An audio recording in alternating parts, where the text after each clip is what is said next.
$99.98 now. KHD1 Sacramento, KYMX HD3 Sacramento. From the Power Business Technology Toshiba Studios. This is Sacktown Sports 1140. It's time. It is that time. Time for Stiles and Watkins. You can join the show by texting 916-339-1140. Find us on YouTube at Sacktown Sports 1140. It's time for Alan Stiles and Chris Watkins.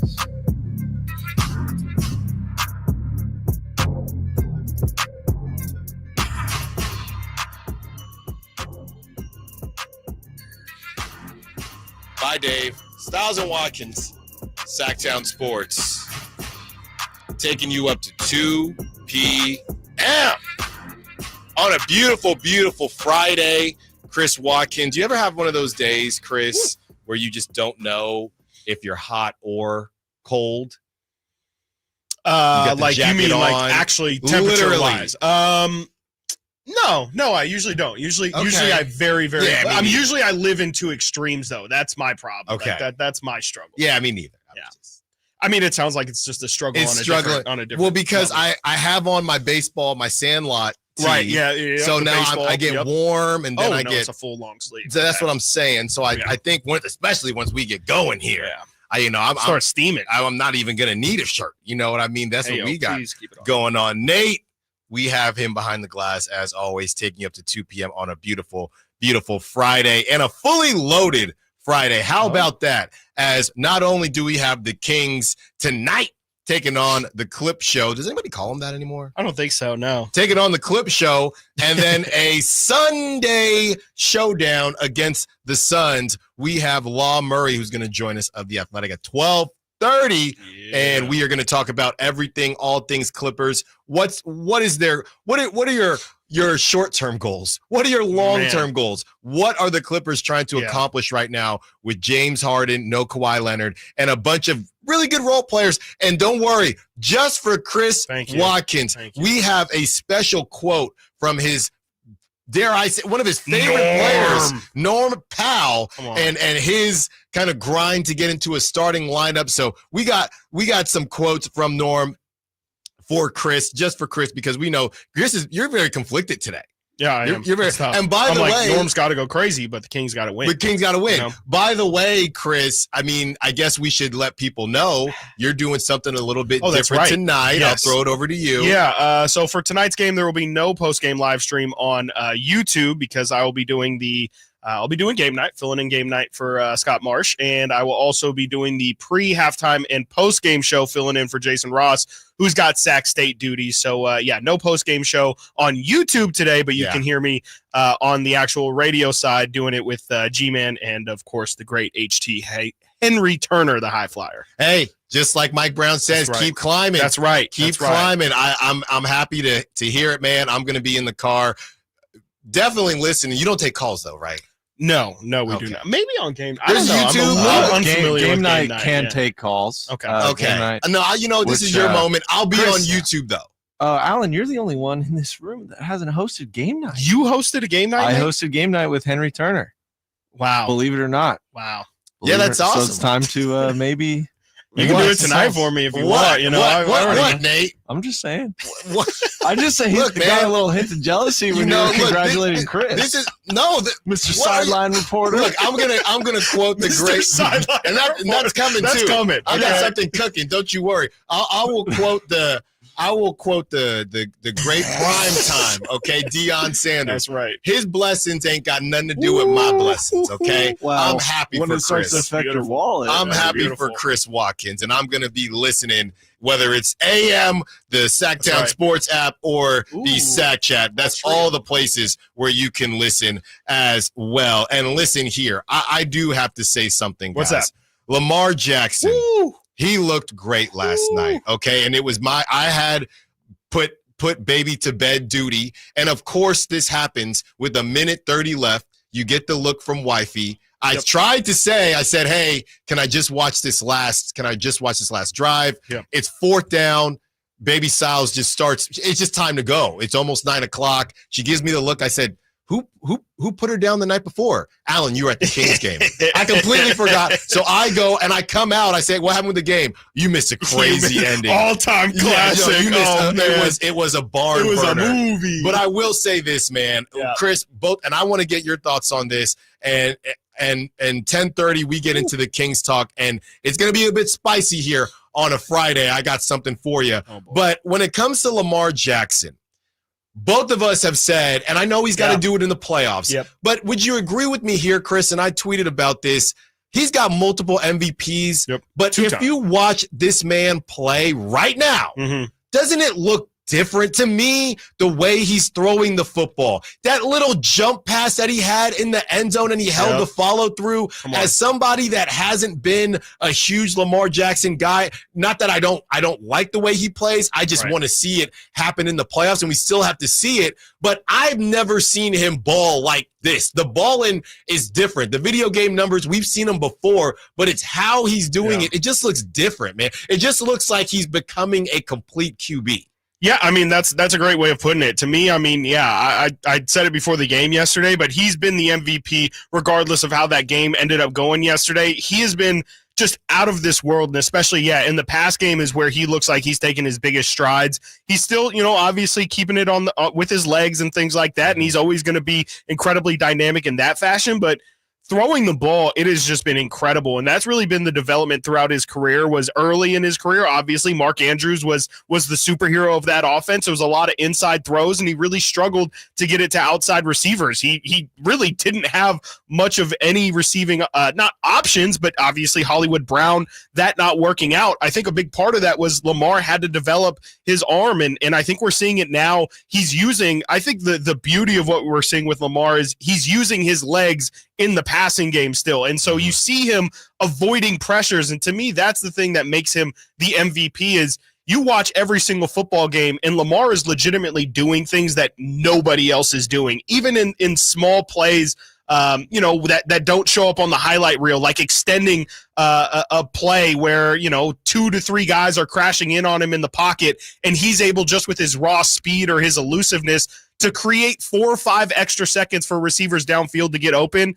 It's been incredible, and he just looks like, he looks like a legitimate video game right now, and it's incredible to see, and it's weird because, like you said, he's already won 2 MVPs, but this feels like a whole nother evolution of the guy that we've seen before, and it's just incredible. I mean, the greatest compliment I can give him is he looks like he's back in college, does he not? Like, this is how Lamar at Louisville looked, and he's doing it at the NFL level, and he's still got plenty of years to develop and grow his game even more. It's fun, it's exciting, and it's it really, if I'm the Chiefs, I do kind of wonder if this is that last step that he kind of needed to get him over the hump, and maybe it is a little bit of competition for Patrick Mahomes to run off 10 Super Bowls for the rest of his career, like we all kind of assumed. Yeah, 21-7. That's what the Ravens were down. Over 21-7. I know no T. Higgins, but they got Jamar Chase, who had 8,000 yards yesterday, still running against Joe Burrow.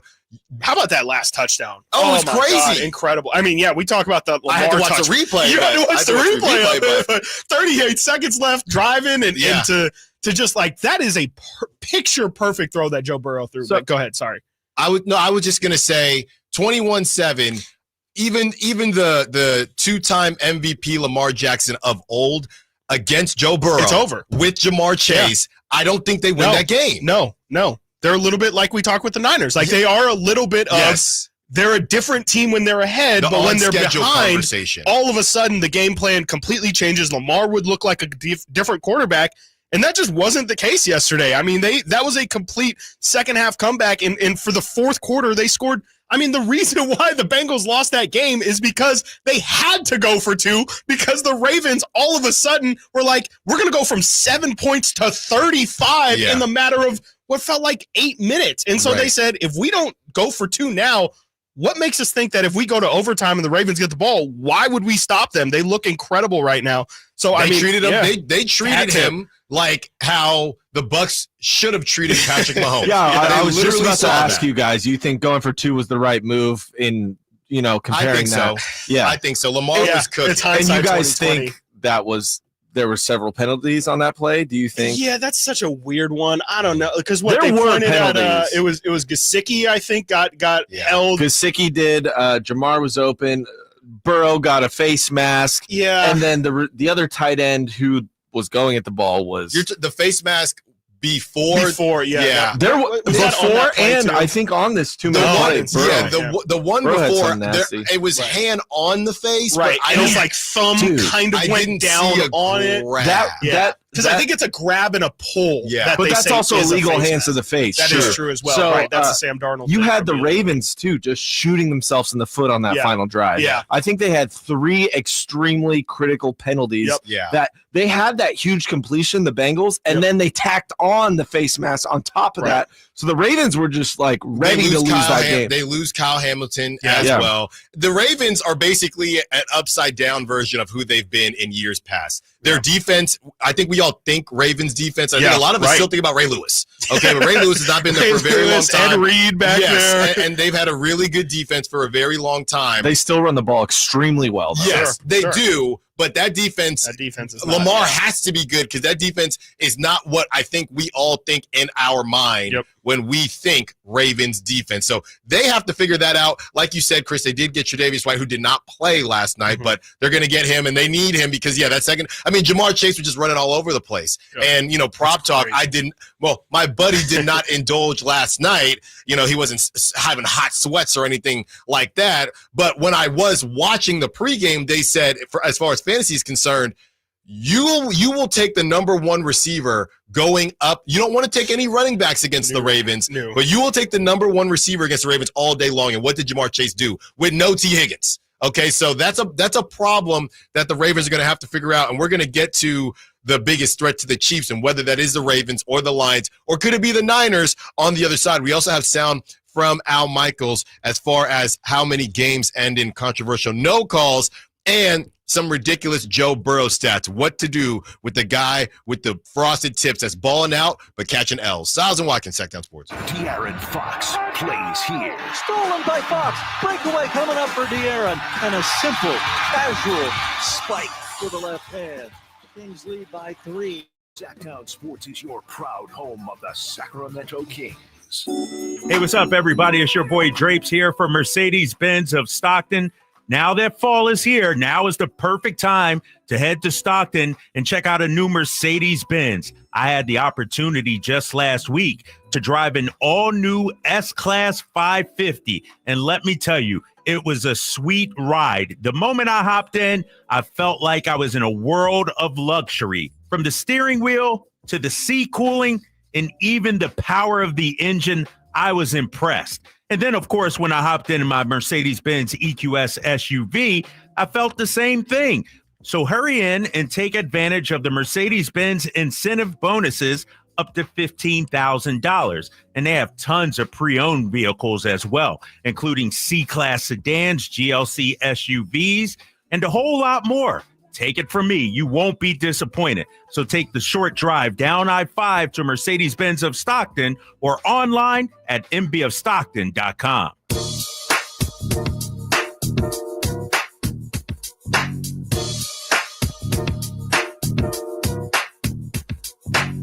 Sacktown Sports. Call or text at 916-339-1140. Couple controversial no calls, and it's probably, the 2 worst parts of sports, I'd say, would be injuries and just the gray areas of bad calls, no calls, and it can affect gambling as well. There you go. I did see from the election, what was it, one or two new states have sports betting. Oh, really? It was either Missouri or Montana, one of those. Let's see. Yeah. Should be California. It's not. It's not going to. It ain't close. Hold your breath. So don't ask. Missouri narrowly passes it. Mhm. Let's see here. Take a trip to Mizzou, huh? Insider thinks Minnesota sports betting could get passed before Super Bowl. Both M's. So there you go. I think it's just Missouri off of this ballot. There you go. Yeah. All right. Take a trip to Missouri. Yeah, Missouri. Got those Tigers going. Misery. Well, it could be if you don't hit. Okay, let's hear from Al Michaels and what he had to say about games ending in no calls. Here it is. Terry, what do you see here on both these? The hit, the follow-through on his face mask, and then Gesicki. Yeah, it was clearly defensive holding before the pass was in flight. Yeah. That should have been called. And that does look like forcible contact to the head of the quarterback. That's a person that's roughing the passer and should have been called. Too many games end this way. They just do. Yep. You miss calls, the whole thing. It's so frustrating to the fans. I just struggle because at the end of the day, especially when you look at basketball and the NBA, they have that 2-minute report. But I don't want to say, well, don't put yourself in that situation. But I do feel like there's a level of bleep is going to happen that late in the game. Yeah. And it just kind of comes with the territory. I'm not saying it's right. But as long as the refs are humans, that's going to be the case. I'll never forget. A lot of people don't remember this, but I think it was Wilmer Flores that season where the Giants had 107 wins and they lost that game, or they lost that series to the Dodgers. The ball was it was not a strike at all. Wilmer Flores just had to take it, and that's how the Giants season ended. Now it's a little bit different. It's a series, and were the Giants going to come back and win the whole thing? I guess we'll never know, but it's just one of those things where what are we supposed to do? What are we supposed to do with that, right? I mean, you can kind of, obviously the Joe Burrow situation completely different because and now you're in a much better position to win that ball game. But I don't know, Chris, I kind of struggle with what Al Michaels is saying because it's just not good. I guess I'm not disagreeing with Al Michaels. I just know it's not going to stop. So what's the point of talking about it? Yeah, I mean, I think it's an interesting conversation for sure. More so what you were hitting on there initially with the it is how it is, but does that mean that that's the way that it should be?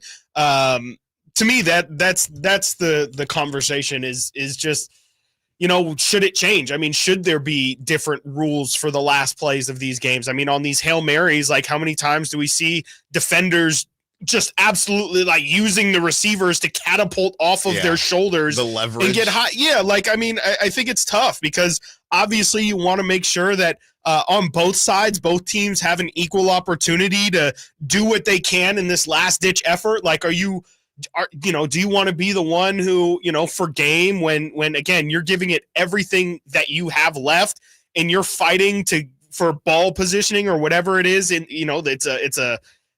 I'm just thinking a fade in the back of the end zone.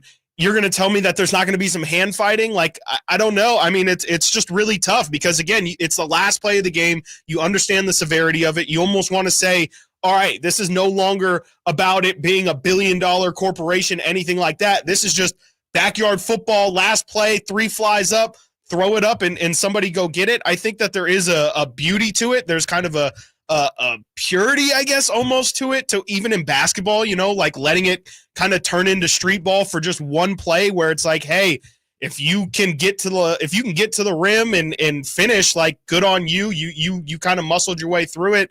I think it's really tough. I don't know. I mean, I think ideally, of course, every single play is called evenly and we can all be robots, but I don't know. Something about the last play of the game feels like it should feel a little bit, hey, if you go out there and you just go make a play happen, that's part of the miracle of sports. But I don't know. I mean, it's really tough because there is, like you guys laid out at the start of the segment, there's so much on the line outside of just the purity of the game that, I think that that's a bit of a utopian way of viewing it. Yeah, there are a couple instances where you could have this conversation, and really, you look at everything that a referee is trying to accomplish in one moment. Oh, man. It's all happening at the exact same time. So if you look at some of the situations that have happened in the past, Chris, and I brought this one up before, that Virginia versus Texas Tech the March Madness championship, where there was a play where I believe the ball got knocked out of the Texas Tech player's hands. Right. Okay. I think I remember and this, as it gets knocked out of his hands, it like brushes off his pinky or something. Pinky. Right. Yeah, okay. yeah. And the refs like the gave spirit it back versus to Virginia. Right. And it was okay. Right. Well, yeah, it went off his hand, but it got knocked out of his hand. Right. They got it right. I do remember that. But that ball should have went to Texas Tech. Right. Totally. The same thing back when Deshaun Watson was a completely different player and Hunter Renfrow was still in the league. That last play when they won the championship, Clemson, that was a pick play. Yes. And it wasn't called. Right. And the question is to you, should it have been called? Yeah. And then they go back and then they probably lose that game. Right. I don't know. I don't know the answer because that call in that moment, as far as the broadcasters, the history that comes with it, you just like I talked about with Temple when they rushed the court, then they had to walk off the court because there was 0.2 seconds left, or the tush push, or whatever the bush push, or whatever. Yeah. What do you do with that? And as we kind of transition here, I don't know what to do with Joe Burrow. There have been 2 instances in NFL history where a QB had over 30 completions, over 300 passing yards, over four TDs or more, and multiple 40-yard touchdown passes, and no more than 1 interception, and yet still lost. Those 2 instances in NFL history, Joe Burrow versus the Ravens in week 5, and Joe Burrow versus the Ravens last night. It's insane. It's insane, but poor guy, man. An L's an L. Yeah, I mean, that's I think that's kind of the definition of like when a team kind of owns you, when you have to, like, when they start to get the mental edge like that, where you really start to feel like it doesn't matter what I do. Joe Burrow, I think last night is the one where he didn't throw. I don't believe he threw an interception last night, and they he still must have lost. thrown one in the in the first game. Yeah. I mean, it's just if you aren't making mistakes, you're throwing 4 touchdowns. Jamar Chase, your leading receiver, has over 250 yards. You think that should be good enough to win, and on most nights it is. And maybe that's kind of what you were pointing out with the Ravens defense. Maybe it is, or I'm sorry, with the Bengals defense. Maybe it's a bigger issue with the team. But if you're Joe Burrow, you got to feel like, man, what else do I have to do in order to kind of get over the hump of these guys? And I think it really does also speak to the quality of the AFC for sure. Is that you can have a ridiculous performance like this from a Joe Burrow, and yet there's Lamar Jackson, who's probably 2nd or 3rd on the totem pole in the AFC, and you can't even get over that. And so to me, it's just a sign of, man, I mean, the Ravens are a dang good football team. They really are. But we got to see them do it in the playoffs. Yeah. That's just what it is. The same way we look at people will look at the Kings, right? And DeMontis Sabonis. All right, we have plenty of football coming up, but because the Kings not only play tonight, they play Sunday, we're starting our Kings talk early, and we're starting it with a bang. Who is the Kings' number 1 scoring option? Stiles and Watkins, Sacktown Sports. Trying to find out where to catch your favorite team's games? Are you a fan of the Kings, Niners, and the NFL? Well, Sacktown Sports has you covered. Touchdown! San Francisco! It's all on his shoulders. Cox rocks. He fires for the win. He's got the triple. Catch all your Kings, Niners, and NFL games all year long on Sacktown Sports and SacktownSports.com. It's football season, and Uber Eats is dropping undefeated deals on all your game day favorites. This week, score buy one, get one free Crunchwrap Supremes from Taco Bell, only on Uber Eats. Craving even more? We've got you covered with game day deals on pizza, burgers, wings, and more all season long. Uber Eats, official on-demand food delivery partner of the NFL. Order Taco Bell for game day now through November 17, 2024. Second item of equal or lesser value. Terms apply. See app for details. Get in zone, AutoZone. Welcome to AutoZone. What are you working on today? Getting ready for more rain and longer nights? We've got you. Right now, you can earn up to $25 in bonus rewards when you buy 2 Sylvania Silver Star Ultra bulbs and 2 Rain-X Quantum Elite wiper blades. More rewards and better visibility at America's #1 lighting destination, AutoZone. Get in zone, AutoZone. Offer valid for AutoZone Rewards members. Restrictions apply. It's time for the Sacktown Sports live events calendar, the hottest live events lineup just for you. Kicking things off for comedy fans, don't miss David Spade bringing his sharp wit to Hard Rock Live Sacramento on November 22nd, followed by the hilarious Russell Peters lighting up the stage the next night, November 23rd. Then get ready to feel those good vibrations with the legendary Beach Boys on November 24th at Hard Rock Live. And for classic rock lovers, the Black Crowes are rocking the same stage November 30th. All of these are brought to you by our friends at Live Nation. The original Jersey Boys, Midtown Men, are bringing their holiday show to Thunder Valley on December 8th. Then kicking off the year in style, country stars Dylan Scott and Jackson Dean are hitting Thunder Valley on January 10th. And the one and only Bill Engvall will be there too, cracking up the crowd on January 11th. Don't miss these incredible events coming your way, and stay tuned for more info. To get details, head to sacktownsports.com. The holidays are always a great time to get together with family and friends, but nothing beats the thrill of Stockton Honda's deals. During Happy Honda Days, find the perfect ride in person or online. With over 400 new Hondas ready to go, now is the time to buy at Northern California's #1 Honda deal, Stockton Honda. Anytime, anywhere, it's all here. StocktonHonda.com. #1 claims based on 2023 total new and Honda certified pre-owned vehicle car sales from American Honda Motor Company. Sold on report.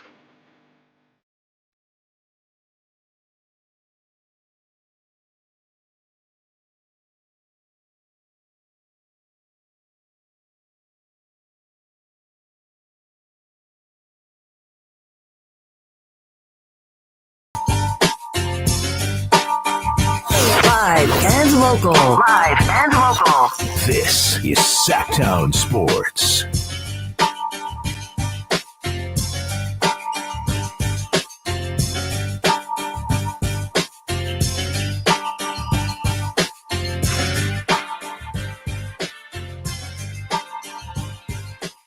Okay. It's time for some Kings talk. What we're going to do right now is open up the phone lines on a fully loaded Friday. We got Kings Clippers. We got Kings Suns.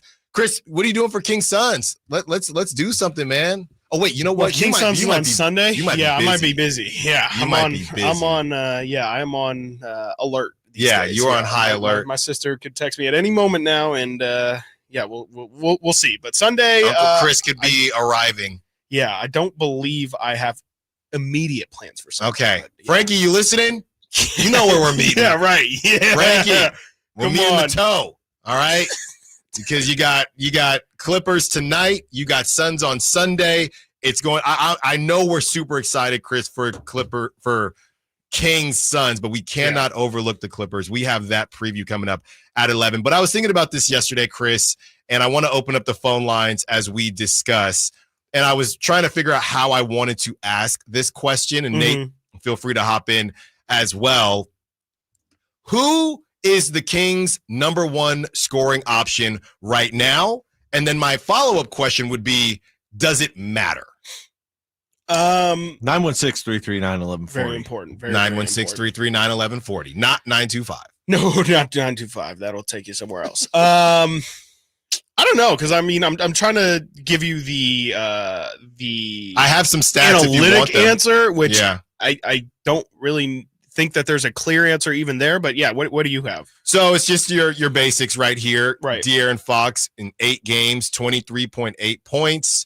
And you have his percentages, obviously 29.1% from free throw, 87% from the line. And then you have 46.2, or excuse me, from 3 for the 29%, 87% from the line, and field goal 46%. And then you have DeMar DeRozan, 8 games, 25.6 points per game, 52.9% from the field, 38.1% from 3, 87.5% from the line. I don't have Sabonis up, but I think that could be an option as well. But when I initially thought about the option question versus who is, I guess, producing the most, it was between DeMar DeRozan and obviously De'Aaron Fox. Yeah, I mean, I was looking at field goal attempts for a question like this. I feel like, De'Aaron's at 18.1, which does lead the team, but we talked about this before. The free throw attempts, when you add that in, it's pretty much almost exactly split between DeMar and De'Aaron.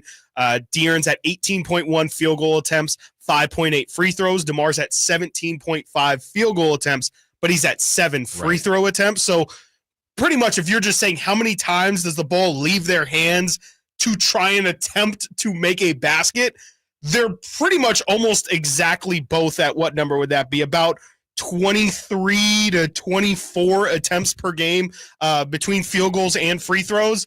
It's about as even of a split as you can get, and I can do like the touches thing, but that obviously would favor a point guard over a guy like DeMar. I think the stats, I think the stats make it an even better conversation. It mucks it up way more. Because you, myself, and the callers and the texters, the sack chatters, you got to go based on field. Yes, no, I think you have to. You have to, because again, you look at the numbers and they're pretty much split even. To me, it feels like throughout the game, De'Aaron definitely feels like if he wants to score on a given possession, he has full reign to do it. But it has felt like in the fourth quarter, there has been a prerogative. And as we talked about that overtime game in Toronto, DeMar scored all 8 of those points. I feel like in the fourth quarter, especially in the preseason or even before the season even started, we all had conversations of, okay, well, it's not going to be clunky in the fourth quarter because they're both great, and so they'll just split possessions, and it won't necessarily, in a good way, not in a like Mike, hey, your turn, no, you shoot kind of thing, but in a, DeMar's going to hit it one possession, and then the second you start keying in on him, well, then we got a guy who packs that thing too, and he can continue it. It's just really been all DeMar in the fourth, and so again, you could definitely make the argument that again makes the conversation a little bit more clunky, but I think if you're getting the ball in the fourth quarter, to me, that means when push comes to shove, when this team feels like they need a bucket, they go to DeMar DeRozan. So I guess by default, that would be how I would answer. I would say that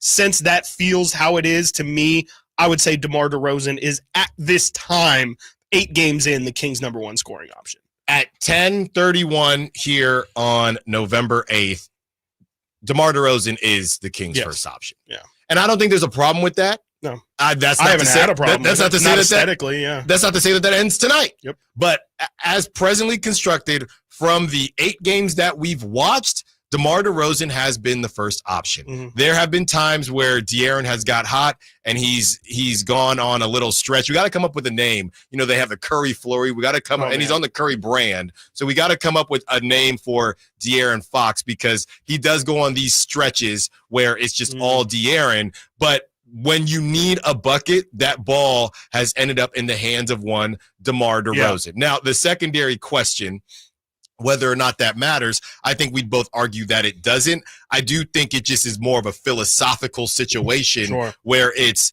okay, not really sure what to do with that. What's funny is we've spent so much time, or not we, but the collective we, as it pertains to Keegan Murray. And don't worry, we got some Keegan Murray news for you as well. There is an Eastern Conference juggernaut looking to poach our young king. We will give you that in the 11 o'clock hour.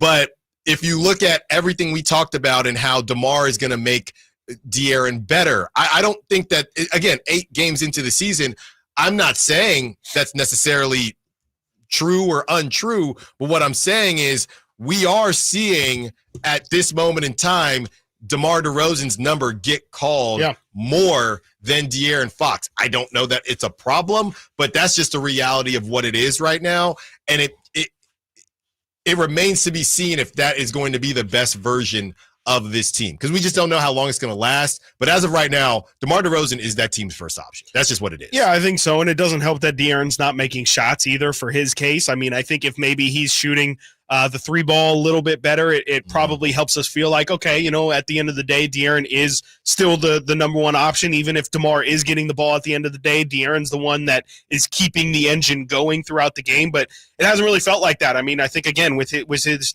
relative shooting struggles, he's shooting under 40 or 50%. He's shooting 46% right now from the field in total.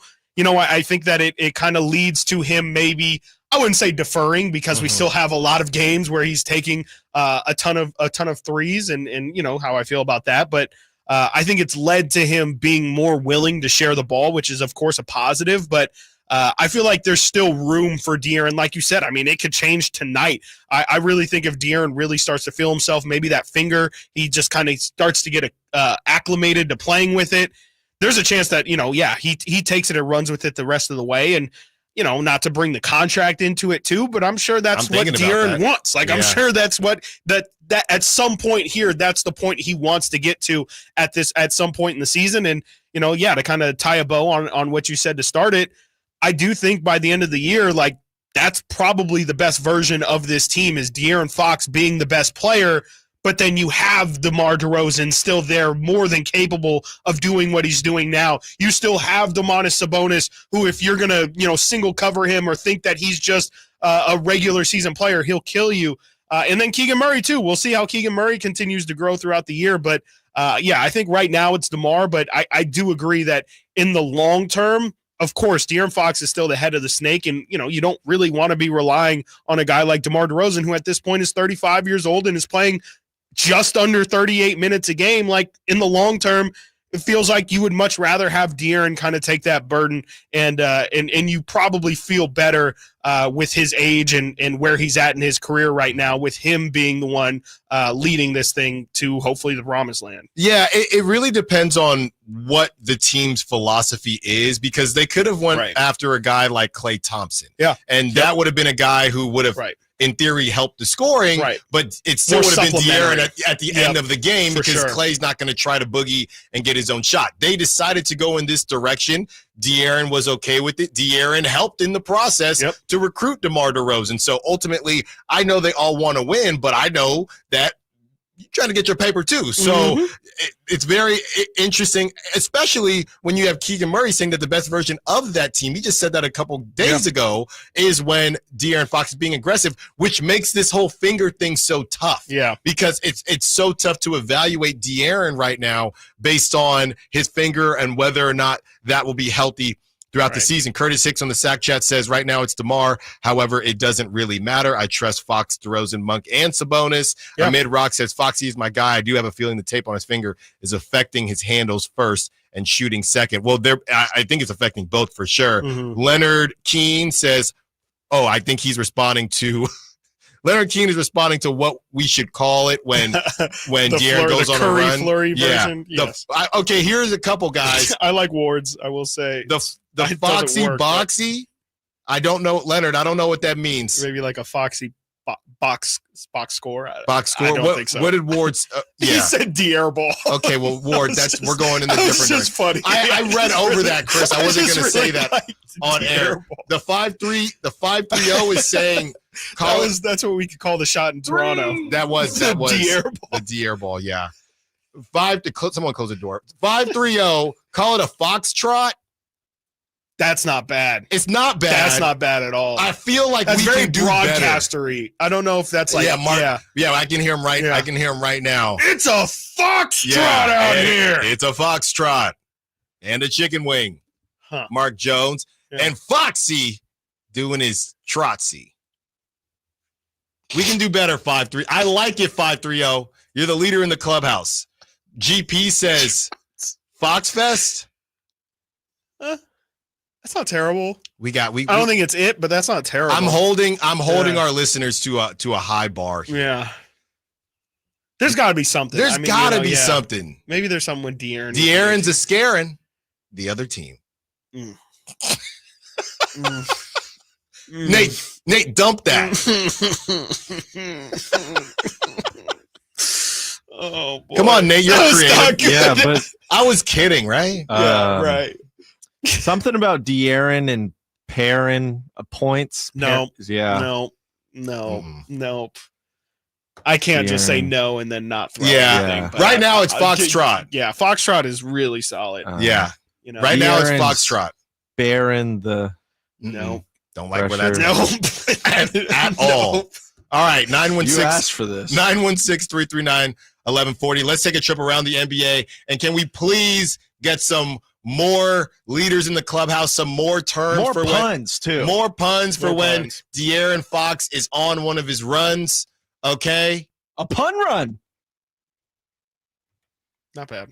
Around the NBA when we get back. Stiles Watkins, Sacktown Sports. The only place you'll find Keegan Murray is Sacktown Sports. Out to Keegan Murray. Straight away for three, and Keegan knocks down the triple. Hey, Sacramento. It's Keegan Murray, and you're listening to the home of Sacramento Kings, Sacktown Sports. Your local sports leader. Get in zone, AutoZone. Welcome to AutoZone. What are you working on today?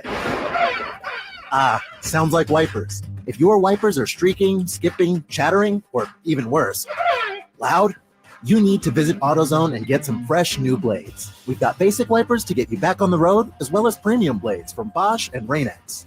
So if you're hearing this, just head to your nearest AutoZone or AutoZone.com. Get in zone, AutoZone.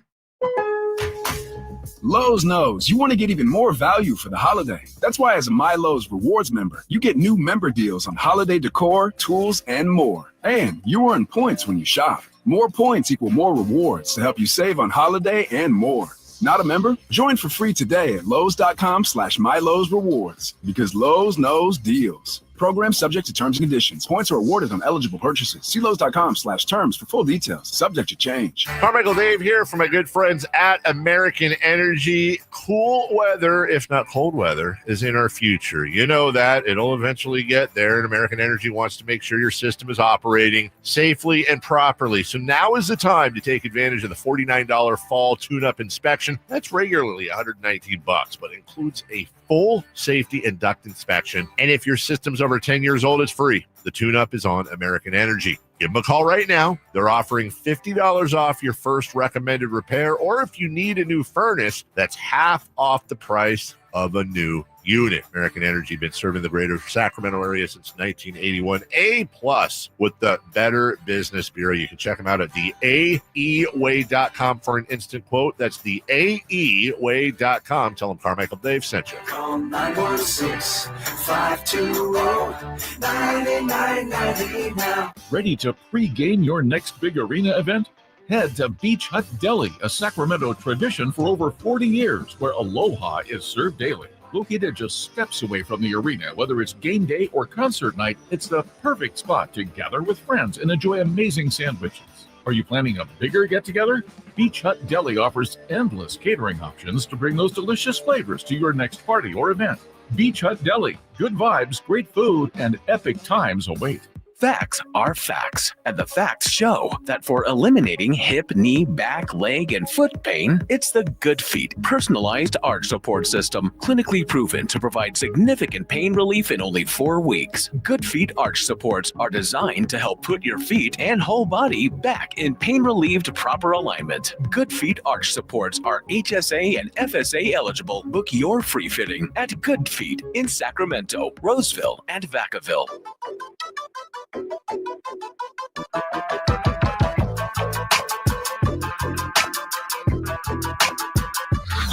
Sacktown Sports. Check us out on YouTube. Search Sacktown Sports and subscribe.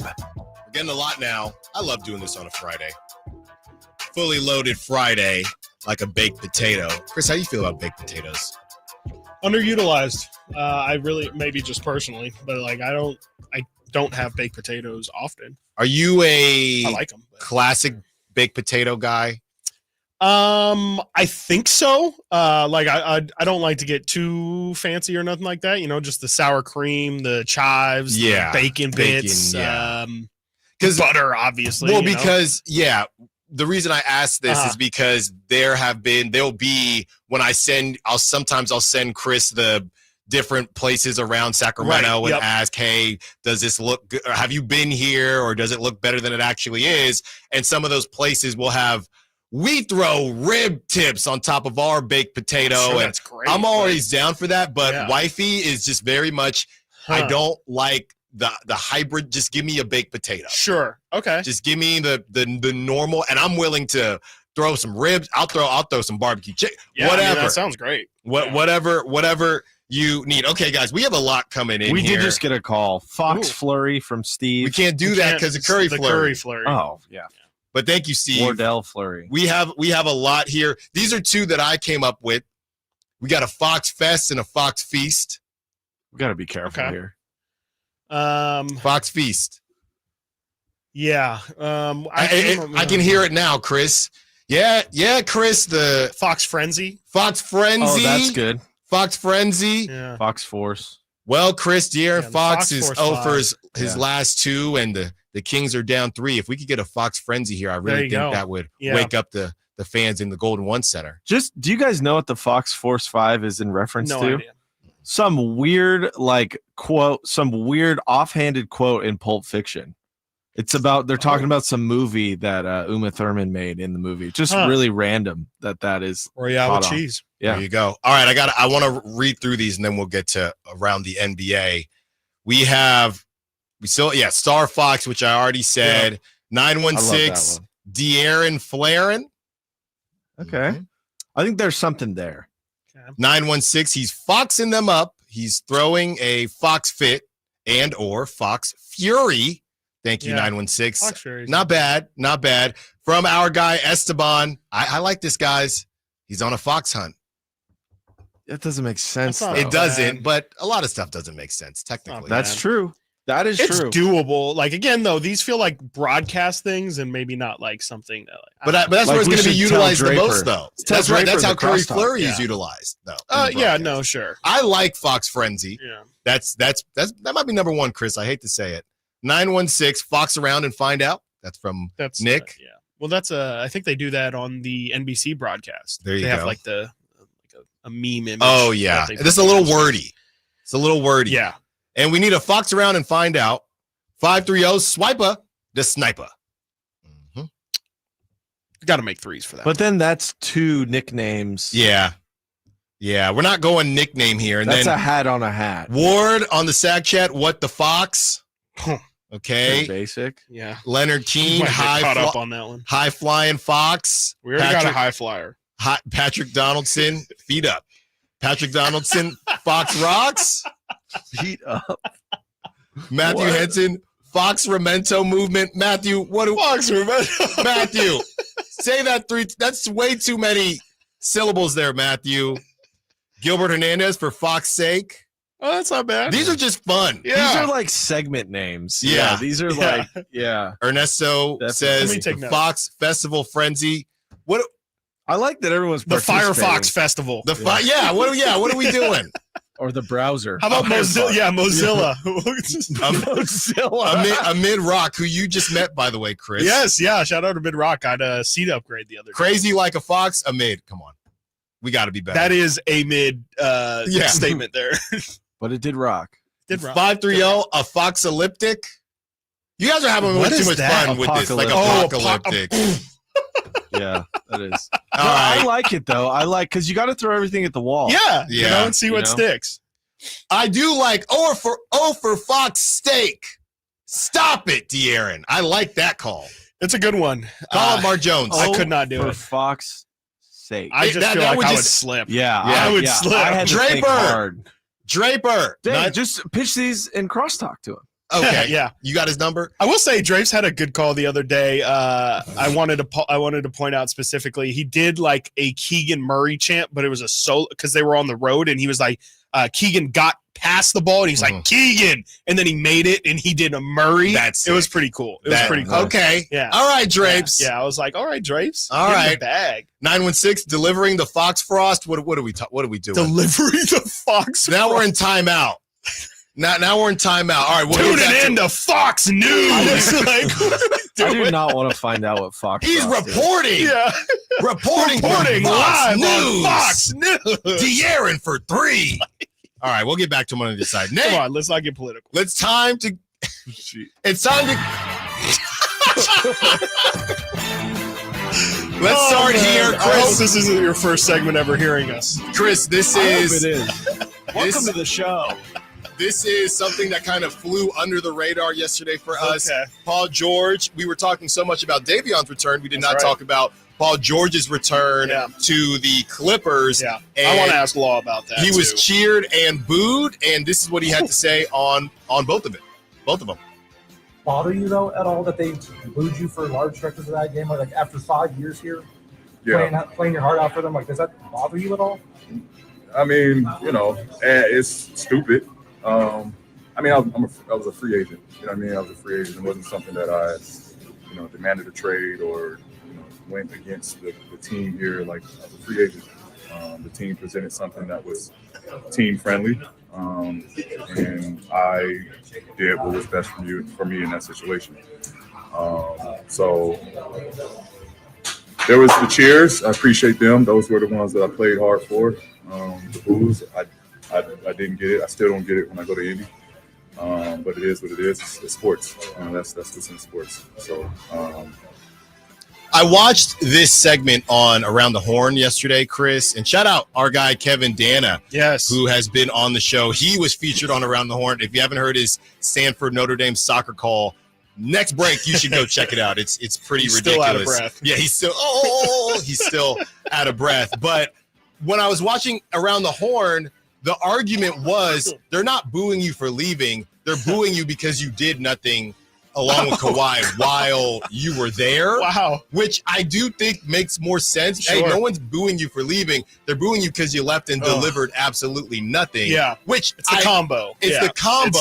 It's not the single. But then I would say, well, then you should boo Kawhi even though he's still on your team. Yeah, that fool should get booed every time he walks into He should be booed. Absolutely. That's how I feel about that. Yeah, no, absolutely. I mean, it's only fair. Like, I mean, PG, if anything, it's like, well, I guess, you could be upset that you didn't really get anything for him leaving, but yeah, absolutely. I mean, it's even more cool. Like Paul George was never meant to. I know he said the two Batmans thing, but like he was never meant to be the Batman. He was always meant to be the supplementary piece that took you over the top. It's Kawhi's fault. It's not Paul George's fault. All he did was for the most part, more than Kawhi, I guess, comparatively, he actually played in playoff games. He wasn't great in them, but he still played in them and tried to give you a chance. At least he gave you that. But whatever. I'm sure I could understand if I were a Clipper fan, maybe a little more. But again, I want to ask Law about it. Yeah, we will definitely ask Law about it. Yeah, it's stupid. As we stay with the Clippers right now, Chris, Norman Powell on being a starter, your guy, I've been clawing my way to get this opportunity. It's been 10 years of playing different roles. I've been carrying that Mamba mentality. Okay. He's averaging 25 points on 51, 45, 84 shooting. How you feeling about your boy Norman Powell finally getting his shine, Chris Watkins? I feel like I'm confused as to what the Mamba mentality is. I don't even know what it is anymore. Don't get stuck on the Mamba mentality part. Shout out my guy Norm, man. I mean, he has low-key been not this. He's at 25 a game right now. He's shooting like 48% from three. He's absolutely on one right now, but he's been looking for an opportunity where someone would just give him full reign to be him. It's great that he's doing it. I don't know how long it's going to be a thing, especially once Kawhi comes back. It's pretty much a lot of James Harden and then Norm Powell just kind of doing his own thing. We'll see. I hope the best for him. I think he can be a huge piece on a contending team. Like if he were on the Bucks or something, that's like, to me, that is who they want your boy Connaughton to be, is a guy like Norm Powell. But somebody needs to try and pluck him and put him on a contending team because I really think that guy can be a huge piece of a title team. He's not going anywhere right now. No, he's not. Not right now. I mean, unless Steve Ballmer's going to blow the whole thing up. Chris, from Tim Bontemps, an anonymous NBA scout. We love when they go anonymous. An anonymous NBA scout says Victor Wembanyama is not an impactful offensive player. He's absolutely awesome on defense and not impactful at all on offense. He just looks like he's playing without a whole lot of direction. I remember that was the conversation last season. Hey, and even Greg Popovich said out loud, hey, we're kind of just letting him do his thing. I haven't watched a ton of Spurs games, but it sounds like it's pretty similar to that. Haven't heard about a lot of monster Victor Wembanyama games this season so far. There might be some truth to that, but I mean, he's still young and, especially nowadays where you can't pay these kids to play defense. I think it's a good problem to have. I do find that the Spurs need to figure out what he's going to be. I would never call him a tweener. You can't be that big and be a tweener, but are you going to be Kevin Durant? Are you going to be a skinny Giannis? I mean, what is, at some point he will have to choose he could suffer from being a jack of all trades, master of none. What is the bag route you want to take? And if it's Kevin Durant, that's fine, but you got to make a decision probably sooner rather than later.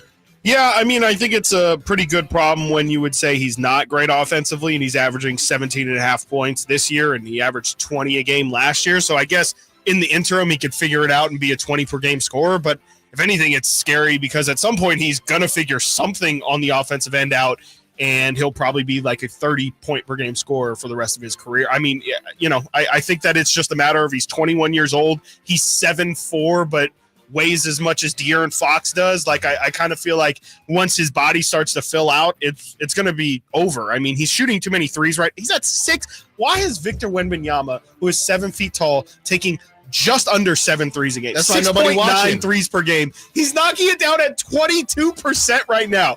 Get this man at least closer to the basket. I understand it's fun to watch a big dude shoot like that, but come on. Yeah, I mean, that to me is really where you got to figure it out. You got to get him around the rim way more than they are. So, Chris, you had some notes on Darvin Ham and J.J. Redick being closer than it may appear, or even Darvin Ham's offense being better than J.J. Redick's offense right now? Yes. Shout out to, I can't believe I'm saying this, but shout out to Lakers Reddit, which pointed this out. They said, compared to Darvin Ham, the Lakers under J.J. Redick so far have had a worse offensive rating, a worse defensive rating, a worse three-point percentage, average fewer assists per game, and more isolation possessions than they had under Darvin Ham. They are a full point in offensive rating lower. They are 3 points higher in defensive rating. They are 3 percentage points right now lower in the 3-point percentage, 2 assists per game less, and are running 1.2 more ISOs per game. The rest of this says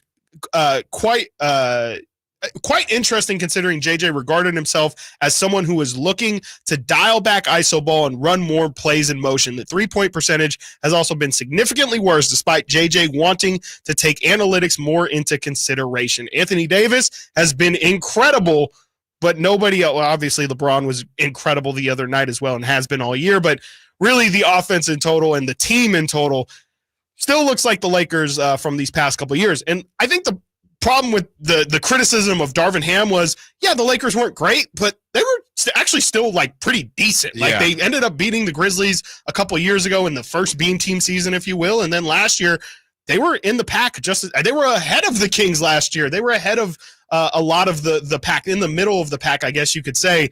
And, it feels like, now the Lakers feel like they are either in the pack or more towards the bottom middle of it.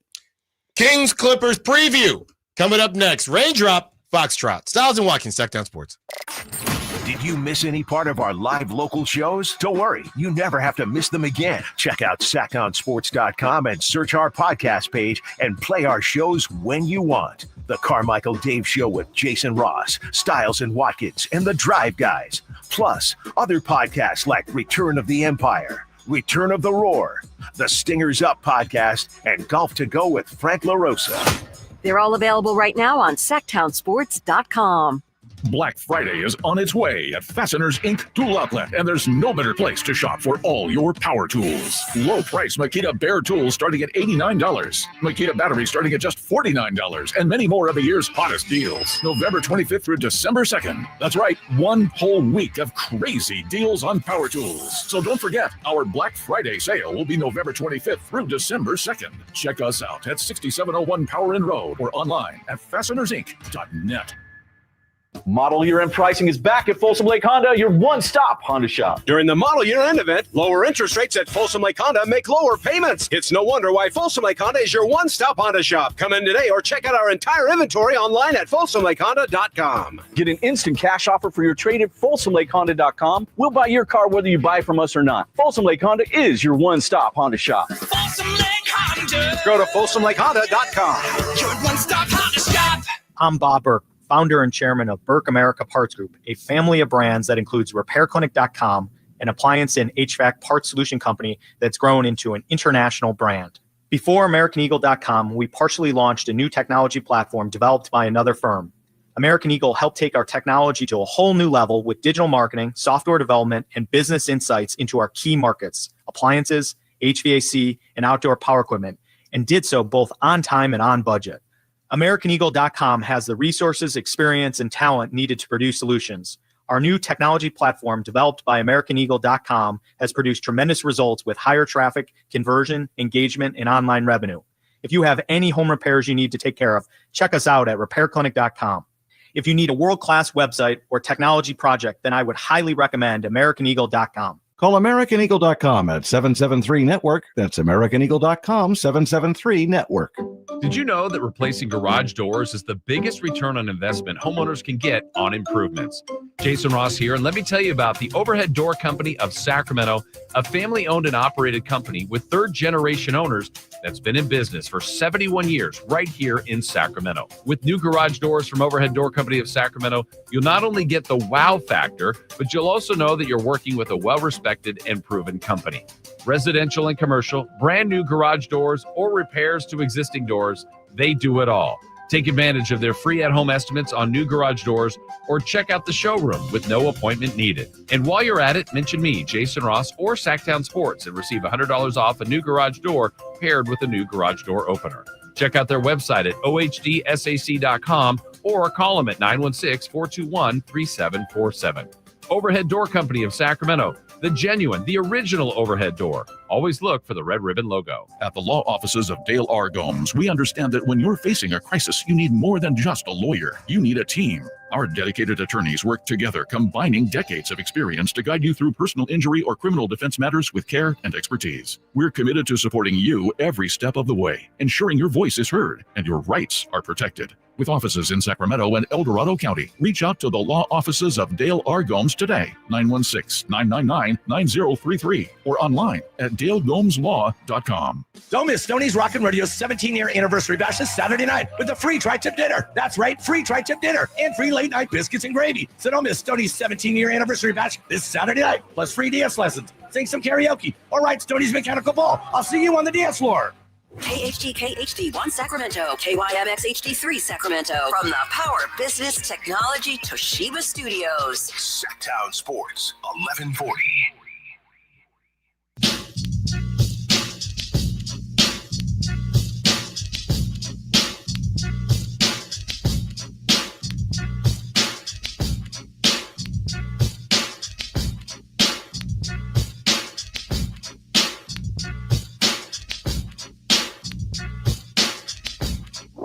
Sacktown Sports. Call or text at 916-339-1140.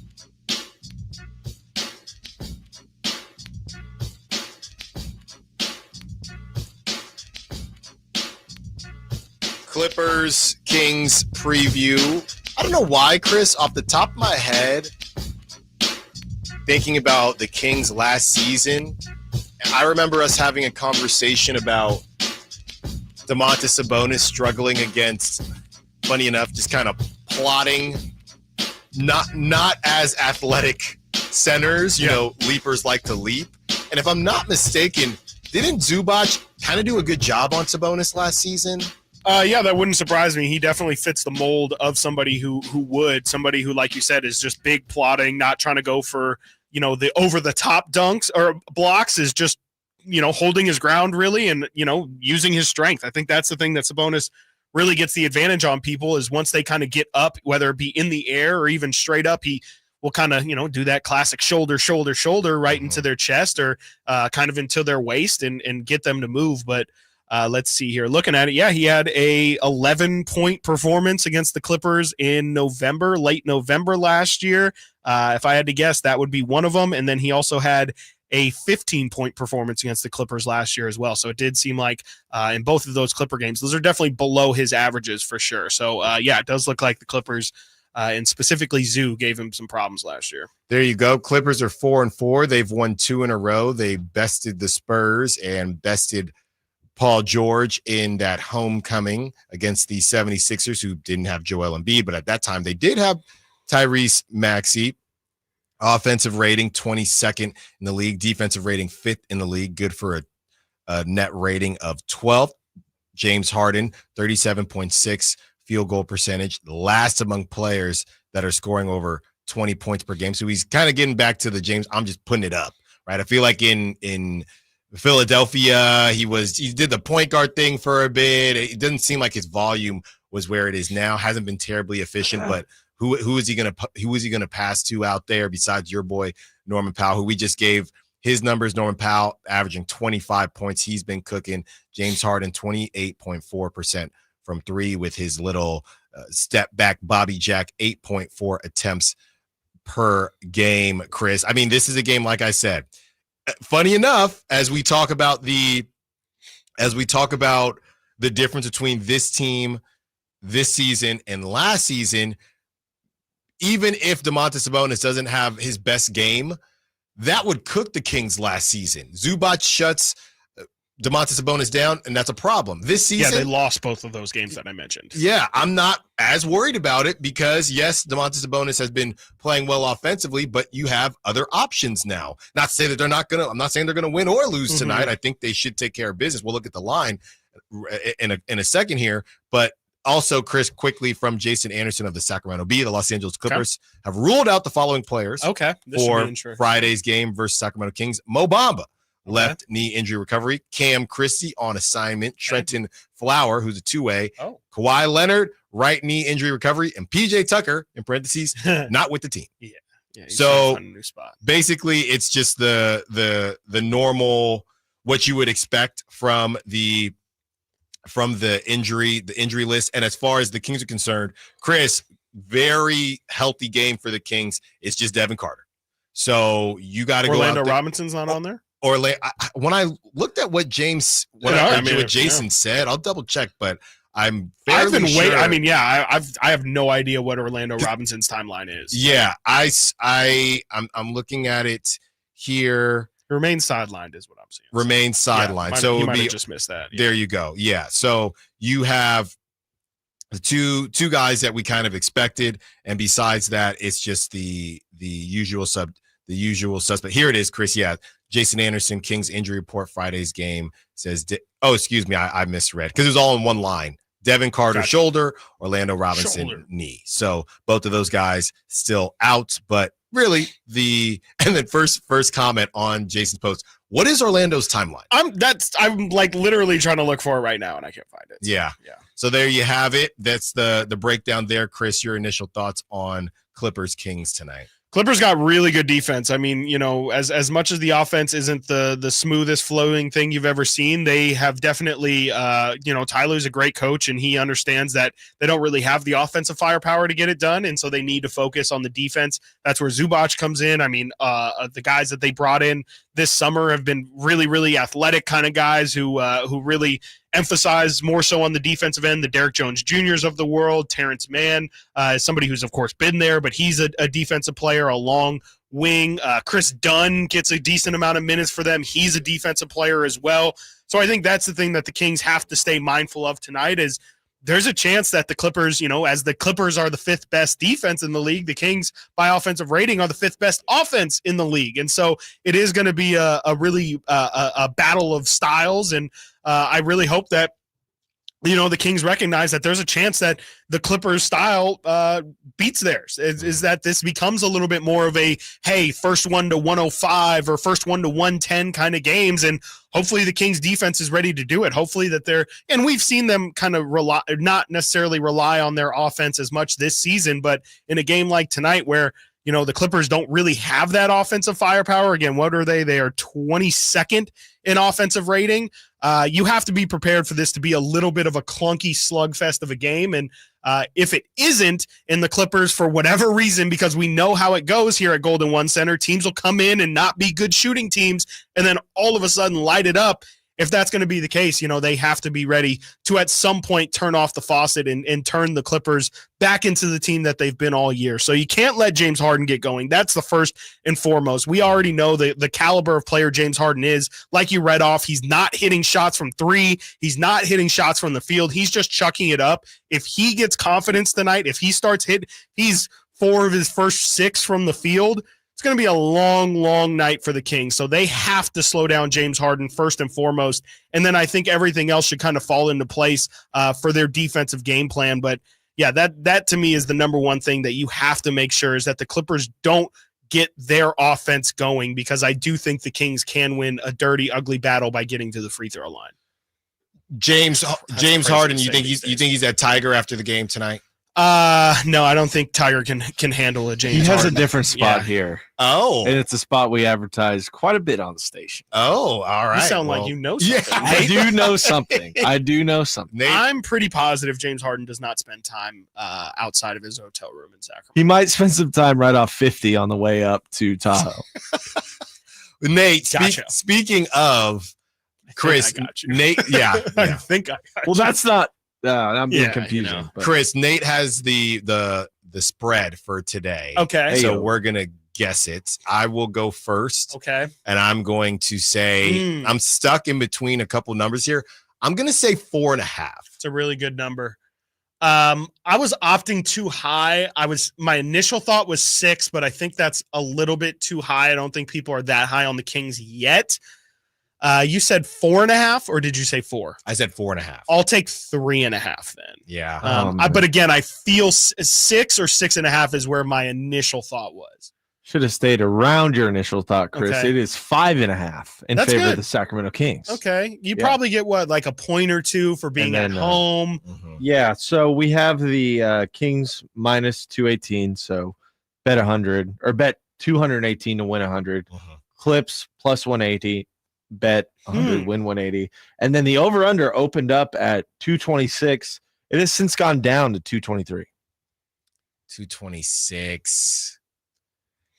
That's right there. I wouldn't touch that, but I don't even know if I would touch the Kings 5.5. Maybe just money line, to be completely honest with you. But 5.5 feels like that's what it should be. You just never know with the Kings. These home games, man. I think it's just too early in the season to know what they're going to do at home. I'm confident the Kings will win, but I just don't know. It could be a 3-point. It could easily be a 3-point game. Yeah, I mean that's how pretty much all the games have been against the semi-competitive teams this year. Besides the really bad teams that the Kings have played. Obviously, the Heat game came down to the final play. The Lakers game and the Wolves game were all separated by less than 4 points. There's a good chance that either way, whether the Kings get the win or not, it's going to be a close one. Yeah, I mean, I would probably look if I were to pick any of those lines. I would probably look at taking the Kings. Taking the Clippers on the other side to cover, just because it could be really, really close. And if not, I mean, again, we know how teams will come in here and absolutely light the Nets on fire. It wouldn't surprise me if the Clippers feels like James Harden, for whatever reason. He obviously had an infamous game here in Sacramento. His last game as a Brooklyn Net, where I believe it was the last time he was held scoreless in an NBA game, but it feels like James Harden usually has something for the Kings. So that makes me nervous. In that Sixers win, Chris, here's a quick distribution of the minutes, and they won 110 to 98. Derek Jones Jr. played 24 minutes. He had 14 points. Terrence Mann played 21 minutes with 7 points. Zubac played 33 minutes, 15 points, 9 rebounds, 3 assists. Norman Powell, 35 minutes, 26 points. James Harden, 34 minutes, 18 points. Amir Coffey, 25 minutes. Nicholas Batum, he's still doing it. Why Batum in 20 minutes. Chris Dunn, 18 minutes. Kevin Porter Jr., 12 minutes. Kai Jones, 9 minutes. Nashawn Highland, a.k.a. Bones Highland, 3 minutes. Yeah, this is quite the crew. This is quite the crew. So no clue who is going to be that guy that carries them today. Hopefully it simply doesn't happen. But you get the ball out of the hands of Norman Powell and James Harden. You got to feel like the Kings have a good shot. All right. Well, we know who's got a good shot on the Kings. That's one Keegan Murray. And one Eastern Conference powerhouse is looking to poach our young king. We'll tell you who it is and is it possible on the other side. Stiles and Watkins, Sacktown Sports. You never know what you might hear when listening to a Sacramento Kings game. Out of Keegan, going for another triple. Man, is he feeling it. Can he do it? Yes, there's number 11, Keegan Murray. Keegan steps back. He just knocked down his 12th three-pointer, a Kings franchise record. He's got 45 points. Never miss a moment of Sacramento Kings basketball with Sacktown Sports and the Sacktown Sports app. The holidays are always a great time to get together with family and friends, but nothing beats the thrill of Stockton Honda's deals. During Happy Honda Days, find the perfect ride in person or online. With over 400 new Hondas ready to go, now is the time to buy at Northern California's #1 Honda dealer, Stockton Honda. Anytime, anywhere, it's all here.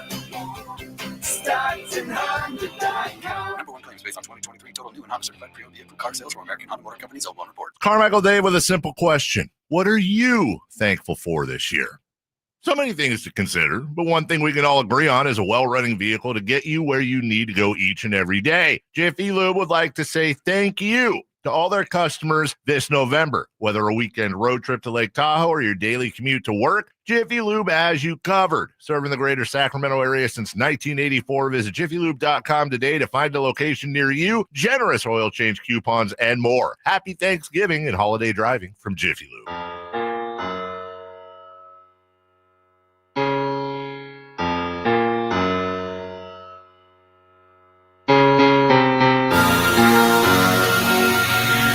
Live and local. Live and local. This is Sacktown Sports.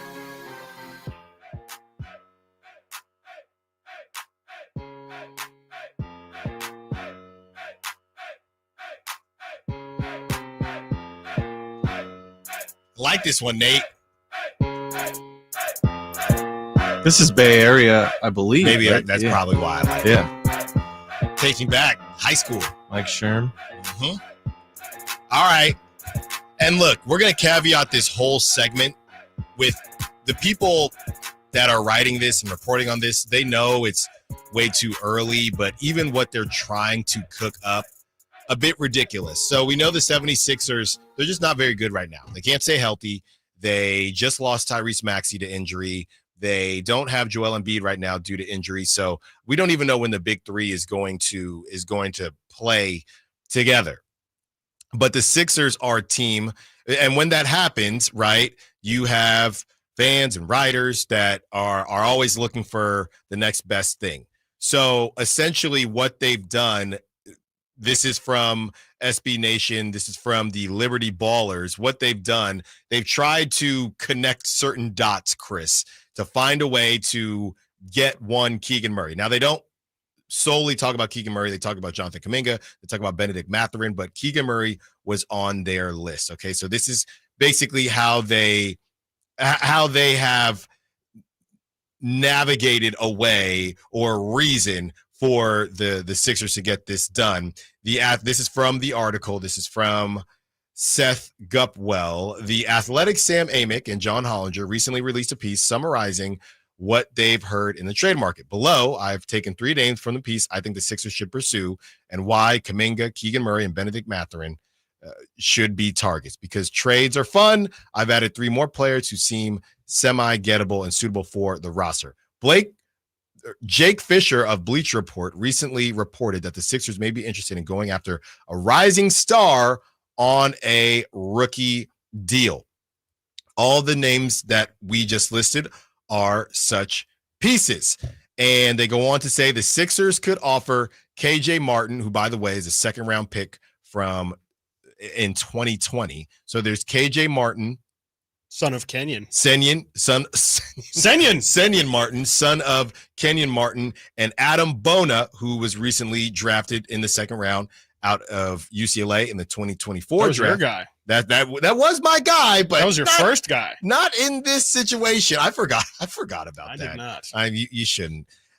For Murray, although they would have to also toss in first-round draft picks to get the Kings to budge, Murray has started the season on a cold streak, but when he's on, he can be one of the best shooters in the league and bring some much-needed wing defense to help out DeMar DeRozan. So that's what they're looking at, Chris. So far, KJ Martin in 7 games with the Sixers. I don't care. It doesn't matter. You could tell me he's averaging 25 a game out of nowhere, and it doesn't matter. I mean, this is a pretty insane thing. This is a pretty crazy. I mean, I think the issue is they didn't watch a single basketball game ever. why even say those names? You might as well. I know you got to make the fantasy football trade. You got to make the money work, but do you know how many picks you're talking about? Adam Bona and Kenyon Martin Jr. He got drafted in 2020, Chris. Yeah. You know how many first round picks Monty would say, "Come on, man. What are we doing?" He'd go full Alan Stiles. What are we actually doing here? Well, I mean, it's not also to mention the fact that he's just not on the trade block. Yeah, like the spirit of what they were saying is like the Kings aren't shopping Keegan Murray, but if you throw them, like if they want to improve, the thought was they're trading Keegan Murray to get a Pascal Siakam. Like they're going to trade him to get a bona fide all-star, not to trade him to leverage more depth or something like it just doesn't make any sense. It makes literally no sense at all. No, this article says more about how down bad the Sixers are than anything else. I think it just speaks to again, fan bases not understanding that it's not fantasy football. It's not 2K even. Like this is a typical, hey, I will give you Jordan Mason and Juwan Jennings, and you give me I don't know, Jalen. Give me Tyreek Hill. Mm-hmm. It's like I'm not taking your trash for one of my best players just because it's a 2-for-1 deal, and you can say that those two equal your one. That's just not how it works. That's not the reality of the situation. And also, Keegan's hasn't shot the ball particularly well this season. And so, if anything, his value is quote unquote as low as it would get now. I mean, there's no way that even remotely what they're offering is even close. Because I think that's part of their thought process as well. Is Keegan struggled so far throughout this year. Little bit of they probably are reading it as DeMar DeRozan spacing or is hurting the spacing, and it's hurting Keegan Murray's 3-point percentage. Look at how he hasn't produced, how he's produced in the past. Like again, to me, it just screams I have not watched a second of Kings basketball this season, which is fine because this is a Sixers blog post, but it's just it's ridiculous. So are you saying you don't want to hear Adam Bona's stats? You can give them to me. You can give it to the people. Give it to the people. It's not about me. In 5 games, he's averaging 0.8 points, 0.4 total rebounds on a pretty darn bad Sixers team right now. Chris, minutes per game, 2.4. Well, at least it's over 1, I guess. The other numbers you gave me weren't even over 1. So at least he's playing multiple minutes. But we know Mike Brown wouldn't play him anyway. So yeah, Kenyon Martin Jr., 7 games, 4.7 points per game, 2.9 total rebounds. Again, on a bad Sixers team, he is getting. He's not playing very much. Neither of these guys are. He's getting 17.9 minutes per game. So I mean, the Kings wouldn't trade Devin Carter for that, and they haven't seen they haven't seen a second of Devin Carter play live action. I agree. So sorry, Sixers fans, you stink now, and that is what it is. From one to another, Chris. Again, I guess this is less ridiculous. This is from NBA Central. They're saying per Brett Siegel, and we know Brett's been on the show. The Miami Heat are intrigued by your favorite, Chris, one of your favorite terms. The Miami Heat are intrigued by Giannis Antetokounmpo, Anthony Edwards, and De'Aaron Fox. So are we. Okay. So is every other team. Yeah. Here's the I'm quote. intrigued in Zendaya. I'm intrigued in Sydney Careful. Sweeney. Careful now. I'm intrigued in my wonderful girlfriend. That's right. Gotta save that one. That's first, of course. That's right. Gotta save that one. Freaky Friday. Going after the best of the best is from Brett Siegel, is always the name of the game for the Heat, which is why nobody should be surprised to see Anthony Edwards, Giannis Antetokounmpo, and De'Aaron Fox be some of the names that this organization is intrigued by. So look, man, you got to dream big. Yeah, I guess, That's what Mama always told you. Yeah. Dream big. Okay? I want to make $1 million by the end of the year. I would love to see a list of who the Kings are intrigued by. I want to, How do we get that kind dream of dream big, guys. Shoot for the moon and you'll land amongst the stars. That's right. That's the Heat motto. Mm-hmm. All right. That's Heat culture. I think the Anthony Edwards one is the most egregious. Laughable. That is literally like we can be here and be like, the Kings, they're not going to trade you De'Aaron Fox. Like, what are you talking? To have Anthony Edwards on this list is It's insane. I Yeah. mean, that's you might as well put why not stop? Why not put LeBron on the list? And Steph. Get Steph there. Yeah. Why not just put Wemby. get Team USA out there. Yeah. Just put Team USA in Miami and let's call it a season, guys. Like, come on, we're intrigued. Get We're intrigued. Wemby, Very, very Luka. intrigued. How can we Come forget on. Luka? Shea. Gotta shoot for the moon. Man, now you're building out Team World over here. There you go. Why not? Mr. Worldwide. Mr. Oh my God. Pitbull. He's down It there. could be Pitbull Arena. He's already down there. Just like, was that USF, wherever Now that was? I am also intrigued. All right. Very Let's get to the King Suns preview. That's great. The showdown, the Sunday showdown against the Suns. Stiles Watkins, Sacktown Sports. I'm intrigued. You never know what you might hear when listening to a Sacramento Kings game. Out of Keegan, going for another triple. Man, is he feeling it? Keegan, can he do it? Yes, there's number 11, Keegan Murray. Keegan steps back. He just knocked down his 12th three-pointer, a Kings franchise record. He's got 45 points. Never miss a moment of Sacramento Kings basketball with Sacktown Sports and the Sacktown Sports app. At the UPS store, we know being a small business owner means holiday time is still go time. Still get those orders shipped time. And still re-up on stamps and supplies time. That's why this upcoming holiday, while others close up shop, we'll be open. And happy to help you keep being unstoppable. Come into your local store today. Most locations are independently owned. Product services, pricing, and hours of operation may vary. See Center for details. The UPS store. Be unstoppable. Febreze. So my home is also my office. And before I can focus, every room's gotta be clean. That means tidying up and spraying my Febreze Air Mist. Ooh, that's fresh. Febreze Air Mist scents are all high quality. They fight any weird funk, and they give my air an instant boost of freshness. So not only does my home smell good, I feel good too. After I Febreze, it's time to start my day. Breathe happy, Febreze, la la la la la. My son loves to fly kites, but my active psoriatic arthritis can sometimes hold me back. Now with Skyrizi to treat my skin and joints, I'm ready to go. Skyrizi, Risankizumab Riza, a prescription-only 150 milligram injection for adults, helps with less joint pain, stiffness, swelling, and fatigue. For those who also have plaque psoriasis, 90% clearer skin is possible with just 4 doses a year after 2 starter doses. Don't use if allergic to Skyrizi. Serious allergic reactions and an increased risk of infections or a lower ability to fight them may occur. Before treatment, your doctor should check for infection and tuberculosis. Tell your doctor if you have an infection or symptoms such as fever, sweats, chills, muscle aches, or cough, or if you plan to or recently received a vaccine. With Skyrizi, there's nothing like clearer skin and better movement, and that means everything. Ask your doctor about Skyrizi today and visit skyrizi.com or call 1-866-SKY-RIZI to learn more. The Hagen Oaks Golf Super Shop is your unsurpassed spot to find the hottest golf gear, best pricing, and elite expertise. Every club on the shelves can be tried for free on the driving range. 3 TrackMan units and a Hagen Oaks team of skilled fitting professionals provide the finest club fitting experience. Our personable Super Shop staff will show you the newest to help you look and play your best. You love golf. The Hagen Oaks team loves golf too. Hagen Oaks Golf Super Shop, Fulton Avenue at Business 80. Learn more at hagenoaks.com or 916-481-GOLF. Whitey here reminding you that not all grills are created equal. Give your family a real treat. Bring out all the flavors of the upcoming holidays with the amazing Napoleon Prestige line of outdoor cookers.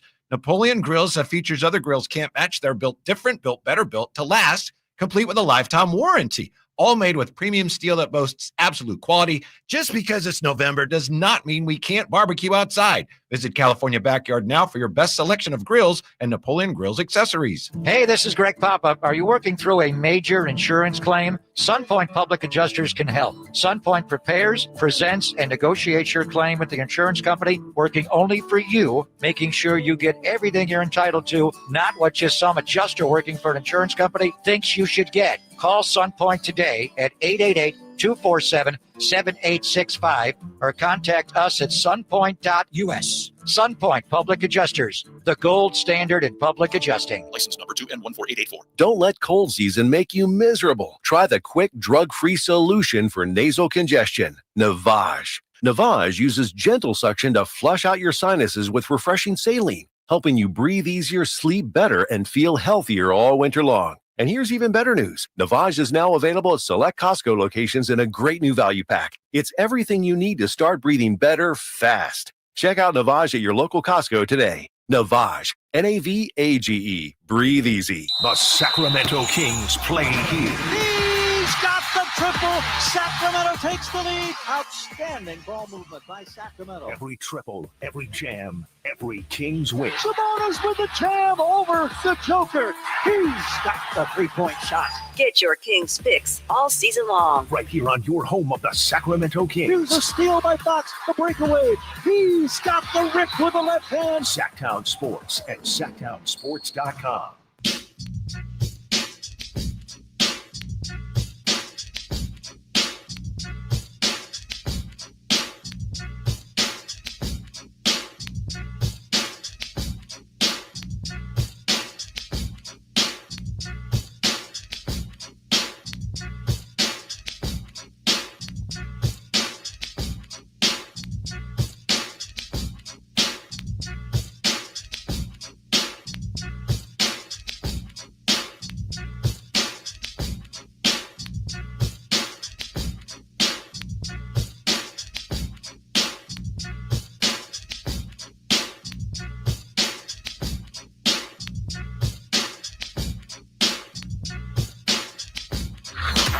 Sacktown Sports. Check us out on YouTube. Search Sacktown Sports and subscribe.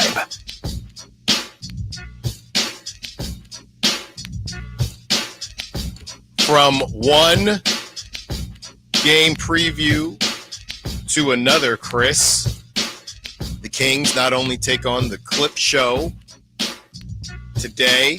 tonight, they then take on the Suns in a Sunday showdown. And I love, Chris, when you get NFL all day long, then you get Kings basketball. I do like that. Keeps the Sunday scaries away from me, because then our Monday show is out of control. Then we get to talk about all things NFL. We get to talk about what happened right before we came on that Sunday as we flip over to Monday. So I love Sunday Kings games. I just wanted to put that out there. I'm really honestly not a fan, to be honest. Excuse me? Yeah, I don't like it. I don't know. It just kind of feels like it from my perspective of things, like it's work on a Sunday that we're watching football. I'm like bunkered. Sunday is I am staying on the couch and I'm not leaving. And, champagne problems. But for me, having to go to the Kings game, or I guess maybe, I could probably stay home. Maybe I'll stay home on Sunday. It's away, though. Oh, perfect. And I am staying home on Sunday. I think it's away. It is a road game. I feel like we had this conversation in the pre-show, or at least that part of the conversation in the pre-show. It is a road game on Sunday. So do you like that? That is nice. That's a little bit better. But even then, it almost is like I forget about it. I'm like so into football. I'm like, oh my gosh, the Kings play too. It's almost like I can just get exhausted. Nate, whose side are you on here? Champagne problems. Whose side are you on here? So we kind of have Niners football. Yeah. 5, maybe if it were 12 Kings game or something, but a 5 o'clock on Sunday. I pretty much have one friend that's a Niners Kings fan, who actually just had a daughter by the way. So shout out to Ryan Bowie. And we text all the time about the Niners. He's a hardcore. He's more of a Kings than Niners, and I'm more of a Niners than Kings. Mm-hmm. And then in the Littlefield household, where I watch all the Niners games out with my dad, we love the doubleheaders. It's rare, but to get a Niners win and a Kings win in the same day is so much fun for us. Could be a great day. I love it, because it's not work for me when it comes to the Kings. It's like I just get to enjoy it for the most part, unless I'm at the game. But, it's away. I'm not going to be there. And I love it personally. There you go. All right. Well, hopefully we will get a Friday beam and a Sunday beam against the Suns. The Suns, their offensive rating, they're 7-1. Their offensive rating 14th at 112.9. Defensive rating 8th at 109.5. That's good for a net rating of 9th. Their top scorers, of course, Kevin Durant at 27.8 points per game. Devin Booker at 24.4 points per game. They are 5th in 3-point percentage at 38.3%. Phoenix, also, Chris, points in the paint. They are 30th at 40.5.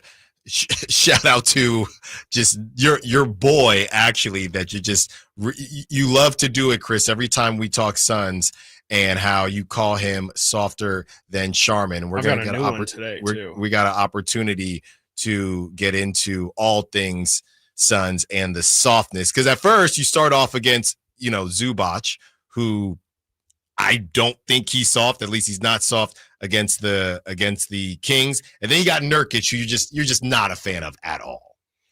Yeah, Nurkic is on one this year too. He is doing something that I've never seen anybody, I feel like I can confidently say, do before.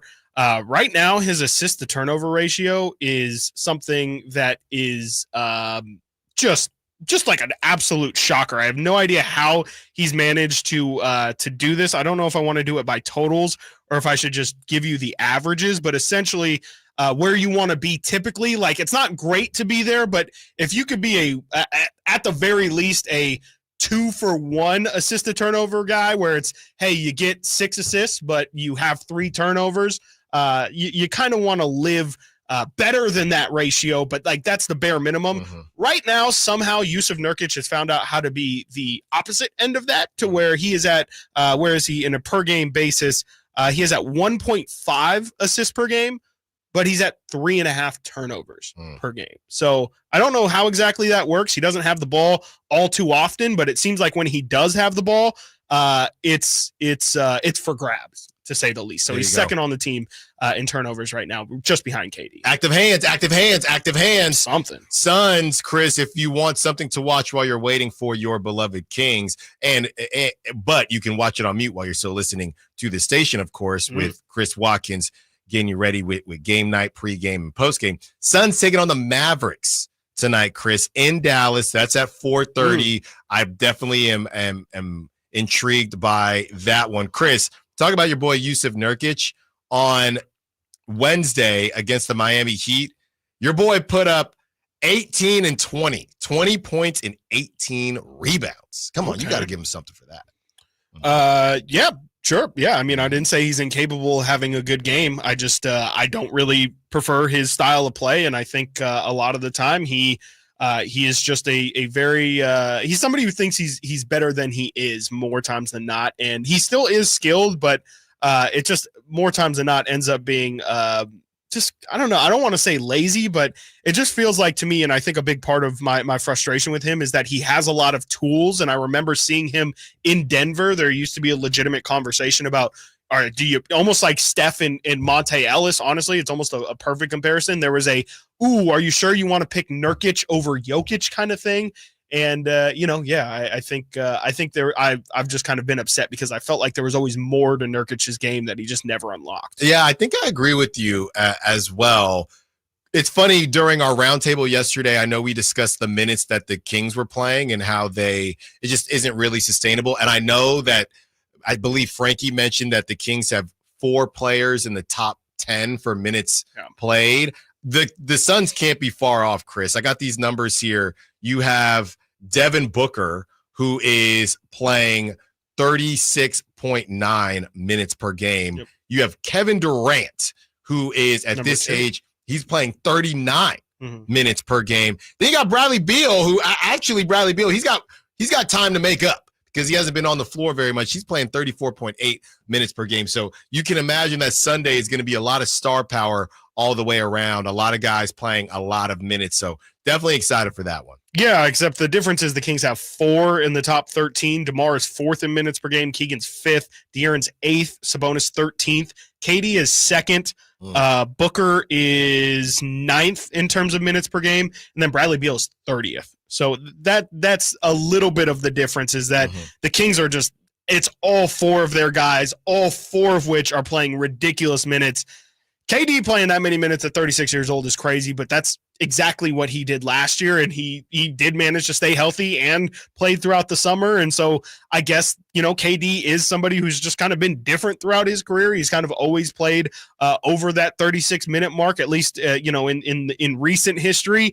But yeah, I mean, I wouldn't want to play my 36-year-old star player 39 minutes a game and have him try and put up 28 a game while doing it, and then do it for 75 more games this season. I mean, to me, it feels like at some point it's going to slow down, but I do think, there's a reason why Phoenix's big three only played half the season together last year. It's because they couldn't get any of them healthy, and maybe that should be a sign to Mike Brown and this Kings team that you might fall on the same fortune if you mess around, if you fox around and find out. That's right. You might. Yeah, the reason I didn't think that the Suns, as Frankie mentioned, he thought the Suns would come out. He had the Suns coming out of the West. Mm-hmm. I just put them in the category of the Lakers and the Warriors, who just felt like, and dare I say the Nuggets at this point, that just felt like we don't need to be the 1 or 2 seed to go where we need to go, because we feel like our talent travels and we don't necessarily have the horses to keep up with the OKCs and the Timberwolves of the world. A lot of people think otherwise. I know getting Tyus Jones was huge. Kyle Draper talked about how that pushed the Suns over the Kings, in his opinion, when Tyus Jones did go to the Suns. And I know we all were wanting somebody like Tyus Jones, and they got him on a great deal because everybody's afraid of that second apron. But I don't see them being a 1 seed. I just, to your point, and the minutes that are being played, their lack of bench, I just don't see them putting up numbers like this as far as minutes are concerned all season long. That's not to say that they won't. I guess being a 1 seed and coming out of the West are two different things. If we want to have a conversation about them coming out of the West, I think that's possible, but I just don't see them being a 1 seed, because I just don't think they have the bench and the depth to be able to do so. And I think they would value being healthy going into the playoffs as a 4 or 5 seed versus being a 1 seed. But, we're waiting to get KD back, who, by the way, in the summer, he didn't even, the Team USA thing, he was injured during the Olympics. So You definitely don't want to mess around. You definitely don't want to mess around with a situation like that. All right, let's get into some NFL. The NFL midseason awards, according to The Ringer. We will see what The Ringer has to say about that. We got our Niners-Bucks preview as well, and then we get back into some Kings talk as Law Murray of The Athletic, who covers the Clippers for The Athletic, joins us at 12:30. Stiles and Watkins, Sacktown Sports. Subscribe to Sacktown Sports on YouTube and watch the Carmichael Dave Show with Jason Ross, Stiles and Watkins, and the Drive Guys, live Monday through Friday from 6 to 6. Plus, view archive shows and exclusive content. Subscribe at youtube.com/Sacktown Sports. With NBA League Pass, you can keep up with the whole league. Wait, is this for real? For real. So I can choose from so many live games? Yeah, up to 4 with multi-view. And watch my favorite players dunk? From every angle, home or away. Wow, unbelievable. Believe it, kid. With NBA League Pass, it's all possible. NBA League Pass, your home for streaming hoops. Only select out-of-market games available and local blackout restrictions apply. Additional charges and other conditions may apply. Visit NBA.com/subscriber agreement for full terms and conditions.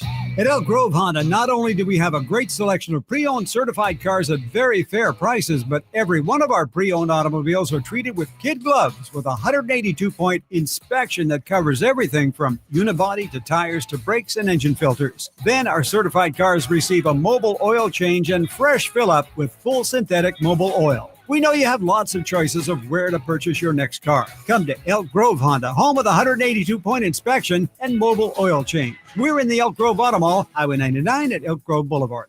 Facts are facts, and the facts show that for eliminating hip, knee, back, leg, and foot pain, it's the Good Feet personalized arch support system, clinically proven to provide significant pain relief in only 4 weeks. Good Feet arch supports are designed to help put your feet and whole body back in pain-relieved proper alignment. Good Feet arch supports are HSA and FSA eligible. Book your free fitting at Good Feet in Sacramento, Roseville, and Vacaville. Don't miss Stoney's Rockin' Radio's 17-year anniversary bash this Saturday night with a free tri-tip dinner. That's right, free tri-tip dinner and free late-night biscuits and gravy. So don't miss Stoney's 17-year anniversary bash this Saturday night, plus free dance lessons, sing some karaoke, or ride Stoney's mechanical ball. I'll see you on the dance floor.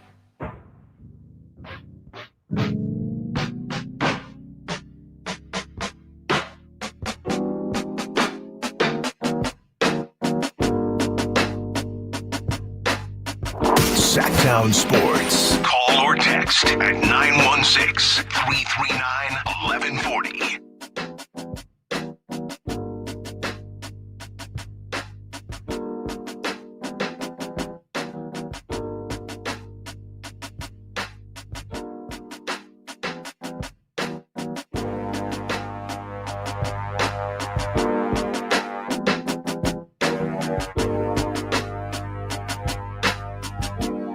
mid-season awards for the NFL. Yeah, say not a great slate this weekend. You know me, Chris. I just love watching Jaden Daniels, honestly. But Steelers, Commanders, I got that one circled, but not a great morning slate. We got obviously Niners, Bucks, and we're going to break all that down here at the top of the hour. But yeah, last weekend, I think we had a pretty good slate. 2 weekends ago was even better. And that's why YouTube Multiview just hasn't been working for me these last 2 weeks. I'm sure it'll work this week as the slate isn't great. But as we hit the midway point for the season, the Ringer has some mid-season awards to break down. Chris, what you got? Yeah, I mean, I just thought it would be a fun exercise if we did it. I have the Ringer link in there more so as a guide to who should be towards the top of these lists or where maybe people are leaning to. But I think that people would like to know, much like our quarterback list, where we stand on all of these awards halfway through the season so far. The ones that I think we should focus on are just the big ones: MVP, Coach of the Year, Offensive Player of the Year, which is really just the best non-quarterback, Defensive Player of the Year, Offensive Rookie of the Year. And then I think we should crown who we think, without counting last night, the best team through 9 weeks of the season so far. So let's start off with the big one, you know what? Actually, let's not start with MVP. Let's start with Offensive Rookie of the Year, just because that one feels like the shortest and simplest conversation. Obviously, Jaden Daniels is at the top of that, but I think the other ones in contention, maybe we can do a Jaden Daniels exception where it's just anybody but Jaden Daniels because he's in the MVP conversation too. So I think he's pretty much got the Rookie of the Year wrapped up. But I have some of the other names as Brock Bowers, Malik Neighbors, Brian Thomas, and I guess if we're not doing Jaden Daniels, we can throw Caleb in there as well. Which one do you feel like so far this season you feel like would be most deserving, Jaden Daniels aside? Nate, also feel free to hop in. Yeah, I would love to. Yes. I mean, Isaac Rendo, but great, man, Rookie of the Year. No one's really like sticking out. I mean, it's Jaden. I mean, it's just Jaden's running around. I would say Brock Bowers. Brock Bowers has been great. Yeah. Marvin Harrison Jr. has been great. Yeah, he's been good. I got Brock over Marvin Harrison. Yeah. I'd probably take Malik Neighbors' overall performance. He hasn't been great since he had a real concussion, quarterback. Yeah. Brian Thomas too. I mean, Brian Thomas has been really, really good. It's just he's cooled off a little bit. Terrible. Yeah. It's not Xavier Worthy either. He hasn't really had the pop that I think Brock Bowers was setting tight end records. Right. So I'm going Brock Bowers. Yes. Again, Jaden Daniels aside, everybody, if you're just tuning in. Yes. So, Jaden Daniels is obviously running away with yeah, not even close. I think I agree. I think I'd probably give it to Brock Bowers. Convo. Bo Nix. I don't think so. I don't want to put anything out there. Maybe Bo Nix is more deserving than Caleb, honestly. Like, let's just say Jaden Daniels stopped playing right now for whatever reason. Does he still win it? Yeah. Okay. Yeah. He's that good. He's in the MVP, and it's quarterback. It's all that. Yeah. All of it. Okay. Yeah, he's got it sealed. And speaking of, unless like Caleb makes the playoffs or something. Yeah. Or were to make the playoffs. And speaking of, I know I said the slate isn't great, but you were mentioning, Chris, the AFC teams that only have 2 losses. Mm-hmm. What if Jaden Daniels beats the Steelers this weekend? I mean, that's another feather in his cap, right? I mean, at that point, he will have beaten his impressive wins. He'll have beaten Joe Burrow and the Bengals. A narrow Hail Mary loss to the what was that? I'm sorry, the win. I'm sorry, the Ravens game was a close one, and then had the Ravens game, which was a really close one. Actually, now I'm looking at it, doesn't really have many impressive wins for Jaden Daniels this year. Still, but they're on the way. They have Steelers, Washington, Eagles, Cowboys coming up next. Their next couple weeks. So those are really the opportunities for him. Is he the number one if you have NFL ticket? Is he how they do with the NBA League Pass? He's definitely my NFL ticket team.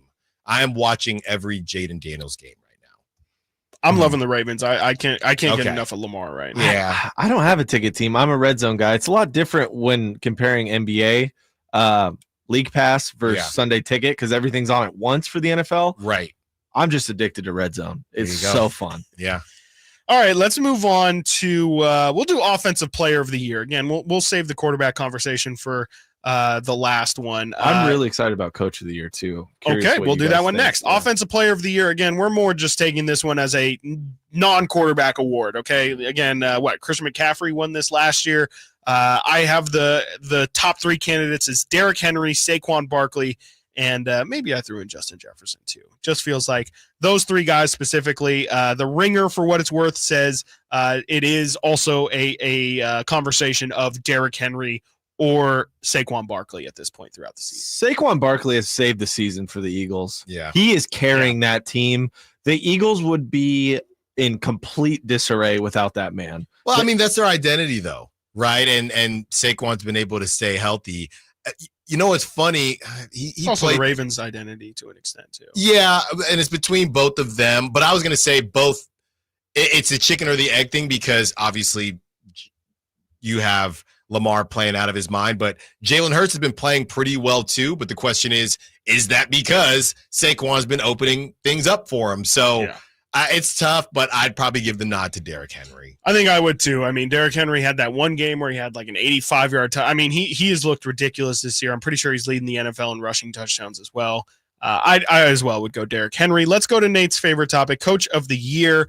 The candidates I have listed here. Let me see what the Ringer has to see if yes. So they say, yep, they have got the same exact list. They have Mike Tomlin, Dan Quinn of the Commanders, Dan Campbell, Kevin O'Connell, and I threw in there Andy Reid only because his team is undefeated and he was not included in the Ringer's list. And it feels like that is a statement in itself. Does McDermott also of the Bills, does he maybe get a shout? Sean McDermott. Yeah, I definitely think McDermott needs consideration. For me, I said this the other day to you guys. I think it's Mike Tomlin. He's only won Coach of the Year one time. I talked about like coaching fatigue or MVP fatigue, voting fatigue.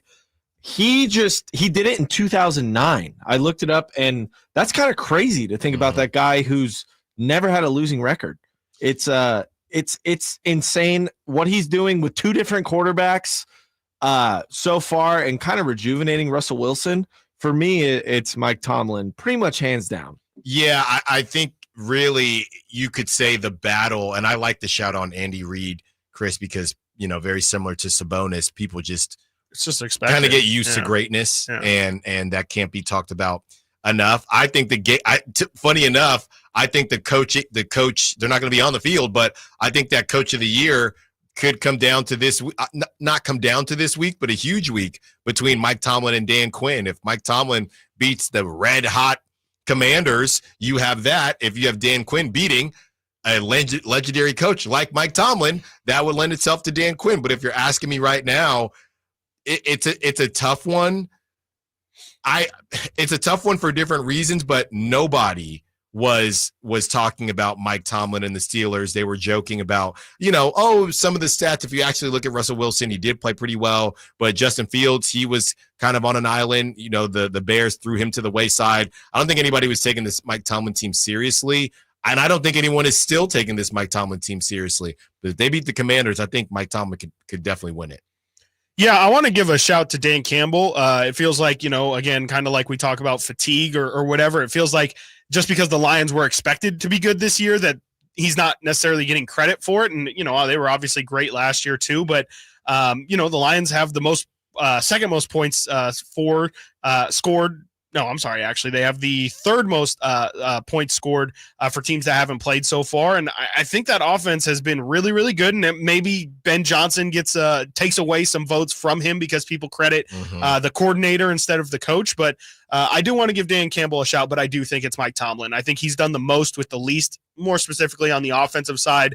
With having to navigate the Justin Fields for a couple weeks and then switch over to Russell Wilson and have it look like that was the right move for them. There was a lot of talk of, hey, Justin Fields hasn't been lighting it up, but you've been winning football games with him. Are you sure you want to make the switch?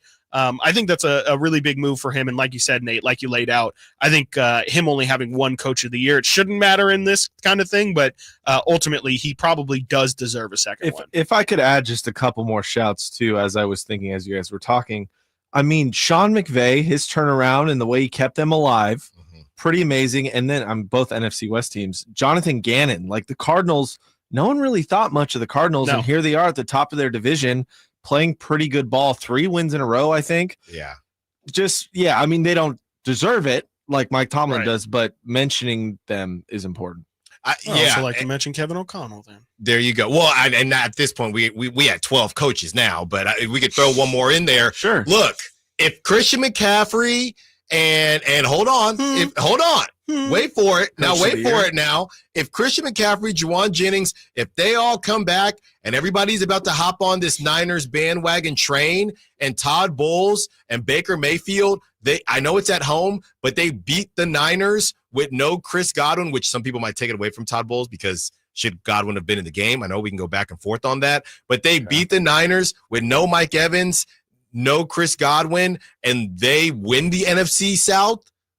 You could at least mention him. It's kind of a crazy year. There's a lot of teams that are deserving, a lot of coaches that are deserving, a lot of surprises this year. Yeah. In the NFL for sure. One that isn't. There's a long list and a short list, but the long list is longer than normal. Yeah. All right, we got some big awards and not a lot of time, so let's try and rapid fire this one. Defensive Player of the Year, the ones that I have listed here, and I believe the Ringer does as well. Actually, shockingly, might need to read this Ringer portion of it just because I think Niner fans might appreciate it, but we have the candidates TJ Watt, Fred Warner, Trey Hendrickson, and Dexter Lawrence. Trey Hendrickson leading the NFL in sacks.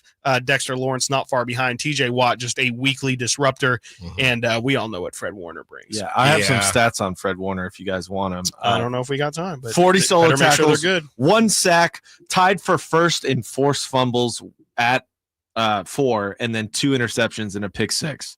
Pretty impressive for a linebacker. I'd love to see him win It's really tight. I'll go with TJ Watt. The Ringer says the Defensive Player of the Year is Fred Warner, and it's really funny that they just listed off some stats because the first sentence is, there are no stats that can accurately reflect what Warner means to the San Francisco defense, and then they proceed to go list these stats that Nate just listed. So absolutely, I mean, again, I've watched a lot of Niners this year, but to me, Fred Warner won this award in like week 4. Like I think what he's done this year has been absolutely ridiculous. I guess in a weird way, in terms of like crazy highlight plays, it's been a quiet couple weeks for him, but the first month and a half of the season, it was interceptions, fumbles, key stops. Every play the Niners were making on defense was on Fred Warner. Well, so I'm just giving the nod to Fred Warner, but that's also because I feel like I've watched him the most. It's also like attack Campbell, stay away from Warner because Campbell's horrible in coverage. Yeah, I'm going TJ Watt. All right, let's do the big one. MVP. The runners are going to be Lamar Jackson, Jaden Daniels, Josh Allen, Patrick Mahomes, and making his case even stronger after yesterday, Joe Burrow. Yeah, well, you got to win games, whether you it's do. a stat or not. You sure do. It's either Lamar or Jaden, and it's Lamar. It's Lamar for me. It's Lamar. It's undeniably Lamar. I don't even think Patrick Mahomes deserves to be in this conversation, to be honest with me. It's just because they're pretty crazy. Yeah. No, because every stat when they talk about the Chiefs is, look how bad Mahomes has been, and they're still winning. Yeah, he's a defensive merchant this season. All right. That's what he is. Real quick, best team through 9 weeks so far. Let's not go off standings. Obviously, the Chiefs are the only undefeated team. Spiritually, who do you feel like is the team that everyone should look out for? The ones listed: Chiefs, Bills, Lions, Commanders. Feel free to take your pick of the litter. It can be any team in the NFL. No one Who should. do you think is the best team so far through 9 weeks? This is the Lions. It is It's not the looking. Lions. Don't look forward. Nothing. Just who has played the best through 9 It's weeks. the Lions. It's the Lions. They've been beating the brakes. Having the Commanders in there is kind of insane. They're definitely not. I like a 7-2, hype train, you know? and that's where we're at. Great You stuff, play who's in Chris. front of you. Niners Bucks preview. On the other side, we hit the 12 o'clock hour. Stiles Watkins, Sacktown Sports. The only place you'll find De'Aaron Fox is Sacktown Sports. Spins away from the defender. In the paint. Soft floater. That's a great play by De'Aaron Fox. Hey, Sacramento, it's De'Aaron Fox, and you're listening to the home of the Sacramento Kings, Sacktown Sports. Your local sports leader. Online, easy way to get life insurance in 10 minutes. Ethos has rates that you can afford, like a $500,000 policy for a 40-year-old male starting at $1 a day or $30 a month with a few health questions and no medical exam. Get your free quote right now at checkethos.com. That's checkethos.com. Not available in all states. Rates do vary. Ooh, ma. What was that? That is business phone bliss with the Ooma Cloud phone system. It handles all our voice, video, and messaging needs. You sound very calm. I am. Ooma has everything I need to run my business more efficiently, like virtual receptionist, call routing, and video conferencing. And it starts at just $19.95 per month per user, plus taxes and fees. Ooma. Nice. Find your business calm at ooma.com/radio. I don't feel so good. You do feel hot. Dayquil Kids will take care of that fever. What about my cough? Dayquil Kids has that covered. Will it make my throat feel better? Yes, that too. But will it taste good? Yep, Dayquil Kids comes in your favorite flavor. Purple? Well, yes, it's great. Try new Dayquil Kids Plus Fever, the daytime coughing, aching, sore throat fever just for kids medicine. Safe for kids 6+. Use as directed. Tesla, keeping it real tour. Saturday, November 9th, the venue at Thunder Valley. Tesla, live. The multi-platinum rock band returns with special guest, Fuel. For tickets, visit ThunderValleyResort.com. Tesla, keeping it real tour. Black Friday is on its way at Fasteners Inc. Tool Outlet, and there's no better place to shop for all your power tools. Low price Makita Bear tools starting at $89, Makita batteries starting at just $49, and many more of the year's hottest deals. November 25th through December 2nd. That's right, one whole week of crazy deals on power tools. So don't forget, our Black Friday sale will be November 25th through December 2nd. Check us out at 6701 Power Inn Road or online at fastenersinc.net. Hey, it's Carmichael Dave for American Energy Heating and Air with a question. Have you recently had a technician diagnose your HVAC system and you were a bit surprised at how much it cost? Or did something seem off about their quote? Because at American Energy, they take pride in giving you honest, straightforward solutions to get that system up and running. Have their qualified technicians come out and give you a free second opinion. It's free. You got nothing to lose but some dollars off of that original quote. They're making the uncomfortable comfortable. They've been doing it since 1981, serving the greater Sacramento area. A+ with the Better Business Bureau. That's why they keep having customers coming back for more and more and more. You can call them and set that appointment at 916-520-9990. That's 916-520-9990 or AmericanEnergyAir.com. Call 916-520-9990 now. KHTK HD1 Sacramento, KYMX HD3 Sacramento. From the Power Business Technology Toshiba Studios, Sacktown Sports 1140.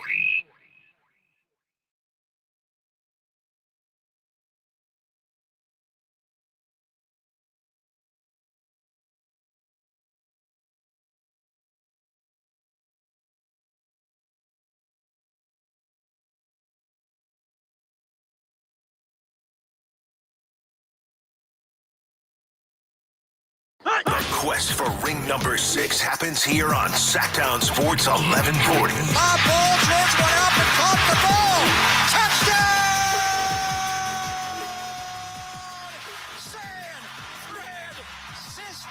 Listen on Sacktown Sports for all the 49ers action. Jennings went up and took it away. What a catch by JJ. He scored 3 touchdowns today. Quest for 6 lives here on your local sports leader, Sacktown Sports 1140. Live and local. Live and local. This is Sacktown Sports.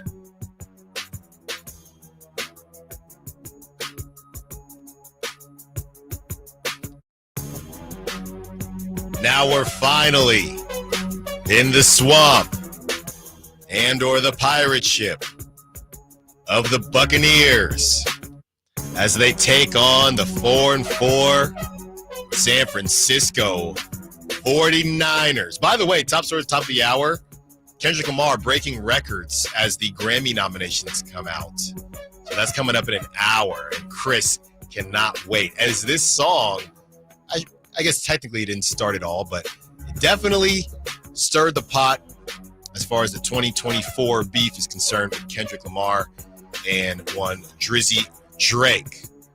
So that's coming up at 1 o'clock. But right now we head to the swamps of Tampa Bay, Chris, as the Niners take on the Bucs. The line has moved.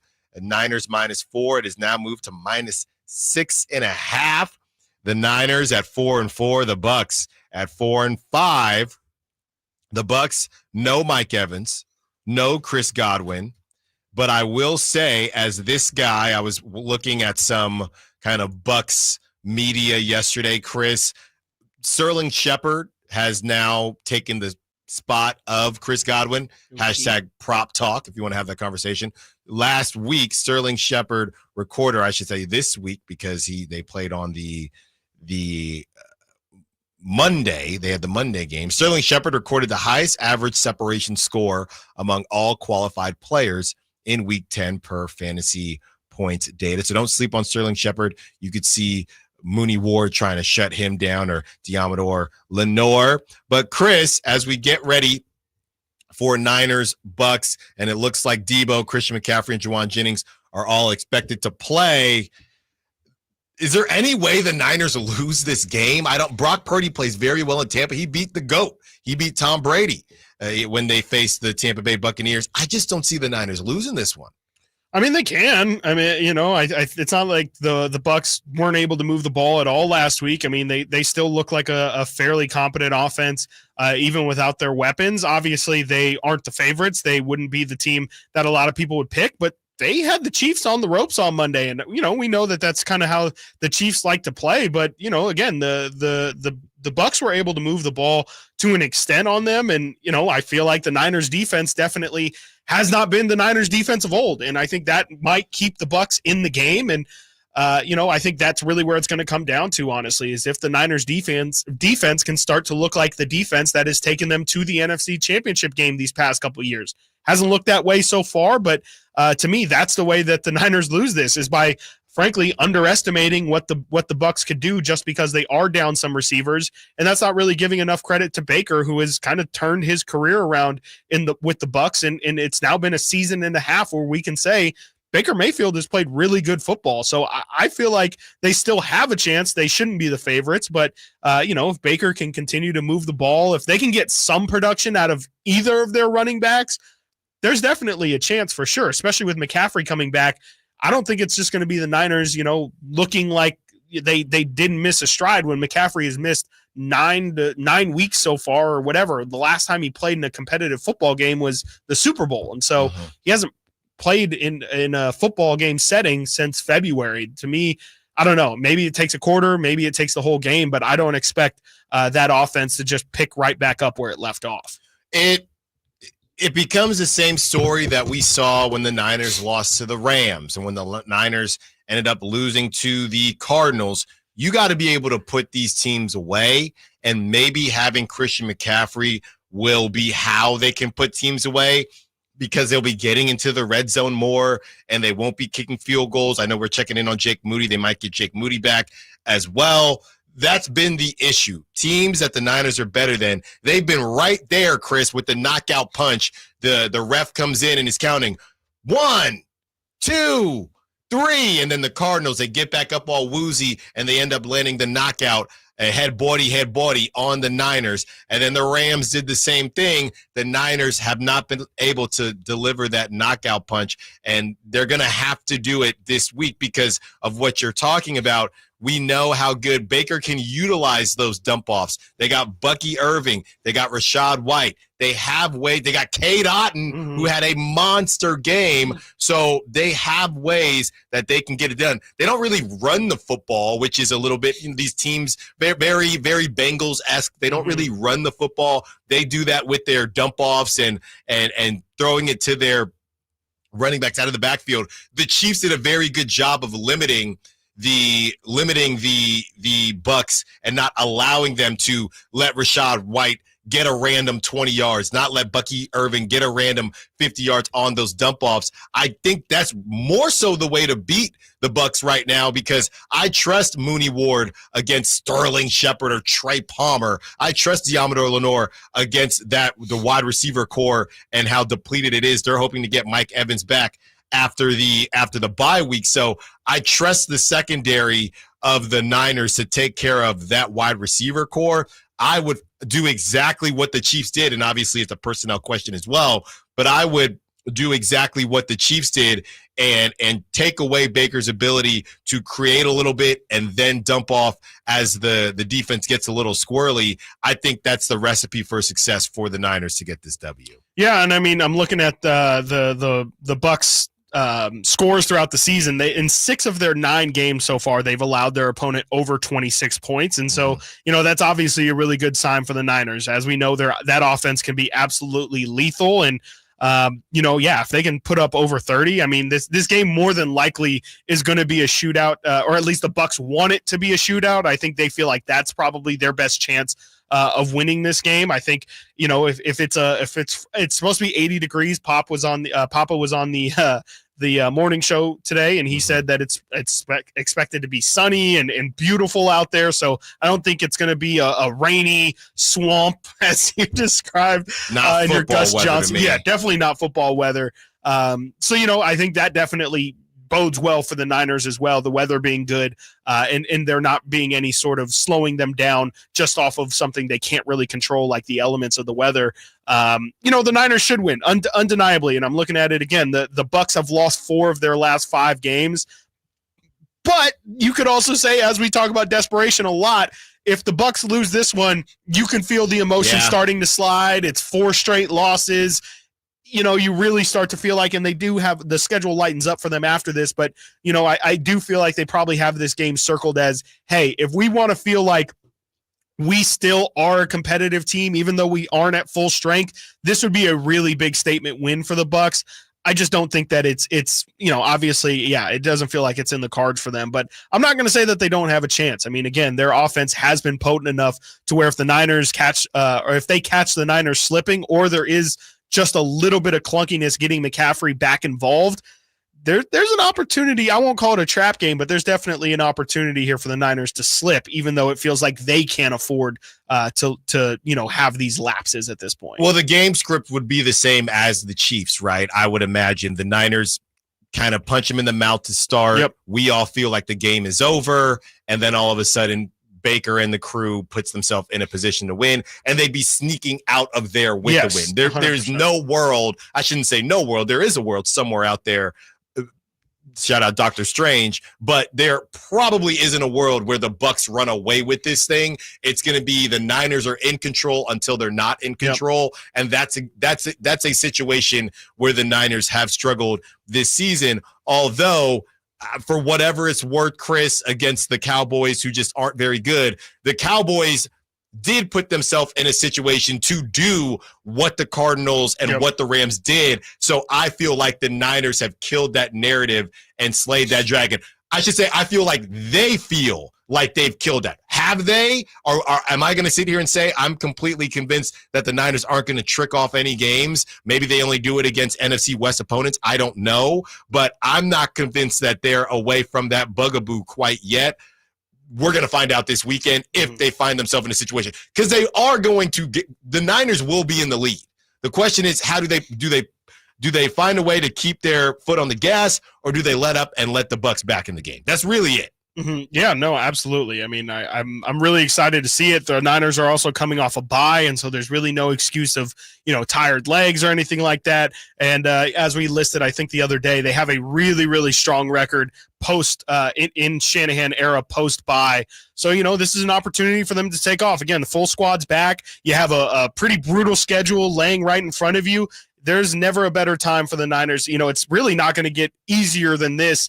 Maybe you could say next week against the Seahawks, but they only have a couple weeks here to kind of get back to the form of last year because, the opponents that they have coming up here, the Packers, at Bills, weather's versus Rams, at Dolphins, versus Lions at the end of the year. you really can't afford the slippage, and you can't afford to lose a game that, frankly, you probably should win on Sunday. So it should be Niners, and they should have the proper amount of desperation in that one. But, we'll see. This hasn't looked like the Niners teams that we've come accustomed to, and I think a loss on Sunday would definitely really drive that home. The Athletic gave out grades at the trade deadline. What did they give your San Francisco 49ers? Let's discuss. Stiles and Watkins, Sacktown Sports. The quest for ring number 6 happens here on Sacktown Sports 1140. Ball, George went up and caught the ball. Touchdown! San Francisco.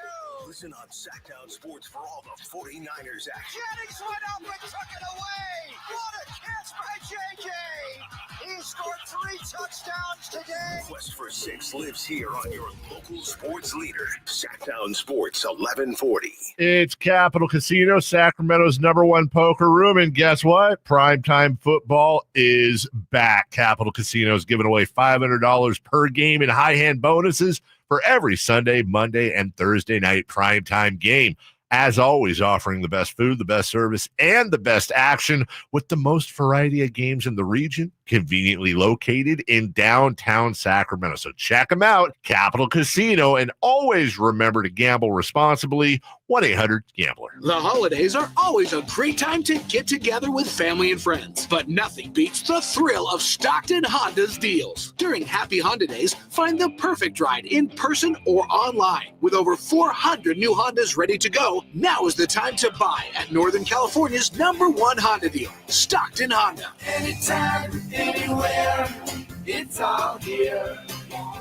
StocktonHonda.com. #1 claims based on 2023 total new and Honda certified pre-owned vehicle car sales from American Honda Motor Company. Sold on report.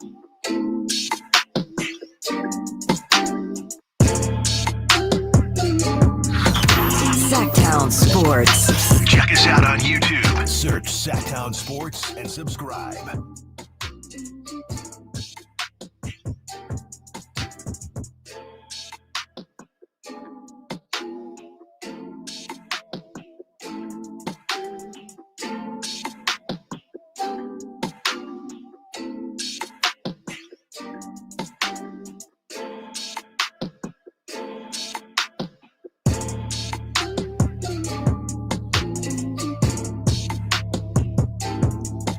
The Athletic, this is from the Athletic staff. They kind of break down what the Niners did at the trade deadline, and they gave not just the Niners, everyone gave them grades. Nate is going to follow up in a little bit in the 1 o'clock hour with the bottom of the hour with some injury updates for the Niners. That's coming up at 12:45. 12:30, we will be joined by Law Murray of The Athletic to break down the Clippers, what their plan is moving forward, and what they're going to be tonight against the Sacramento Kings. But right now, The Athletic gave grades for all of the teams that made deals. The Niners acquired defensive tackle Khalil Davis from the Texans. The Houston Texans traded defensive tackle Khalil Davis to the San Francisco 49ers for a 2026 7th-round pick. Why they made the move, the 49ers needed some reinforcements on the defensive line. Defensive tackle Javon Hargrave is out for at least the remainder of the regular season with torn triceps. That sounds very painful. While Malik Collins, Jordan Elliott, and Kevin Givens have been banged up. Versatile lineman Yetur Gross-Matos is on the injured reserve.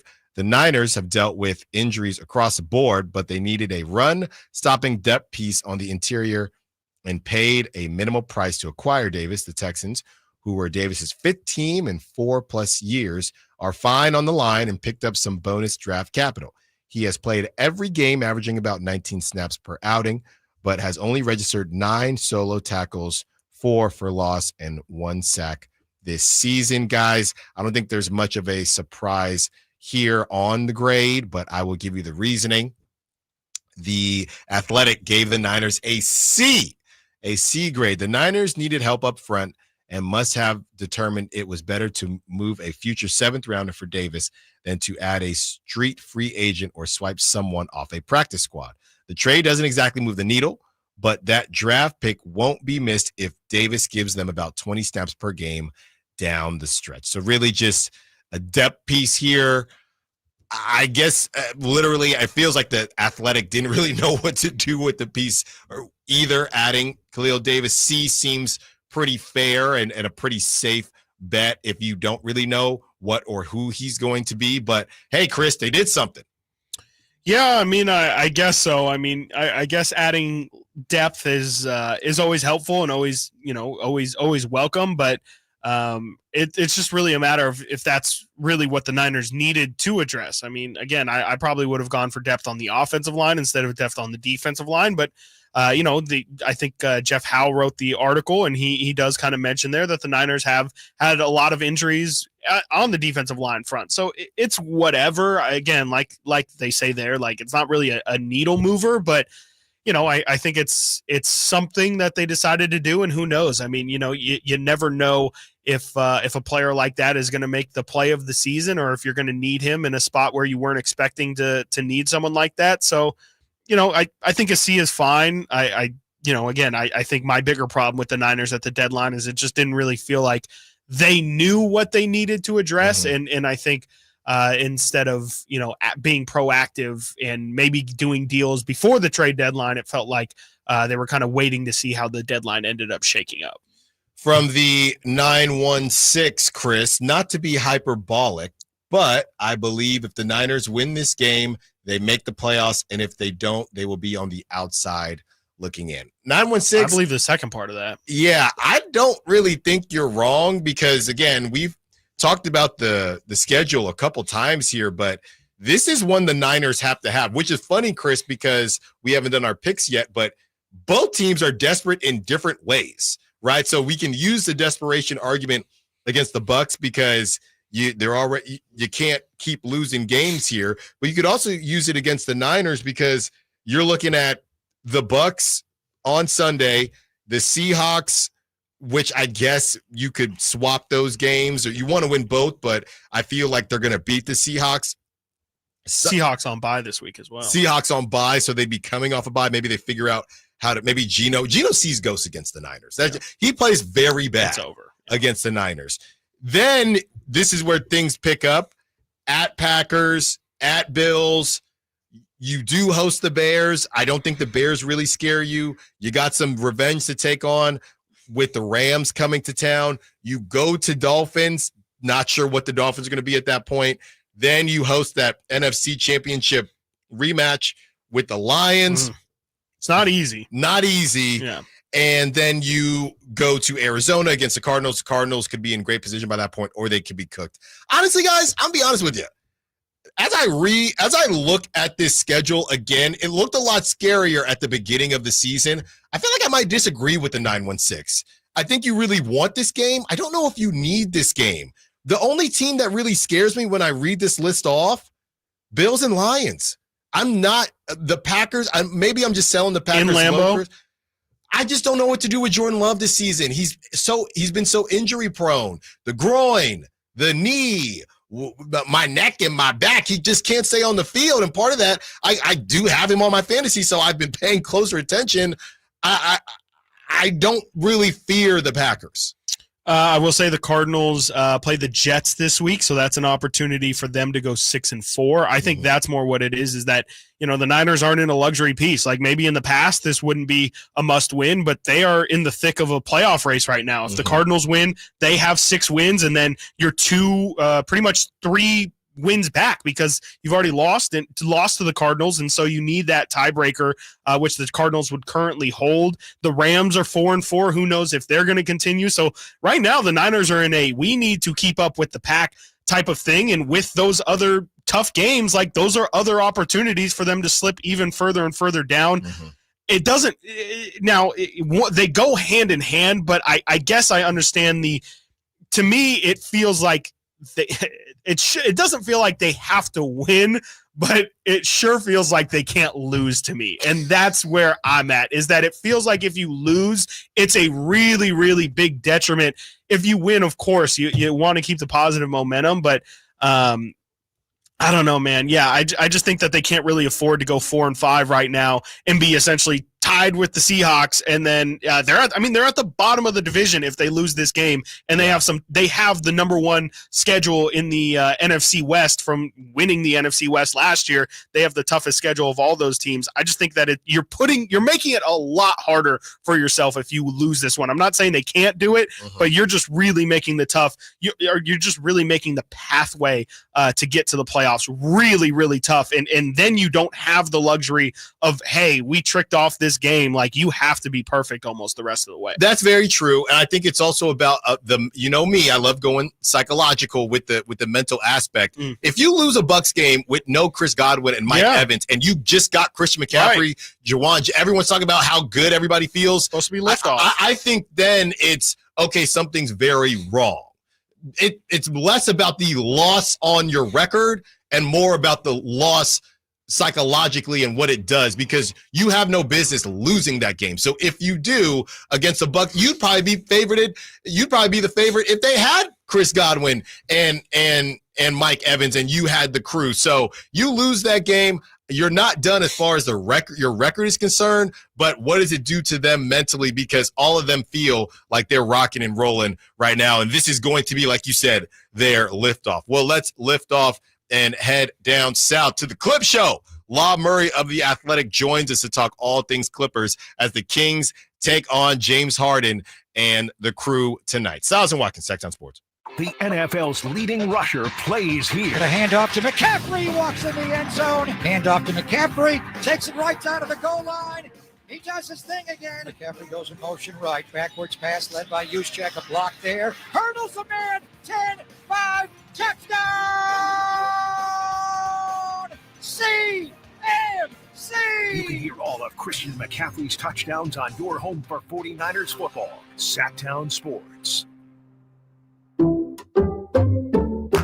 Some people just know they could save hundreds on car insurance by checking Allstate first. Like to check the propane tank on your grill first before hosting a tailgate. Let's fire up. Here, let me try. Seriously? You didn't check the propane? Who wants chips? Yeah, checking first is smart. So check Allstate first for a quote that could save you hundreds. Salt and vinegar? You're in good hands with Allstate. Savings vary, subject to terms, conditions, and availability. Allstate Fire and Casualty Insurance Company and affiliates, Northbrook, Illinois. Everywhere you look, things are getting more expensive. So at Consumer Cellular, we're lowering the price for those 50 and up. Now you can get unlimited talk, text, and data for $30 a line when you buy two. That's just $60 a month for 2 unlimited lines. So if you're 50 and up, make the switch and save. Come on, you've earned this. Call 1-888-FREEDOM or visit consumercellular.com today. Requires 2 lines of service, age validation, and credit approval, subject to system and area limits, taxes, and other fees apply.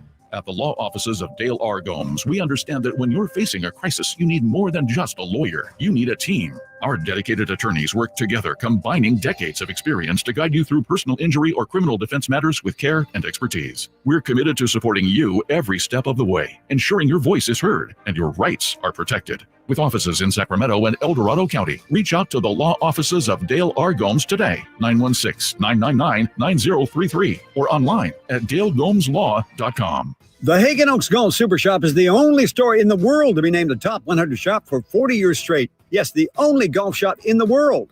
Hagen Oaks Golf Super Shop is your unsurpassed spot to find the hottest golf gear, best pricing, and elite expertise. Try any club on the shelf on the driving range for free and let our staff show you everything you need to look and play better. You love golf. The Hagen Oaks team loves golf too. Hagen Oaks Golf Super Shop, Fulton Avenue at Business 80. Learn more at hagenoaks.com or 916-481-GOLF.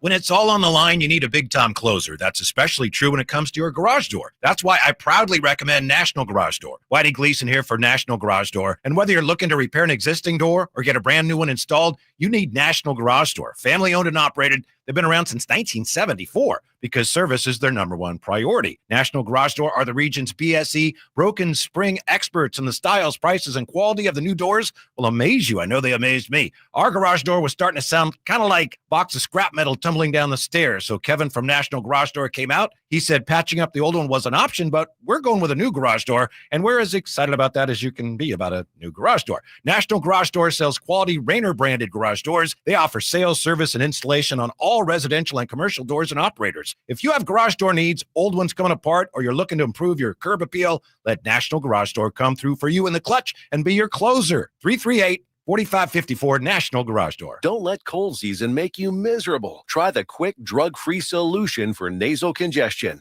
Navage. Navage uses gentle suction to flush out your sinuses with refreshing saline, helping you breathe easier, sleep better, and feel healthier all winter long. And here's even better news. Navage is now available at select Costco locations in a great new value pack. It's everything you need to start breathing better fast. Check out Navage at your local Costco today. Navage, Navage, breathe easy. The Hagen Oaks Golf Super Shop is the only store in the world to be named the top 100 shop for 40 years straight. Yes, the only golf shop in the world.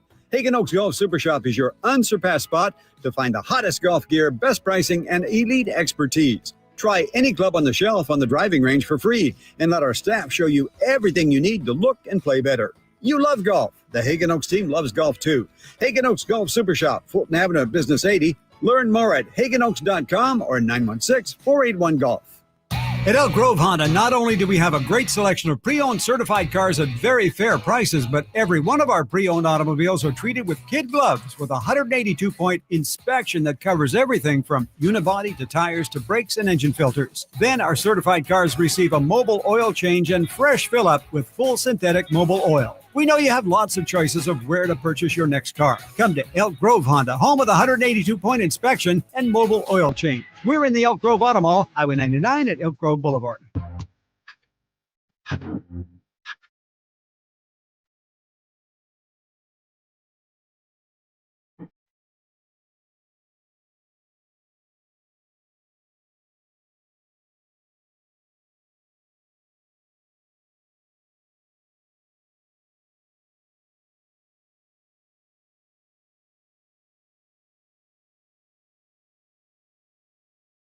Sacktown Sports. Call or text at 916-339-1140.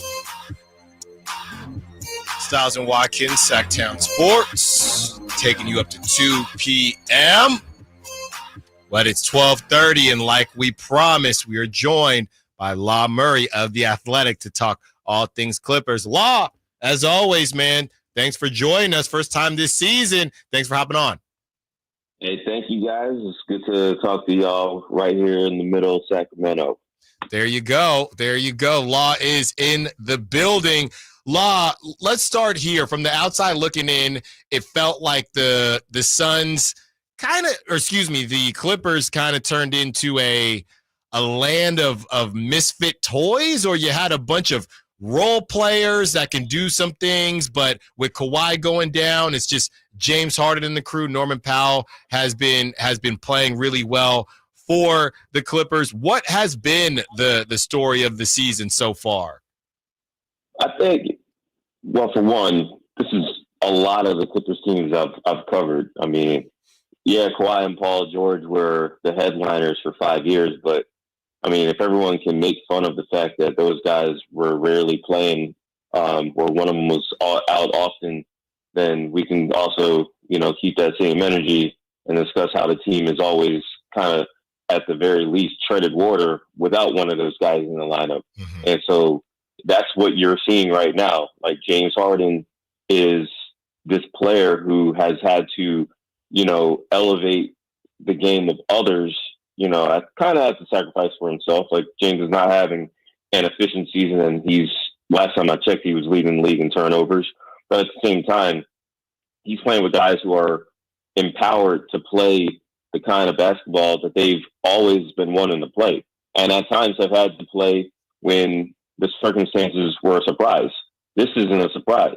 We haven't seen Kawhi be fully healthy since the last time I was in Sacramento, one of the first days of April of this year. They were coming off of a really strong 3-game East Coast swing. Teron Lue called them soft. That was then, so being in Sacramento was actually a pretty poignant moment for me, just because that was the moment that I knew Kawhi was going to be out and dealing with this knee issue. He still is dealing with the knee issue, and the Clippers have had all training camp. They had the first couple of weeks of the season to understand what's going to work for them, what's not going to work for them. What's going to work for them is playing defense at a high level, knowing that they don't have the talent margin to do anything else. They have to be locked in. They've been great at that for parts of games. They're not good enough to do it for a full game. So that's what we're going to see. That's what they're going to try and improve on over the next week or two. Law, is there any update as to when Kawhi might return? I mean, is he even doing pregame warmups or anything? Like, is there any sign that his return is even close? Man, the day that Kawhi Leonard gets on that court for a pregame warmup, there's going to be more people on the baseline than for the actual game itself. So that hasn't happened. You won't even have to ask me if that happened. Gotcha. You know what I'm saying? I ain't got the Twitter following to actually get any kind of motion on any kind of update that we'll see out in the clear view. That being said, there's been no indication that there's been any kind of setback.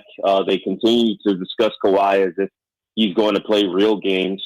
I'll give them this month to actually make that happen. I think that if Kawhi doesn't play by the time they actually get their next consecutive days off, which won't be until December, I believe, 5th, 6th, and 7th, then, I think that you're going to have to look at the organization differently. This month is a bear. I mean, I'm in Sacramento right now. I'm going to wake up in a different city each of the next 4 mornings. So, that's the NBA schedule, man. Like, here's what that means as far as Kawhi. He's not on this trip. He is not, there's no practice. You know why? Because there's no practice time. NBA teams practice, at least they practice in full when you get back-to-back days off. There's no place in the schedule for that this entire month of November. There's shoot-arounds, there's walkthroughs, there's stuff like that. And that's cool for guys who are, already, kind of nearing returns and stuff like that. Kawhi's not at that space yet. So, it's easy to say he's not going to play this next week coming up. But, at the same time, we're going to give the Clippers, the benefit of the doubt for now. But I think that benefit of the doubt runs out if he doesn't make it back on the floor by the end of this month. That's tough. That's tough stuff right there. Talking to Law Murray of The Athletic.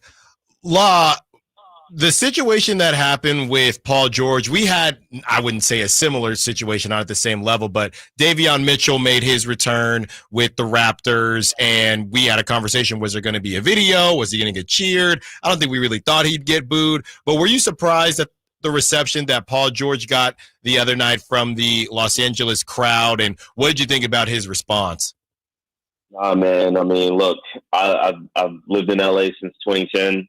I have seen my share of return games. I'm from Philadelphia, where Elton Brand left the Clippers to go to that franchise. I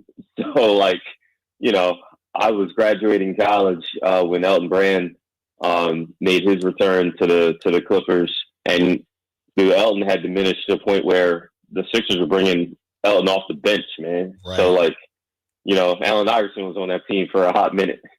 So I remember that, and I had nothing to do with covering the Clippers back then. I was a young bull. Now I'm still a young bull, just a little more experienced. And I've seen Chris Paul come back. I saw Blake Griffin come back. The Clippers fan base will treat you well as long as you don't say the wrong damn thing on the way out. You know what I'm saying? And the players, they have that same energy too. It's like they're your teammates. So the players, they weren't tripping too much, but they were ready to face Paul. The fan base, I think everything would have been cool with Paul if Paul never, said the wrong things on his pod. But because he said certain things on his pod that upset an already pretty agitated fan base. Remember, this is the same fan base that was excited for Paul and Kawhi to be here, and that excitement disappeared as soon as the bubble ended because of the disappointments. It's been one disappointment after another. For Paul didn't understand that, and the Clippers fans, they're going to let you know exactly how they feel if you're ignorant in any kind of context. And so maybe Paul didn't understand, but all Clipper fans did was listen to Paul when he left, and they felt disrespected. And so they made sure to kind of return that disrespect back to him. Paul's done a lot of great things for this franchise, had a lot of great moments, really loved being a Clipper. But the reality is, he didn't really, when he left, he kind of was ready to turn the page, and he knew, he had to know he was going to get booed. Like, he talked about that on his pod too. So, right. It wasn't ever going to be a surprise to me. Like the Clippers, they're prioritized supporting the guys that are there. And what's interesting is Reggie Jackson, he came back too. He was in a Sixers uniform. He got some garbage time. Yeah. They cheered Reggie because Reggie ain't never say the wrong thing. So you can't be surprised if you just pay attention, man. This era was very disappointing. And they're not going to take that out on a guy unless the guy kind of does not show that he understands. And that's what happened. Law, I'm going to have you do our job for a second here. The Clippers have already played and lost to the Phoenix Suns twice so far in this early season. The Kings actually play Phoenix on Sunday and then again at Golden One Center on Wednesday. What can you tell us about what you saw from Phoenix and why they've looked so good to start this season so far? Only one loss so far this year. Well, I think you're talking about the Phoenix Suns. Like, I just feel like they got a new coach who's really good at the regular season, bro. Like, can we just put some respect on that part? Like, yeah, Bud got fired from Milwaukee because of what happens in the playoffs. Right. You know, because in the playoffs, he always ran up against the wrong team. Right. The Miami Heat. The Miami Heat. And shoot, they swept when they won the championship. They swept the Heat. People don't talk about that because, you know, the pressure of that championship season was elevated going into it because of what happened in the bubble against the Heat. And when they saw an AC Heat again and saw the same thing, they're like, nah, we saw it twice. We got to let him go. It reminded me of Doc Rivers with the Clippers. Like the first blown 3-1 lead, it was like, man, that sucks. You do it again, it's like, yeah, we can't get over this. Yeah. Like, you know what I'm saying? We can't do it. First time, shame on you. Second time, shame on me. Right. If we don't do something. Bud has gotten the Phoenix Suns. Bud is an offensive coach. He came up under Pop, and every team that Bud's been a part of has known what the heck they're supposed to do on offense, especially in the regular season. When he got to the Atlanta Hawks, he changed them. 2 years later, they were in the conference finals for the first time in the Atlanta era. When he got to the Milwaukee Bucks hadn't touched a playoff series win since 2001. All of a sudden, they're overnight contenders and expectations raised exponentially. The Phoenix Suns were the only playoff team last year that failed to win a single playoff game. They got swept up out of there. I was in the building in Phoenix when they were down like 35-4 on fan appreciation night. That is not a way to appreciate the fans, bro. You know what I'm saying? Yeah. But now Buzz got that team. I don't even think they're playing great, to be honest with you. Buzz got that team winning games, though.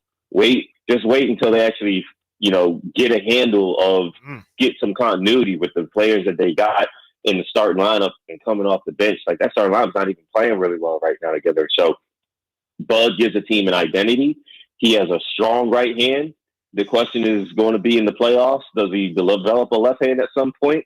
That's always been the question. But you got to get to the playoffs first, man. And it's only November, and they're in a good spot right now, way better than they were last year. Yeah.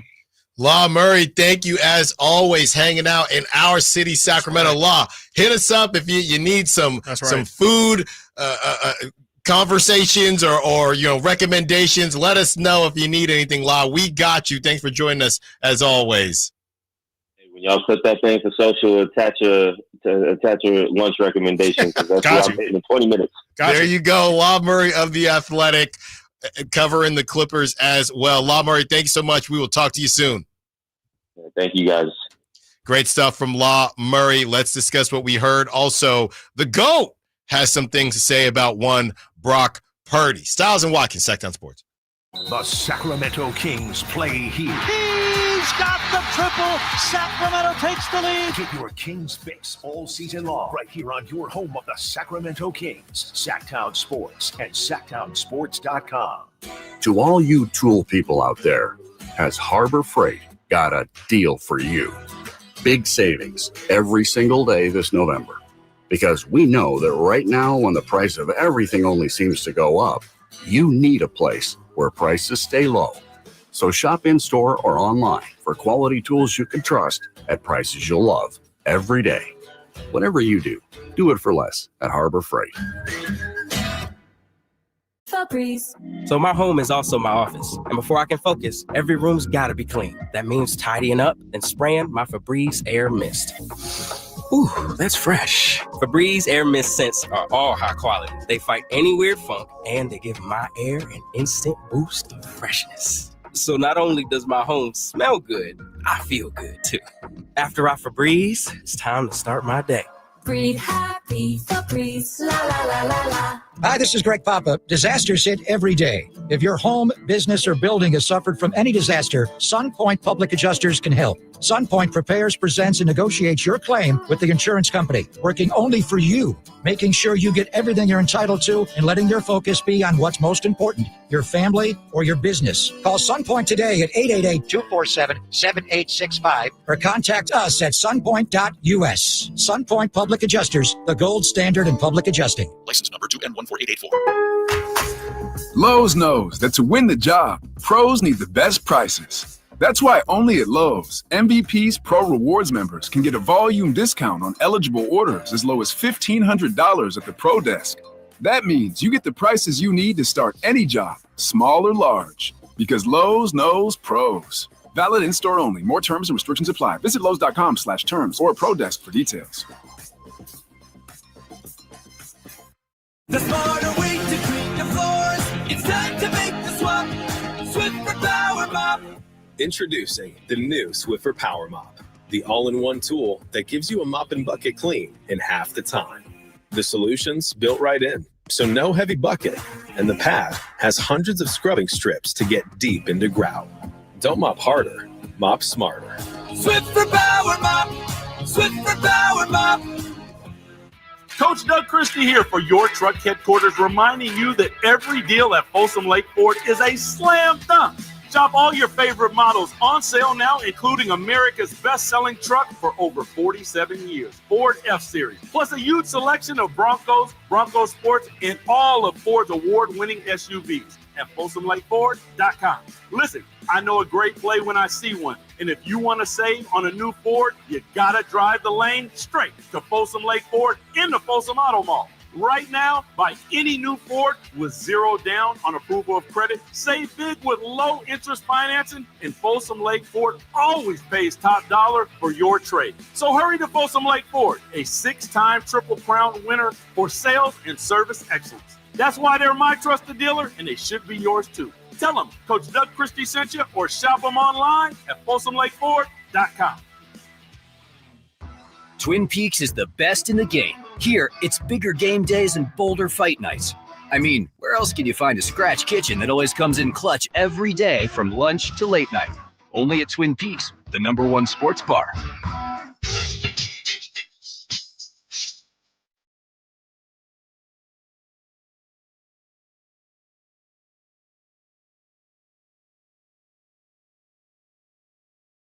Live and local. Live and local.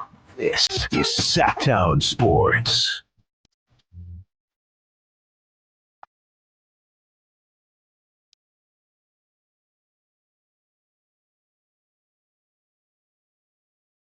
Thanks again to Law Murray of The Athletic in the building.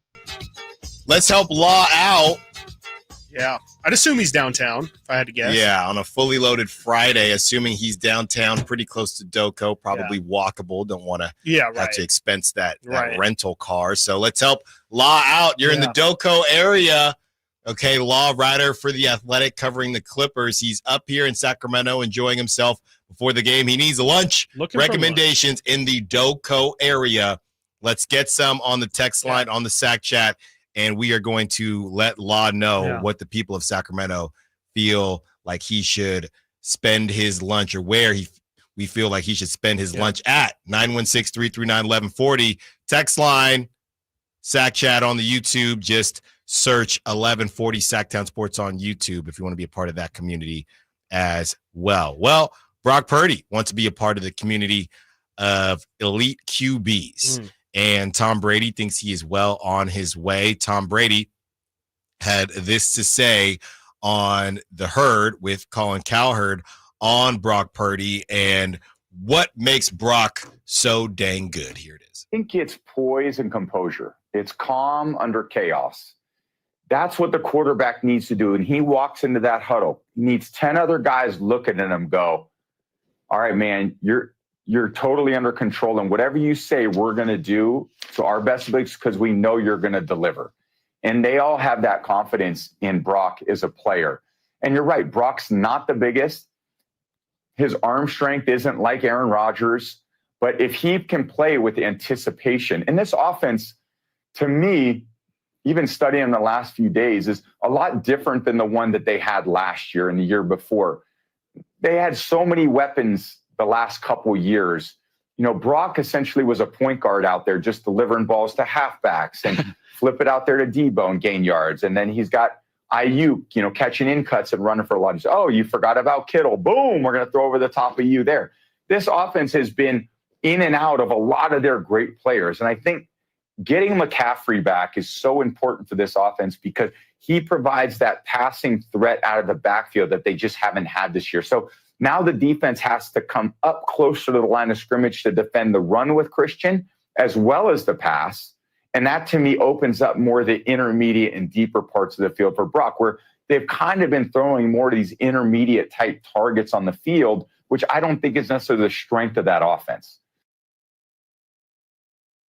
There you have it. That's from the one, the only Tom Brady, his poise. And I've always said this about Brock Purdy, Chris. He, maybe not so much this season, but in the past, he's just made things look really easy. When look, the numbers might be somewhat similar when people compare Brock Purdy and Jimmy Garoppolo, but I'm going to go there. The eye test is just completely different. Jimmy Garoppolo. Mm-hmm. Oh, yeah. I'll put it to you like this. Jimmy Garoppolo does not make me feel like I could play NFL quarterback. All right. He makes it look very tough.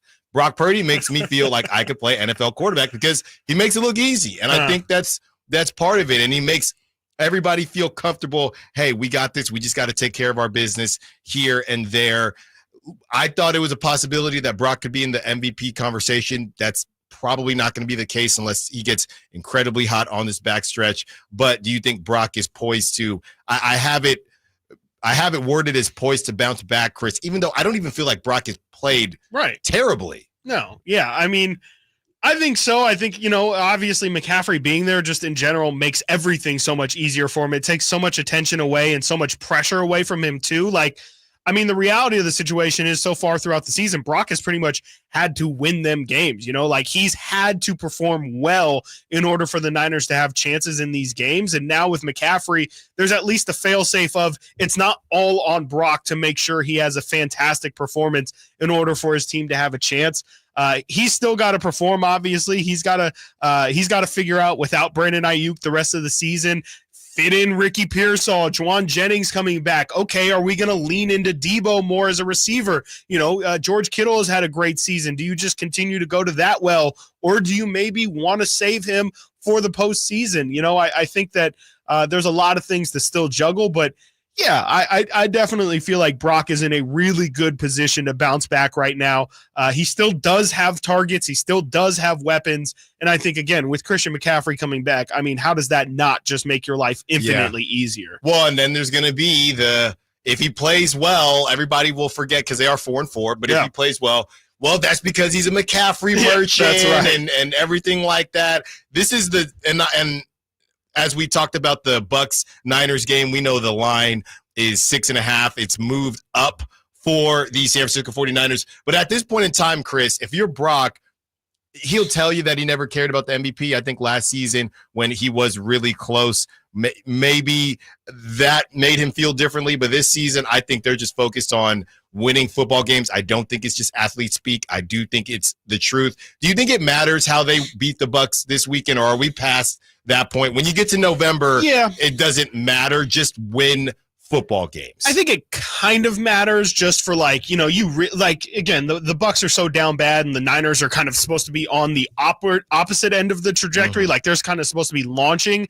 It feels like you want to win comfortably, and if you can, win big too, just to kind of really get your mojo going and really feeling your oats a bit. But like you said, at the end of the day, you're at the point of the season, and frankly, you're at the point in the standings where you get it however you can, by any means necessary. It doesn't matter if it's a game-winning safety, you take it. And, I feel like the Niners, again, should be able to handle the Bucs pretty well. I think ideally, if you're looking for a number, I feel like, again, the Bucs have put up or have allowed 26 or more in 6 of their 9 games. I think the Niners should look to put up 30. That was really the number last year, where it felt like consistently in the games where they won, they were putting up 30 pretty routinely. I think if you want to start feeling like how you were feeling a couple seasons ago, or last year even, you start to put up more of those 30-point performances. And actually looking at the Niners' schedule so far this season, in all 4 of their wins, they've put up 30 points. So I think that's the magic number for them this week. There you go. And I will say this. It doesn't matter how they win. Again, it doesn't matter how they win from a record perspective. I do think it matters psychologically. Even the Cowboy game, but I don't know, man. You watch these guys after W's, and we talked about it after the Cowboys. They did not care. No. They did not care that they almost did the same thing that they did against the Cardinals and the Rams. You couldn't tell them. You would have thought that they won like they won last season against the Cowboys, 40 to whatever. So I really don't think it matters to them as long as they're winning football games. They're just at that point in the season, very similar to how they beat the Packers and the Lions, right? So you don't have to go out there and just own the game from start to finish. They're to the point now where we're not trying to impress anybody. Like we mentioned yesterday, they're not in anybody's top 10 power rankings. They're just trying to get healthy, get right, and get back on the right track. We had this, Chris, and Nate, I know you had a couple injury updates, so I'm going to throw to you here. This was John Lynch on the Niners flagship. What we know is that he practiced Monday in a bonus practice, showed up Tuesday feeling good, had an off day, practiced Wednesday and Thursday, kind of a normal fashion like we would during any work week, and look great. I say hopeful that he will be out there with us.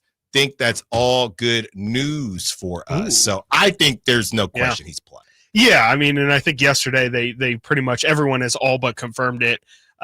He's, it feels right. I mean, we initially at the beginning of the season said, it was going to be week 8 Chiefs, but I definitely think in hindsight being 2020, the week after the bye always made the most sense for McCaffrey coming back from this thing.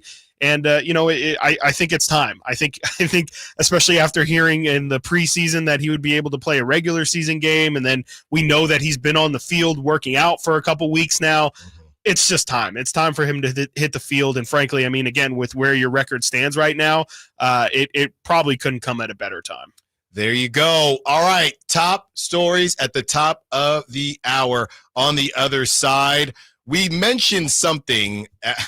We mentioned something and how it was going to blow everyone out of the water. Well, the first part of that has come to light. We'll tell you what exactly we're talking about. And if you're a golfer and a Caitlin Clark fan, you are going to love this news. And Bronny James making his start, but it ain't going to be in the NBA. Stiles and Watkins, Sacktown Sports. Did you miss any part of our live local shows? Don't worry, you never have to miss them again. Check out SactownSports.com and search our podcast page and play our shows when you want. The Carmichael Dave Show with Jason Ross, Stiles and Watkins, and The Drive Guys. Plus, other podcasts like Return of the Empire, Return of the Roar, The Stingers Up podcast, and Golf to Go with Frank LaRosa. They're all available right now on SactownSports.com. Online, easy way to get life insurance in 10 minutes. Ethos has rates that you can afford, like a $500,000 policy for a 40-year-old male starting at $1 a day or $30 a month with a few health questions and no medical exam. Get your free quote right now at checkethos.com. That's checkethos.com. Not available in all states. Rates do vary. The holidays are always a great time to get together with family and friends, but nothing beats the thrill of Stockton Honda's deals. During Happy Honda Days, find the perfect ride in person or online. With over 400 new Hondas ready to go, now is the time to buy at Northern California's #1 Honda deal, Stockton Honda. Anytime, anywhere, it's all here. StocktonHonda.com. Based on 2023 total Available new and Honda certified pre-owned vehicle car sales from American Honda Motor Company. Sold on report. Facts are facts, and the facts show that for eliminating hip, knee, back, leg, and foot pain, it's the Good Feet personalized arch support system, clinically proven to provide significant pain relief in only 4 weeks. Good Feet arch supports are designed to help put your feet and whole body back in pain-relieved proper alignment. Good Feet arch supports are HSA and FSA eligible. Book your free fitting at Good Feet in Sacramento, Roseville, and Vacaville. Black Friday is on its way at Fasteners Inc. Tool Outlet, and there's no better place to shop for all your power tools. Low price Makita Bear tools starting at $89, Makita batteries starting at just $49, and many more of the year's hottest deals. November 25th through December 2nd. That's right, one whole week of crazy deals on power tools. So don't forget, our Black Friday sale will be November 25th through December 2nd. Check us out at 6701 Power Inn Road or online at fastenersinc.net. When an overwhelmed injury victim calls Ashton and Price, we immediately remove their legal burden and introduce them to the very best medical care in the region. They focus on their health and we handle all the rest. When they reach the end of their medical journey and are reunited with happiness and hope, we unleash our decades of legal experience to obtain maximum compensation. We are real, local, experienced litigators and snappy dressers too. Consultation's free, and there's never a fee until we win. Remember, for the best advice, don't think twice. Call Ashton and Price. Tom's Watch Bar, your ultimate sports watching destination for all Kings games, hosted live by Sacktown Sports. With 360-degree viewing, surround sound, premium food and drink, and game day vibes that match being at the game, Tom's Watch Bar is the ultimate game day experience for all Sacramento Kings fans. It's time for the Sacktown Sports live events calendar, the hottest live events lineup just for you. Kicking things off for comedy fans, don't miss David Spade bringing his sharp wit to Hard Rock Live Sacramento on November 22nd, followed by the hilarious Russell Peters lighting up the stage the next night, November 23rd. Then get ready to feel those good vibrations with the legendary Beach Boys on November 24th at Hard Rock Live. And for classic rock lovers, the Black Crowes will rock in the same stage November 30th. All of these are brought to you by our friends at Live Nation. The original Jersey Boys, Midtown Men, are bringing their holiday show to Thunder Valley on December 8th. Then kicking off the year in style, country stars Dylan Scott and Jackson Dean are hitting Thunder Valley on January 10th. And the one and only Bill Engvall will be there too, cracking up the crowd on January 11th. Don't miss these incredible events coming your way, and stay tuned for more info. To get details, head to sacktownsports.com. KHD KHD1 Sacramento, KYMX HD3 Sacramento. From the Power Business Technology Toshiba Studios. Sacramento's official home of the 49ers. San Francisco. Sacktown Sports 1140.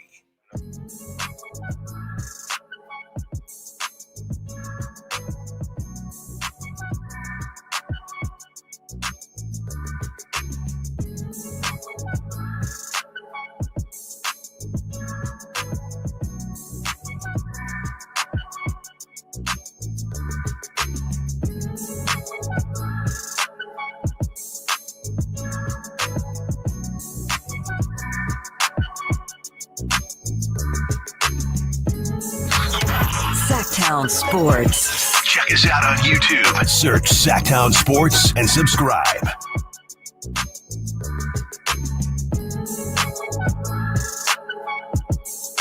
One more hour with you.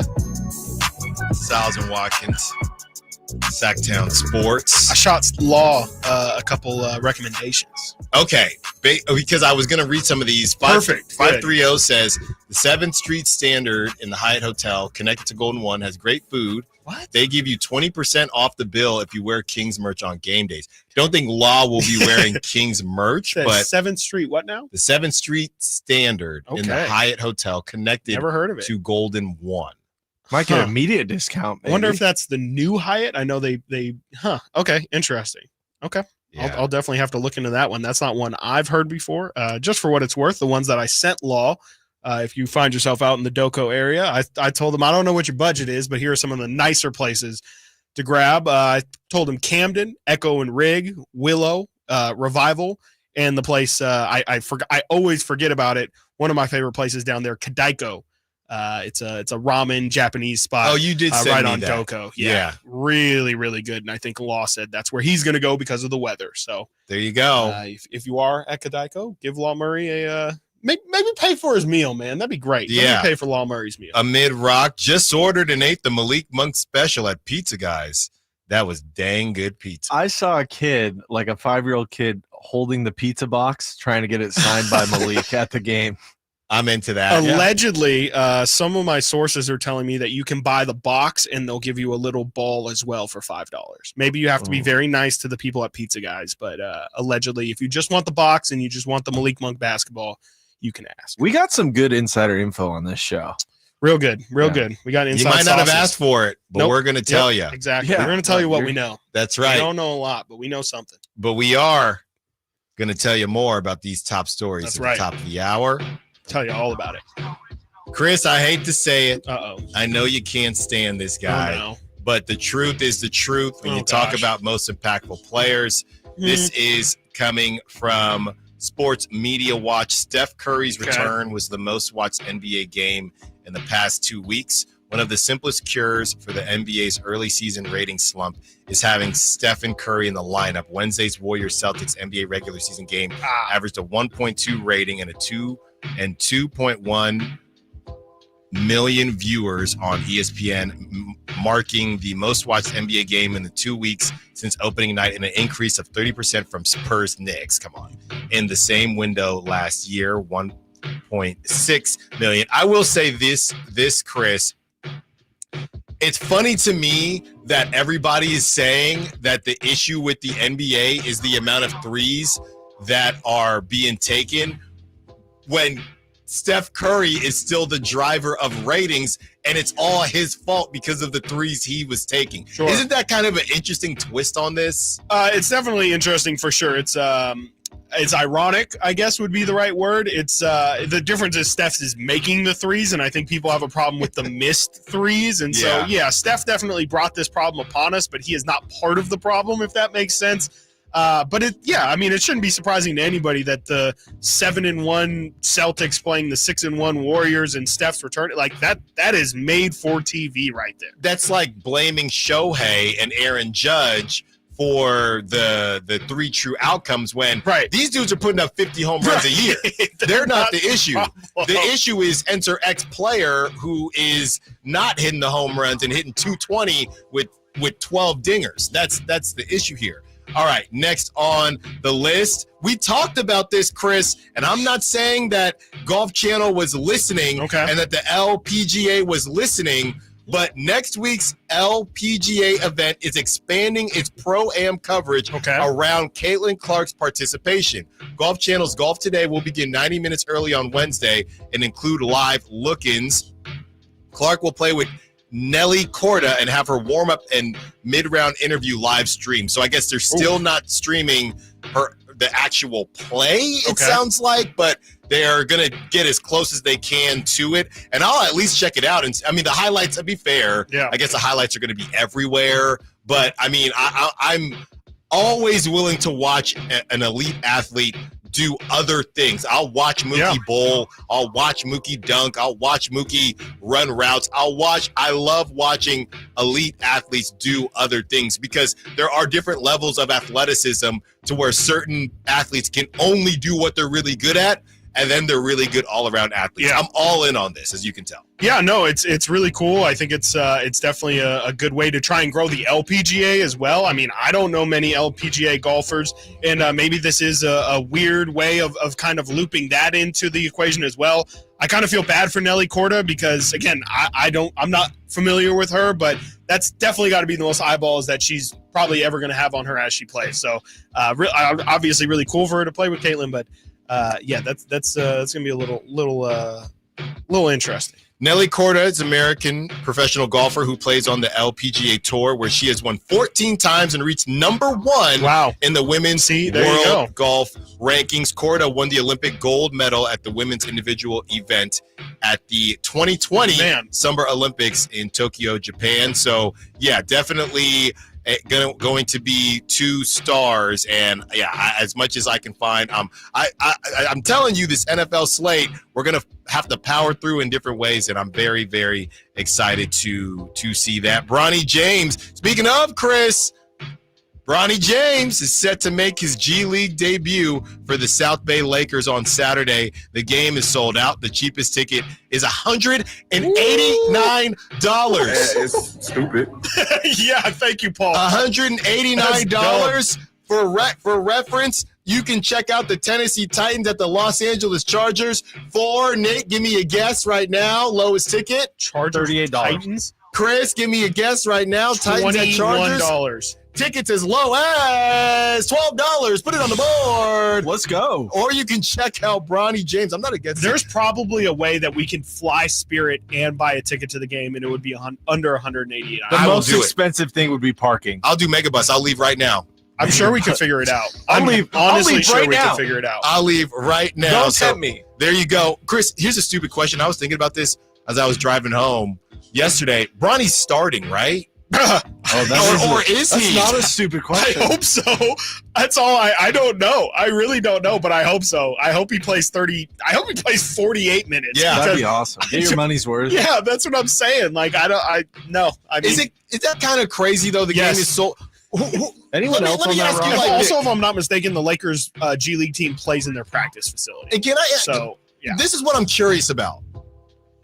Who bought the ticket? Who is buying these tickets? Is it hype beasts? Fred? I mean, are there younger? Is it? Oh, I watch Bronny stream on Twitch, so I want to watch him play basketball. Because I don't think hoop heads are going to watch Bronny.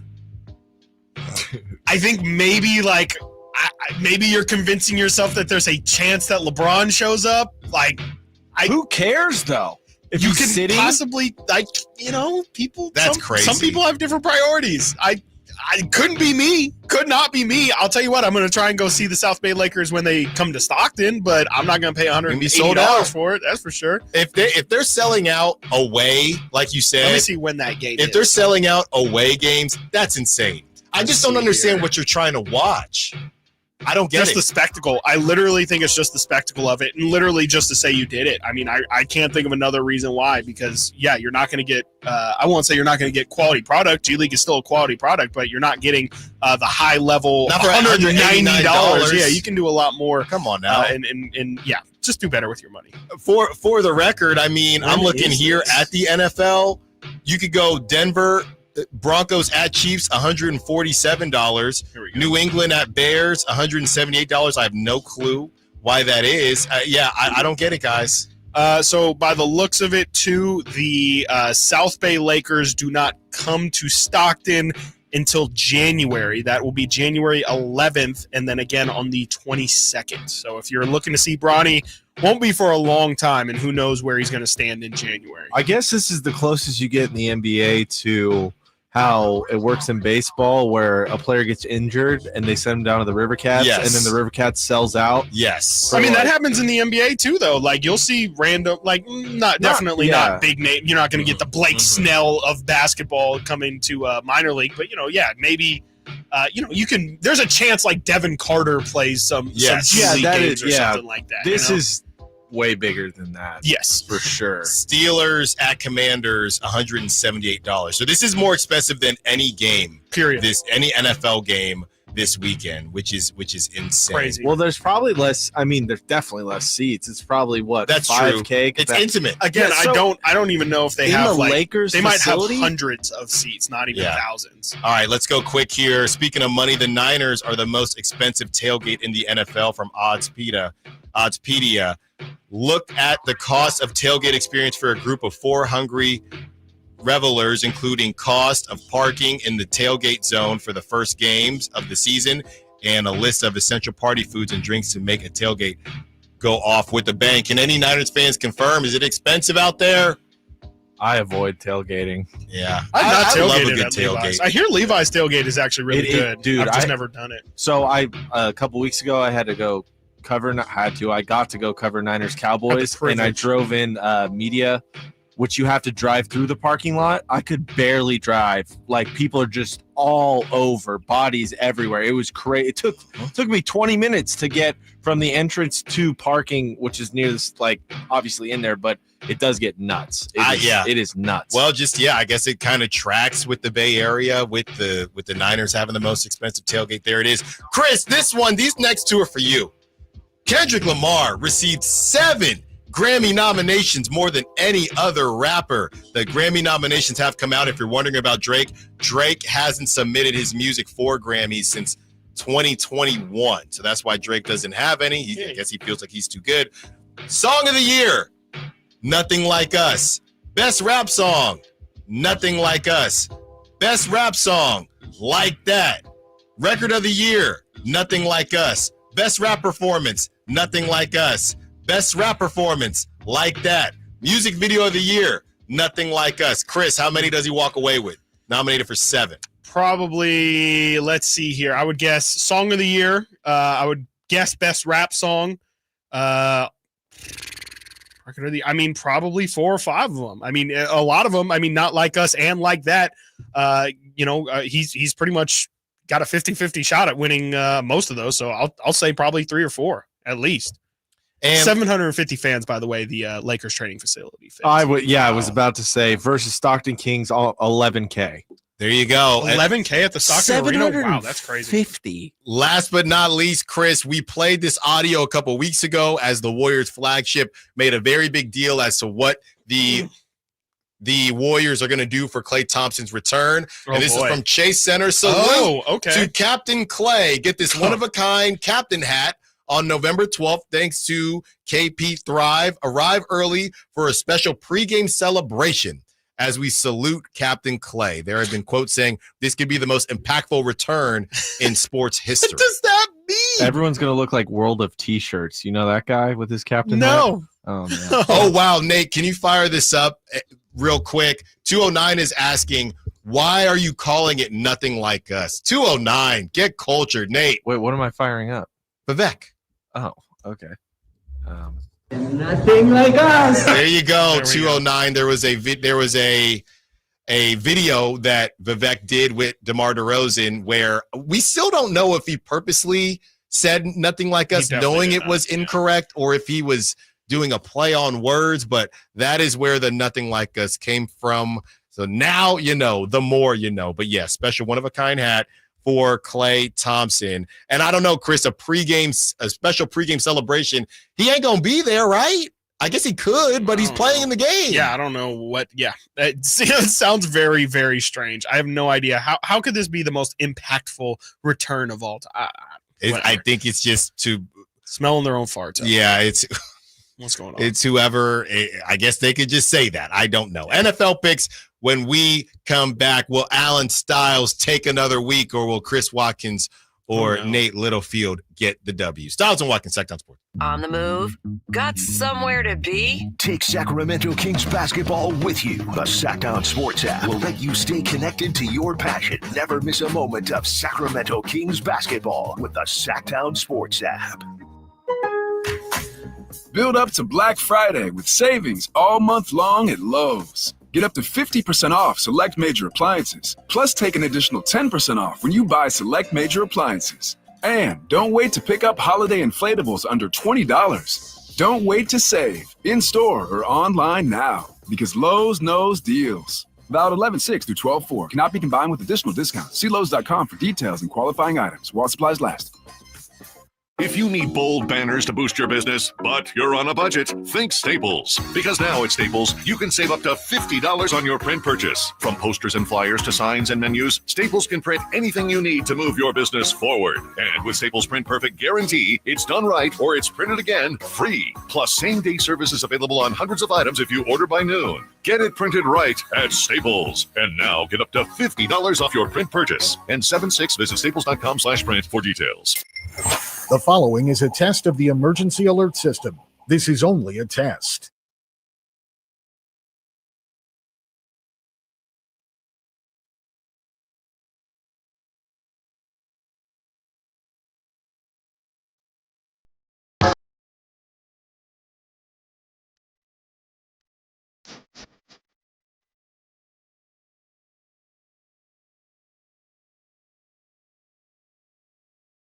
Sacktown Sports. Call or text at 916-339-1140.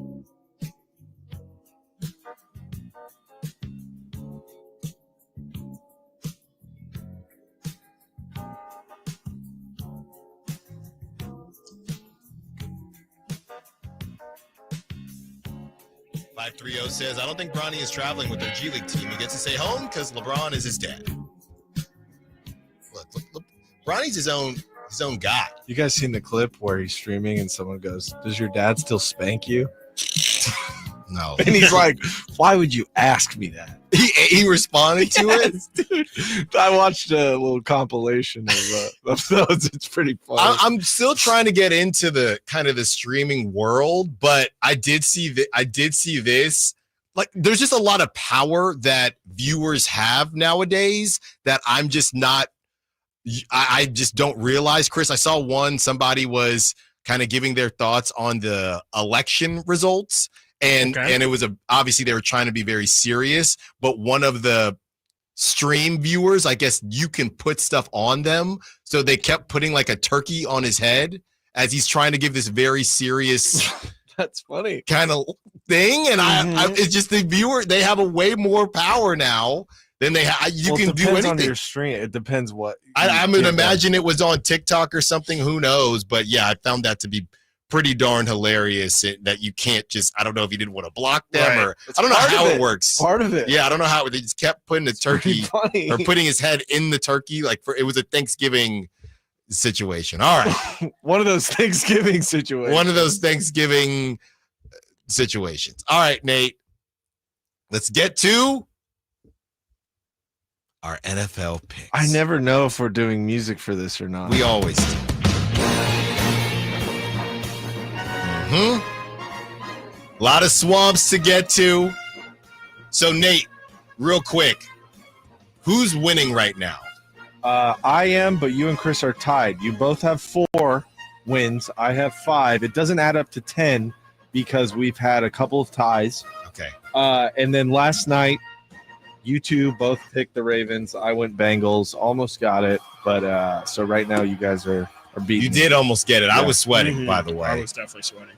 All right, no turkey filters here. Let's go with number 1, Chris. Game 1, the New York Giants taking on the Carolina Panthers out there in Germany. The Giants are favored by 6.5. I would not touch that with a 10-foot pole. These poor German people have to watch the worst example of football possible. How terrible is this? This is going to be a Bryce Young game, I think, right? Are we still in Bryce Young territory, or have they coming off a win? I guess give me the Giants. I will not watch a single second of this, and I will not regret a single second of that. I am taking the Giants. Giants. Yeah, honestly, I know they've been so bad. I just haven't even watched that much of the Panthers if I wanted to give them a shout. So I'm going to go with the New York Giants. Next, we have the Patriots at Bears. This is a tough one. Bears favored by 6 at home. I would not touch that Undefeated spread. at home. Undefeated at home. Lost every game on the road. They've kind of scuffled a little bit here, so I'm going to go with the Bears and probably not watch that game either, Chris. Yeah, another rough one. The Bears have been Jekyll and Hyde team, 2 completely different units, and they really do beat up on all the bad teams. The Patriots are a bad team. This one should be easy for the Bears. I'll take Chicago. I have to catch up with you guys, so I'm going to take New England. I thought you said There's were other winning. ways of doing it, man. No, this week. This week. Yeah, I know. It's a messy one. I'm going to take it. I think New England can get it done. Okay. They definitely can. Buffalo at Colts. Is anybody not taking the Bills? I don't get why the Bills are only 4-point favorites in this one, even though they're on the road. It feels like I don't really know what the Colts are playing for. I'm going Bills. We pronounced them dead, so they should just give up. Yeah, they probably should. There you go. Next up, the Broncos at Chiefs. Anybody not taking the Chiefs? Ooh, Chiefs got to lose. They're right? going to lose. You always say they're due. You were right about Jamar Chase last night. Yeah. You were right. So I don't want to take the Chiefs. I don't either, but I'm going to. I'm taking the Chiefs. Yeah, I'm taking the Chiefs. I'd feel a lot better if the Broncos were more competitive last week against the Ravens, but I'm going to go Chiefs. Well, we've seen the Chiefs every game play close. True. I'm being illogical this week. I'm sorry, Broncos. Wow. Okay. Yeah, I'm off the. Okay. Falcons at Saints. Falcons favored by 4. I'm actually struggling with this one, guys. This seems like a perfect opportunity for Derek Carr to do some Derek Carr type, you know what? I think I'm going to take the Saints. I think it's too easy to take the Falcons. I think I'm actually going to take the Saints in this one. It's way too easy, and I'm going to do it. They've lost 7 in a row. I'm going with Atlanta. Yeah, I'm rocking with Atlanta. I think Atlanta's actually good. San Francisco 49ers at Tampa Bay Buccaneers. Anyone not taking the Bucs? Not taking the Bucs? Anyone not taking the Niners?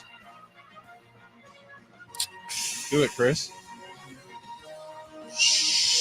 I'll take the Niners. I'm taking the Niners. Oh, Chris going chalk this week. I am. Well, you can't go chalk here. Steelers at Commanders. Technically, the Commanders are favored by 2.5. I've gone first for a bunch of them. Nate, I'll go first. I'm going with my coach of the year so far, Mike Tomlin, and the Steelers. I think the Commanders will slow down.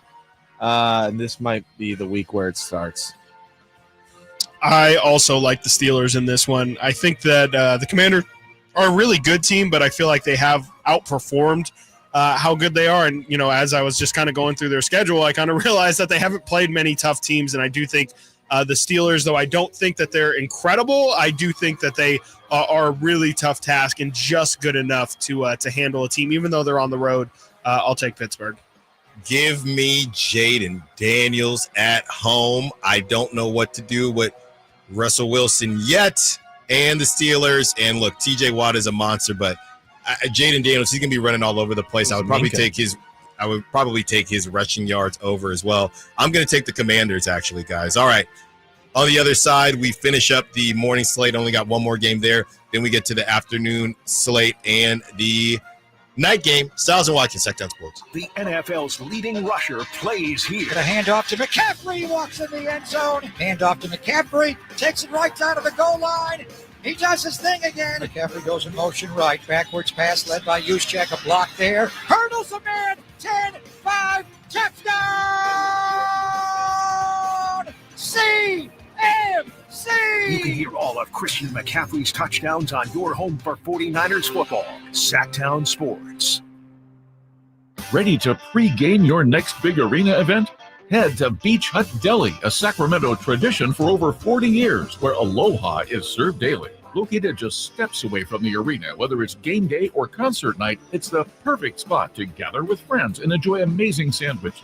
Are you planning a bigger get-together? Beach Hut Deli offers endless catering options to bring those delicious flavors to your next party or event.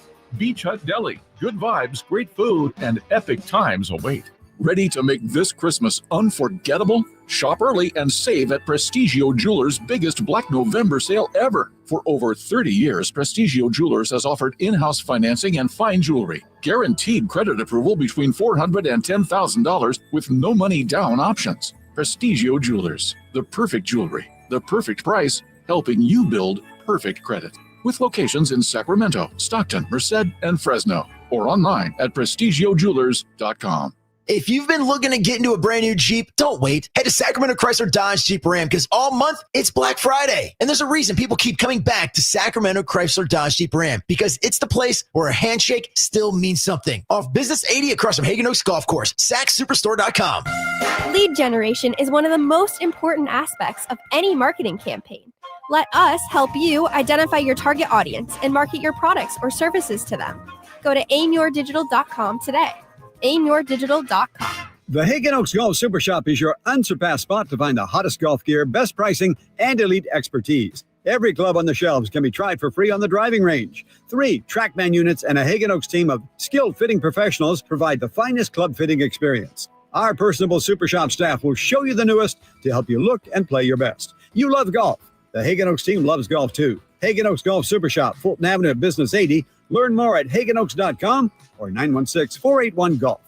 When it's all on the line, you need a Big Tom closer. That's especially true when it comes to your garage door. That's why I proudly recommend National Garage Door. Whitey Gleason here for National Garage Door. And whether you're looking to repair an existing door or get a brand new one installed, you need National Garage Door. Family owned and operated. They've been around since 1974 because service is their number one priority. National Garage Door are the region's BSE broken spring experts, and the styles, prices, and quality of the new doors will amaze you. I know they amazed me. Our garage door was starting to sound kind of like a box of scrap metal tumbling down the stairs. So Kevin from National Garage Door came out. He said patching up the old one was an option, but we're going with a new garage door, and we're as excited about that as you can be about a new garage door. National Garage Door sells quality Rainer-branded garage doors. They offer sales, service, and installation on all residential and commercial doors and operators. If you have garage door needs, old ones coming apart, or you're looking to improve your curb appeal, let National Garage Door come through for you in the clutch and be your closer. 338-4554 National Garage Door. Tesla, keeping it real tour. Saturday, November 9th, the venue at Thunder Valley. Tesla, live. The multi-platinum rock band returns with special guest, Fuel. For tickets, visit ThunderValleyResort.com. Tesla, keeping it real tour.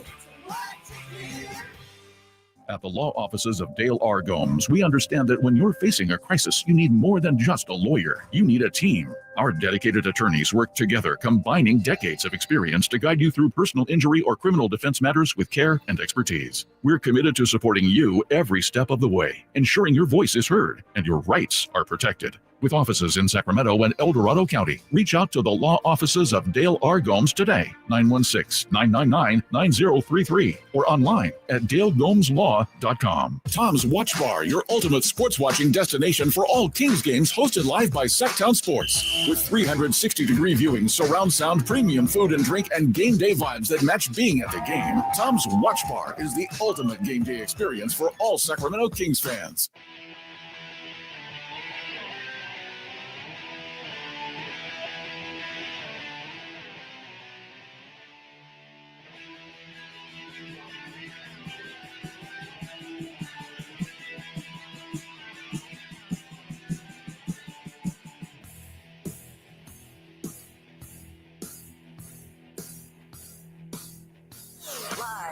Local. Live and local. This is Sacktown Sports.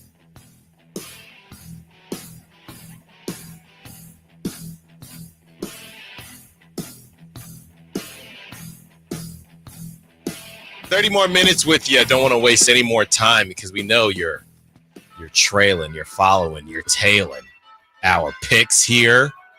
I do wonder who everybody follows the most. Are you following who I choose, who Chris chooses, who Nate chooses? Don't follow me this week.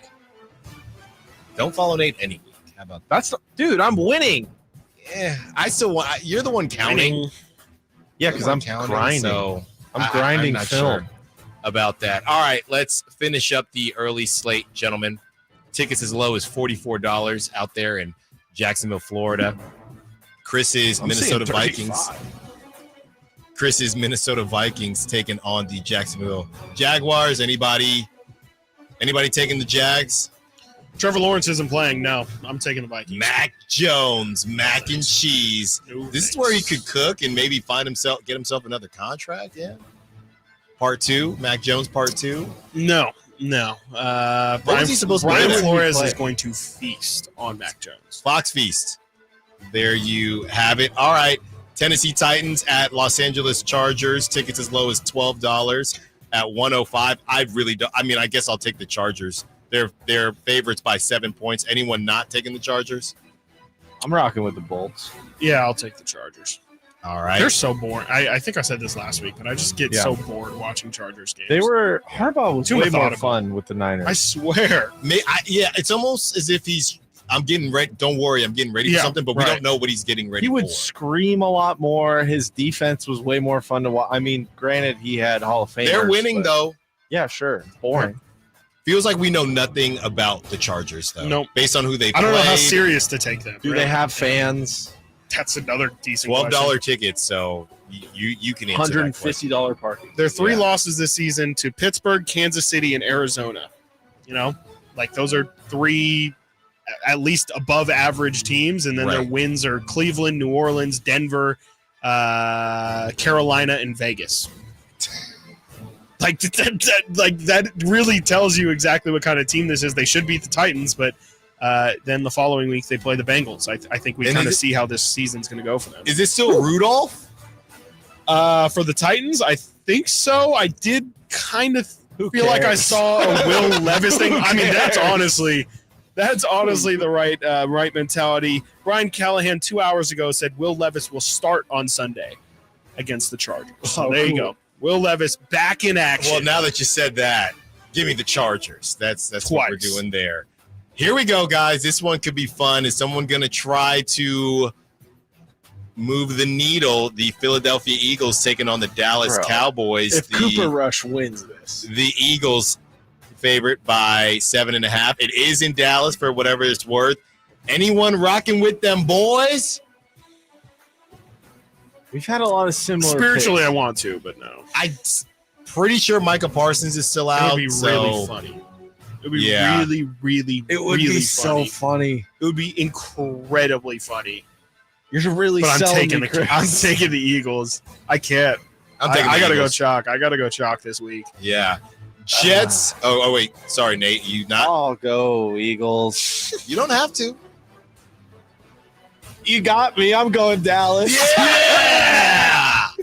Nate's going Dallas. I have no rhyme or reason this week. There you go. We're just having fun. Jets at Cardinals. Jets favorites by 1.5. Chris Watkins, you back on the Cardinals train?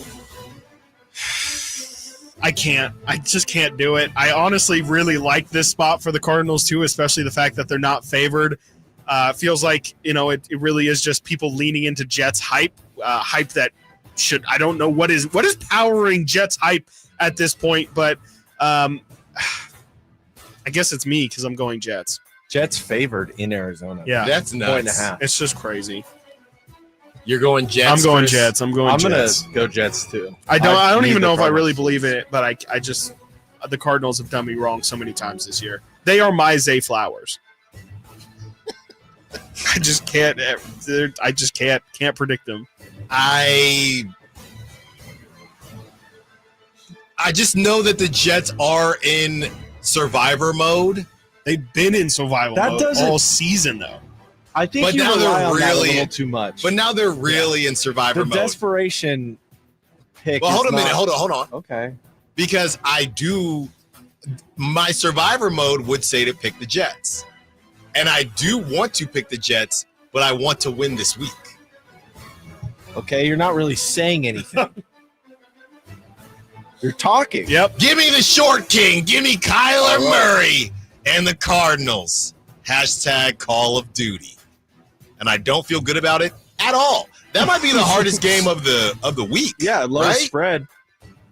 Lowest spread by is. far. Either Second that lowest or spread is 3.5 at Atlanta. well, you got New 2.5 Orleans. with Pittsburgh and Commanders. I'm not. 2.5. Yep. Yeah. Detroit at Texans. I guess this is a tough one too. Yeah. Really, it's a matter of the Texans missing, Stephon Diggs and a couple Nico of Collins is questionable. Yeah, he might come play. back. I think the Texans. I don't know who needs this game more. Nate, you go first. The Texans definitely need this game more. Lions. There's a point in the season where everyone's talking about you. You're the best team, and because I've seen it with the Niners, and then you get upset. And I think this might be the point for the Lions. It's a midpoint of the season. I might rock with Houston, even though I don't think Houston's great, especially without Stephon Diggs. I actually really like Houston in this spot. It just kind of feels like the Lions have been absolutely rolling through everybody here. 6 straight wins, if I'm not mistaken, for the Lions. I think this is kind of a natural letdown point. I think the Texans are good, and we've seen that they really like to keep these games close. I'll take the Texans in this one, especially if Nico Collins comes back. I think that's a nice little energizer boost for him. I feel actually pretty decent about it. I'll go Texans on Sunday night. I can't afford to go against you guys here. I really want to, but I think I'm going to take the Texans. I thought somebody would take the Lions. I was going to take the Texans anyway. But, yeah, everything you guys already alluded to, the Lions are due. They're a bit due for a letdown. And Houston, to me, when you talk about C.J. Stroud and his sophomore slump, he's starting to get a little bit of heat. Guys, I don't know if you've noticed, but on social media, there's something wrong with C.J. Stroud, even though they've been winning games. Sophomore slump. Yeah, well, that's what I'm saying. But as far as some of the wide receivers being in and out, this could be a, hey, don't forget about me, though, game for C.J. Stroud, as everybody's talking about the new kid on the block with Jaden Daniels, who's doing something very similar to what C.J. Stroud did last season. So I think this could be a don't forget about me game for C.J. Stroud and the Texans, who, to Nate's point, do need it more. Get the W. I think it's crazy we're all picking Houston. I know. That's I a really little considered crazy, flipping. right? But consider flipping. Flip before the show. Little flip. Oh, no, we got time. We got flip. time. Flip now. Speaking of having time, we got a couple minutes here. If you guys want some Niners updates, please, on the injury front before we get to our shout-outs, closeouts, prop talk. There's literally nothing I would want more. Oh, great. Cool. Well, I'm glad I'm here. Little sad news, obviously, Charvarius Ward taking some time off, dealing with the death of his daughter, which is just horrible. I believe yesterday, Emil updated me on Return of the Empire that he's staying in Texas with some family. They're holding the service today, I believe. So he doesn't have a timetable, as far as I know, to returning unless that was updated today. So he won't be with the team for the near future, which totally understandable. You know, spend some time with your family, take care of that. Mick Bosa popped up this week on Wednesday with a hip injury, limited practice today and yesterday. John Feliciano is going to get back in the mix. He won't be starting anywhere on the line, but he will be ready to fill in if need be. Malik Mustafa popped up today, limited practice. Jordan Mason, too, was a full participant on Wednesday, but not yesterday. So they're kind of dealing with his. His is pretty much all pain tolerance. It'll be very interesting to see how the running backs are used this week with him, Garendo, and CMC coming back. Debo popped up with a rib injury, no doubt. In my mind, he'll play. Jake Moody's going to play because they let go of Anders Carlson this week, who was pretty good for the Niners. Jawan Jennings, hip injury, limited to yesterday and Wednesday, and most likely going to play as well. That's kind of all the big ones. There you go. Well, it looks like, as we were discussing earlier, just the idea of Sterling Shepard, who had, based on fantasy points data, the largest separation in week 10. Obviously, Baker, he's no Chris Godwin, he's no Mike Evans, but if you don't have Mooney Ward, I mean, Diamador Lenore, somebody is going to have to step up. And I know it sounds crazy to say contain Sterling Shepard. It's going to be Renardo Green. Yeah. Renardo Green, who also was on the injury report here. It's nothing crazy, but he had an ankle thing, full participant all week. He will be the guy. He will be the other guy on the other side. And the Niners are really excited to watch him play. He's been great. He's been all the rookies for the Niners, especially Dominic Puni. Just fantastic. Great draft for them. There you go. On the other side, we got about 15 more minutes with you till we hand you over to the drive guys. We got prop talk and a double down dog segment. Stiles Watkins, Sacktown Sports. Subscribe to Sacktown Sports on YouTube and watch the Carmichael Dave Show with Jason Ross, Stiles and Watkins, and the Drive Guys. Live Monday through Friday from 6 to 6. Plus view archive shows and exclusive content. Subscribe at youtube.com/Sacktown Sports. Hey, this is Greg Papa. Are you working through a major insurance claim? SunPoint Public Adjusters can help. SunPoint prepares, presents, and negotiates your claim with the insurance company, working only for you, making sure you get everything you're entitled to, not what just some adjuster working for an insurance company thinks you should get. Call SunPoint today at 888-247-7865 or contact us at sunpoint.us. SunPoint Public Adjusters, the gold standard in public adjusting. License number 2N14884. Carmichael Dave with a simple question. What are you thankful for this year? So many things to consider, but one thing we can all agree on is a well-running vehicle to get you where you need to go each and every day. Jiffy Lube would like to say thank you to all their customers this November. Whether a weekend road trip to Lake Tahoe or your daily commute to work, Jiffy Lube has you covered. Serving the greater Sacramento area since 1984, visit jiffylube.com today to find a location near you, generous oil change coupons, and more. Happy Thanksgiving and holiday driving from Jiffy Lube.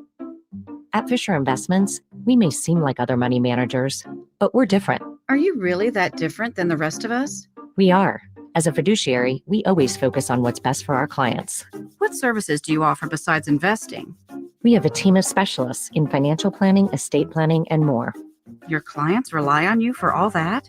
Yes, we ensure clients receive unparalleled service at every step of the relationship. Okay, but you still sell commission-based products, right? No, because we believe that's a conflict of interest. We prioritize service over sales goals. So then how do your fees work? We have a simple and transparent fee that's a percentage of our clients' portfolios. So we do better when our clients do better. Wow, we're more different than I thought. At Fisher Investments, we're clearly different. Learn more at fisherinvestments.com. Investing in securities involves the risk of loss. Fall is here, and as winter approaches, your health and comfort are our top priority at Advanced Infusion Center. Whether you're managing a chronic condition or looking for IV therapy, our personalized treatments are designed just for you. Our dedicated team ensures your care is safe, comfortable, and supportive every step of the way. With locations in Sacramento and Yuba and flexible scheduling options, getting the care you need has never been easier. Discover compassionate care at Advanced Infusion Therapy today. Visit us at advancedinfusion.com for care close to home.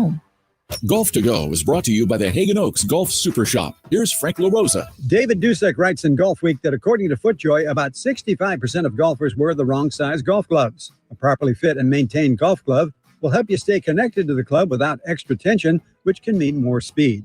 Snug is the name of the game. A perfect glove should fit like a second skin, wrapping tightly around your palm and fingers. If the glove is too loose, the extra material can bunch up and lead to a bad connection between your hands and the grip. The fingers of the glove should extend just to the tips of your fingers. If there's too much space at the end of your fingers, try a cadet version of the glove made for golfers who have shorter fingers and wider palms. The Velcro closure should only require a slight pull to secure. If you're stretching the strap significantly, the glove is too small. Natural leather offers superior feel and touch. Synthetic leather gloves tend to cost less and probably last longer. After your round, air out your glove to maintain softness and flexibility. That's your Golf to Go. I'm Frank LaRosa.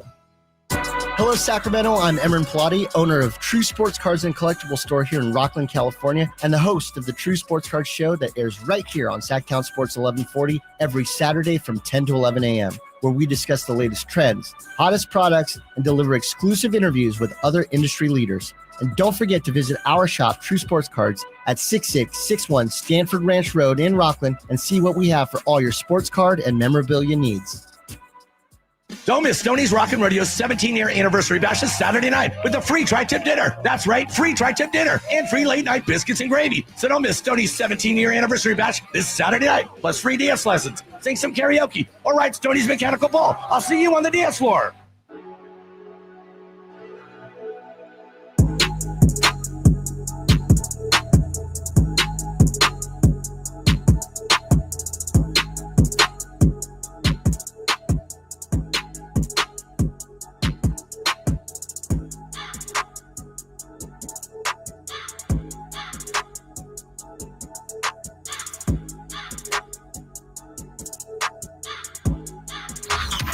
Sacktown Sports. Check us out on YouTube. Search Sacktown Sports and subscribe.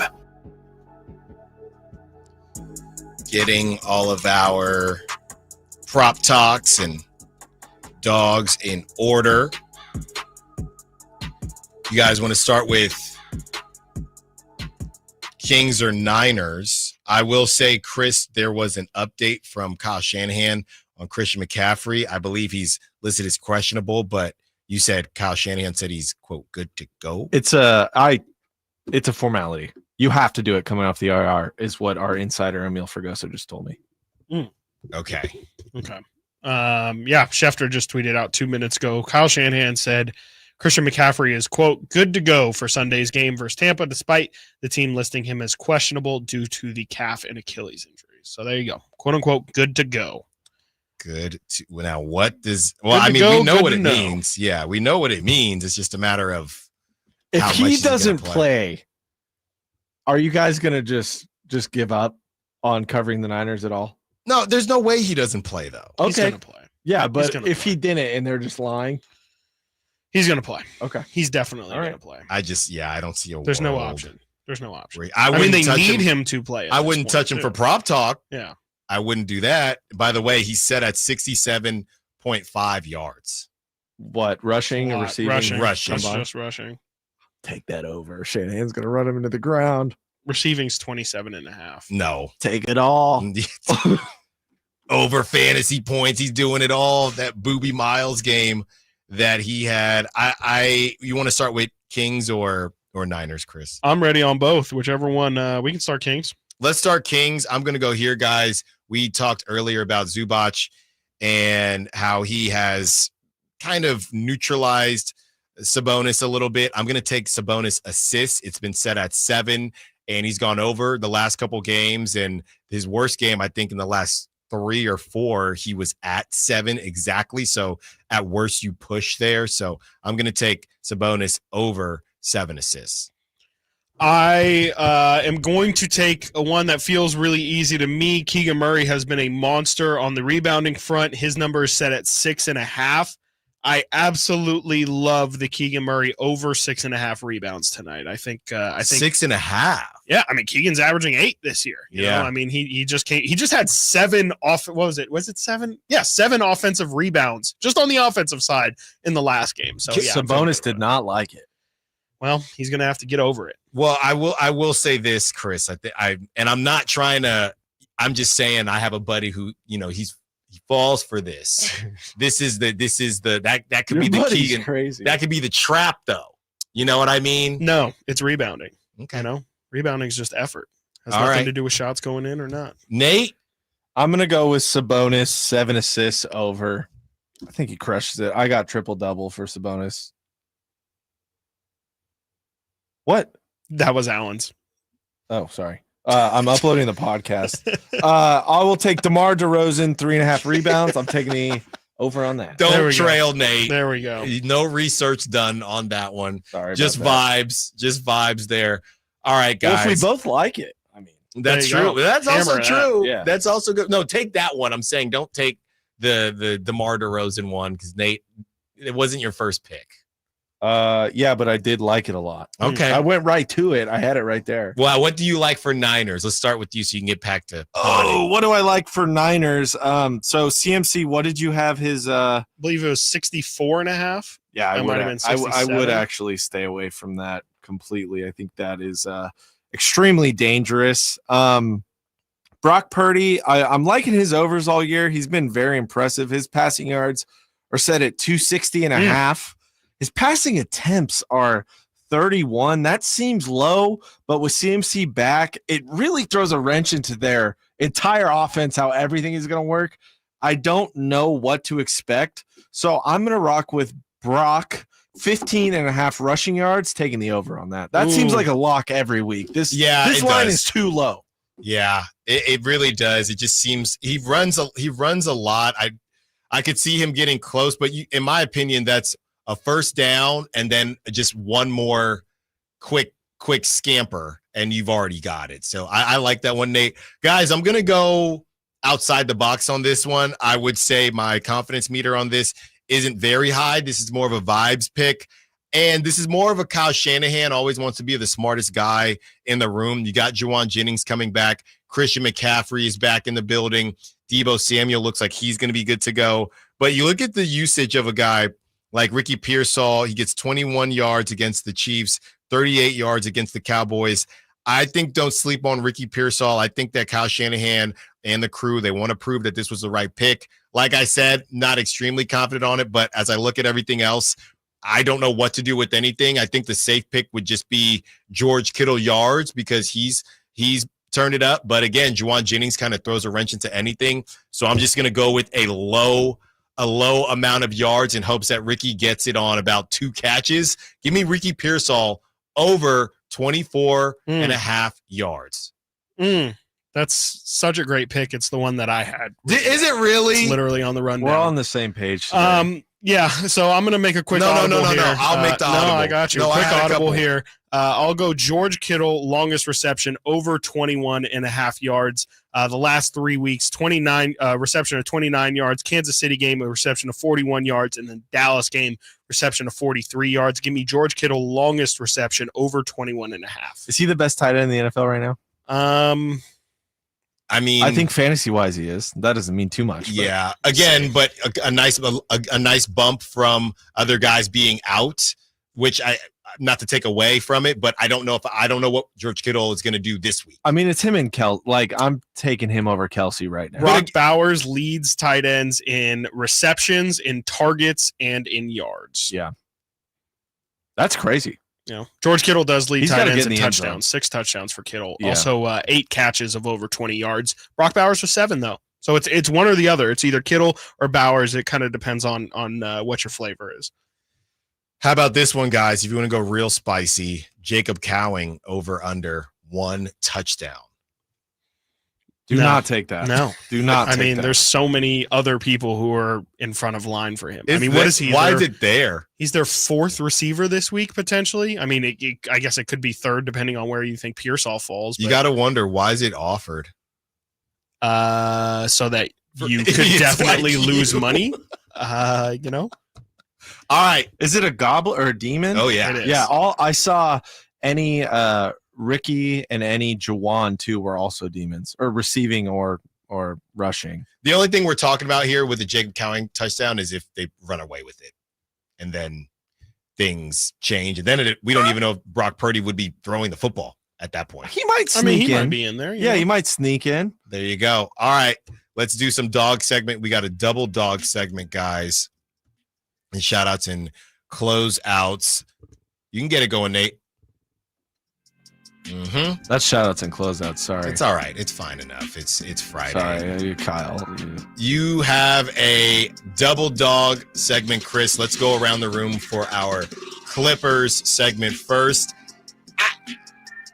I just think, as much as we've been talking about him and I saw his prop talk, it feels crazy seeing De'Aaron set at 22.5 and being worried about that hitting just based on who he's been and who he's been to the team. But this is a new team. With that being said, it's been all DeMar these last couple games. If we're going in the direction of it's De'Aaron every 4 or so games where he just has one of those classic De'Aaron games, I think this Friday night would be it. I think it's going to be all hands on deck on Sunday, but I think De'Aaron will be the dog tonight. I like the De'Aaron shout a lot. I'll go with Keegan Murray again. It worked for me well last game. I think in this Clipper game tonight, it feels like, I don't know if the Clippers have anyone to put on Keegan. Feels like it could be a good opportunity for him to kind of break free a little bit and go crazy. Maybe even DeMar too. I mean, I can't really think of who the Clippers run out at those forward spots. I mean, Nick Batum is probably still out here getting 20+ minutes. Yeah, he is. I don't think we should be able to take DeMar for a while. I think it's a lock no matter what. He's going to be a dog. Sure. He's too good. He's so good. Yeah. He's so fun to watch when he's on your team. And, I mean, and maybe when he's not, but it's not the same. With that said, we're doing back-to-back. I'm going to do Kevin Huerter. Just for fun. Nate, Kevin Huerter on both. I would say for that second game, Chris, I do believe Malik loves the bright lights, and you have 2 teams where their starters are going to get heavy minutes, so it might be a battle of the bench. So you have Malik Monk versus Grayson Allen, and I will always take Malik Monk in that situation. Even though Grayson Allen, what do you have, that 6 threes against the Kings last season, Chris? Something crazy like that when the Kings ended up blowing that one. But I'm going to take Malik Monk on Sunday. Huge game, and Malik Monk loves to play under the bright lights. I got Malik Monk as my dog on Sunday. I like Sabonis on Sunday. I know we just kind of talked about not taking these good players, but Phoenix 30th in points in the paint, 29th in second chance points, 29th also in getting offensive rebounds. Sabonis should absolutely dominate in the post on Sunday. It needs to be his game to run away with. Can we get an over 30-point performance from Domas? I can't remember the last time we saw 30 points. that. Yeah, there you go. He's been quieter on the offensive end these last couple of games, so I like that, Chris. Any shout-outs and closeouts, guys? Sacramento Special Report will be live Saturday night on their YouTube page, 9 p.m. They'll be live. If you hear this and you're in there, I'll Venmo you $5. I don't think you can say that. I definitely don't think you can do that. I mean, that is literally paying for views. Yeah, Nate, you can imagine if someone did that. Yeah, you can deal with that on the other side. You have Ward, I believe it's Ward in the Sack Shack. Chris wanted to shout out Mayor Steinberg for everything that went down with the Sacramento Republic FC. I mean, that's huge news for the city of Sacramento, and I think we're just all really excited for what the future holds. I'm going to do closeout, Chris, and I'm going to close out the Davion Mitchell conversation. I went back and forth with a member of Kings Twitter, Sacktown Pete, on whether or not Davion Mitchell should still be on this roster, whatever the case may be. Just wish Davion the best. I just don't think he was going to get minutes on this team. Yeah, I'm going to shout out my sister. She is any day ready to pop now, and so just hoping that she can hold it in past tonight because I got some work responsibilities. But shout out to Vicky. There you go. Drive Guys up next. Whitey Gleason, Kyle Draper, Jay Johnson. Thank you for listening to Stiles and Watkins. Shout out to all the callers, texters, sack chatters. Let's get 2 beams. Secure the bag like the beam. Kevin Herter plays here. It's Herter. He's been hot. He fires. He's still hot. Kevin Herter from downtown has a 15-point first quarter. Sacktown Sports is your proud home of the Sacramento Kings. When your little one has a cold with a fever, try new DayQuil Kids Cold and Cough Plus Fever. It's the daytime coughing, aching, sore throat fever just for kids medicine. DayQuil Kids Cold and Cough Plus Fever offers fast, effective cold and fever relief for kids ages 6 and up with a delicious grape flavor that kids love. New DayQuil Kids Cold and Cough Plus Fever will help them feel better fast so they can get back to the fun stuff quickly. New DayQuil Kids Cold and Cough Plus Fever. Use as directed. Keep out of reach of children. To all you tool people out there, has Harbor Freight got a deal for you? Big savings every single day this November. Because we know that right now, when the price of everything only seems to go up, you need a place where prices stay low. So shop in-store or online for quality tools you can trust at prices you'll love every day. Whatever you do, do it for less at Harbor Freight. This holiday at T-Mobile, I'm joined by a special co-anchor. What up, everybody? It's your boy, Big Snoop Deal Double G. Snoop, let's talk about T-Mobile. Okay, cool. This holiday, get 4 lines for $25 a line, plus 4 iPhone 16s with Apple Intelligence and the all-new camera control on us. Let's get cracking like a breakfast egg. You can use those eggs to make some eggnog, Snoop. Respect.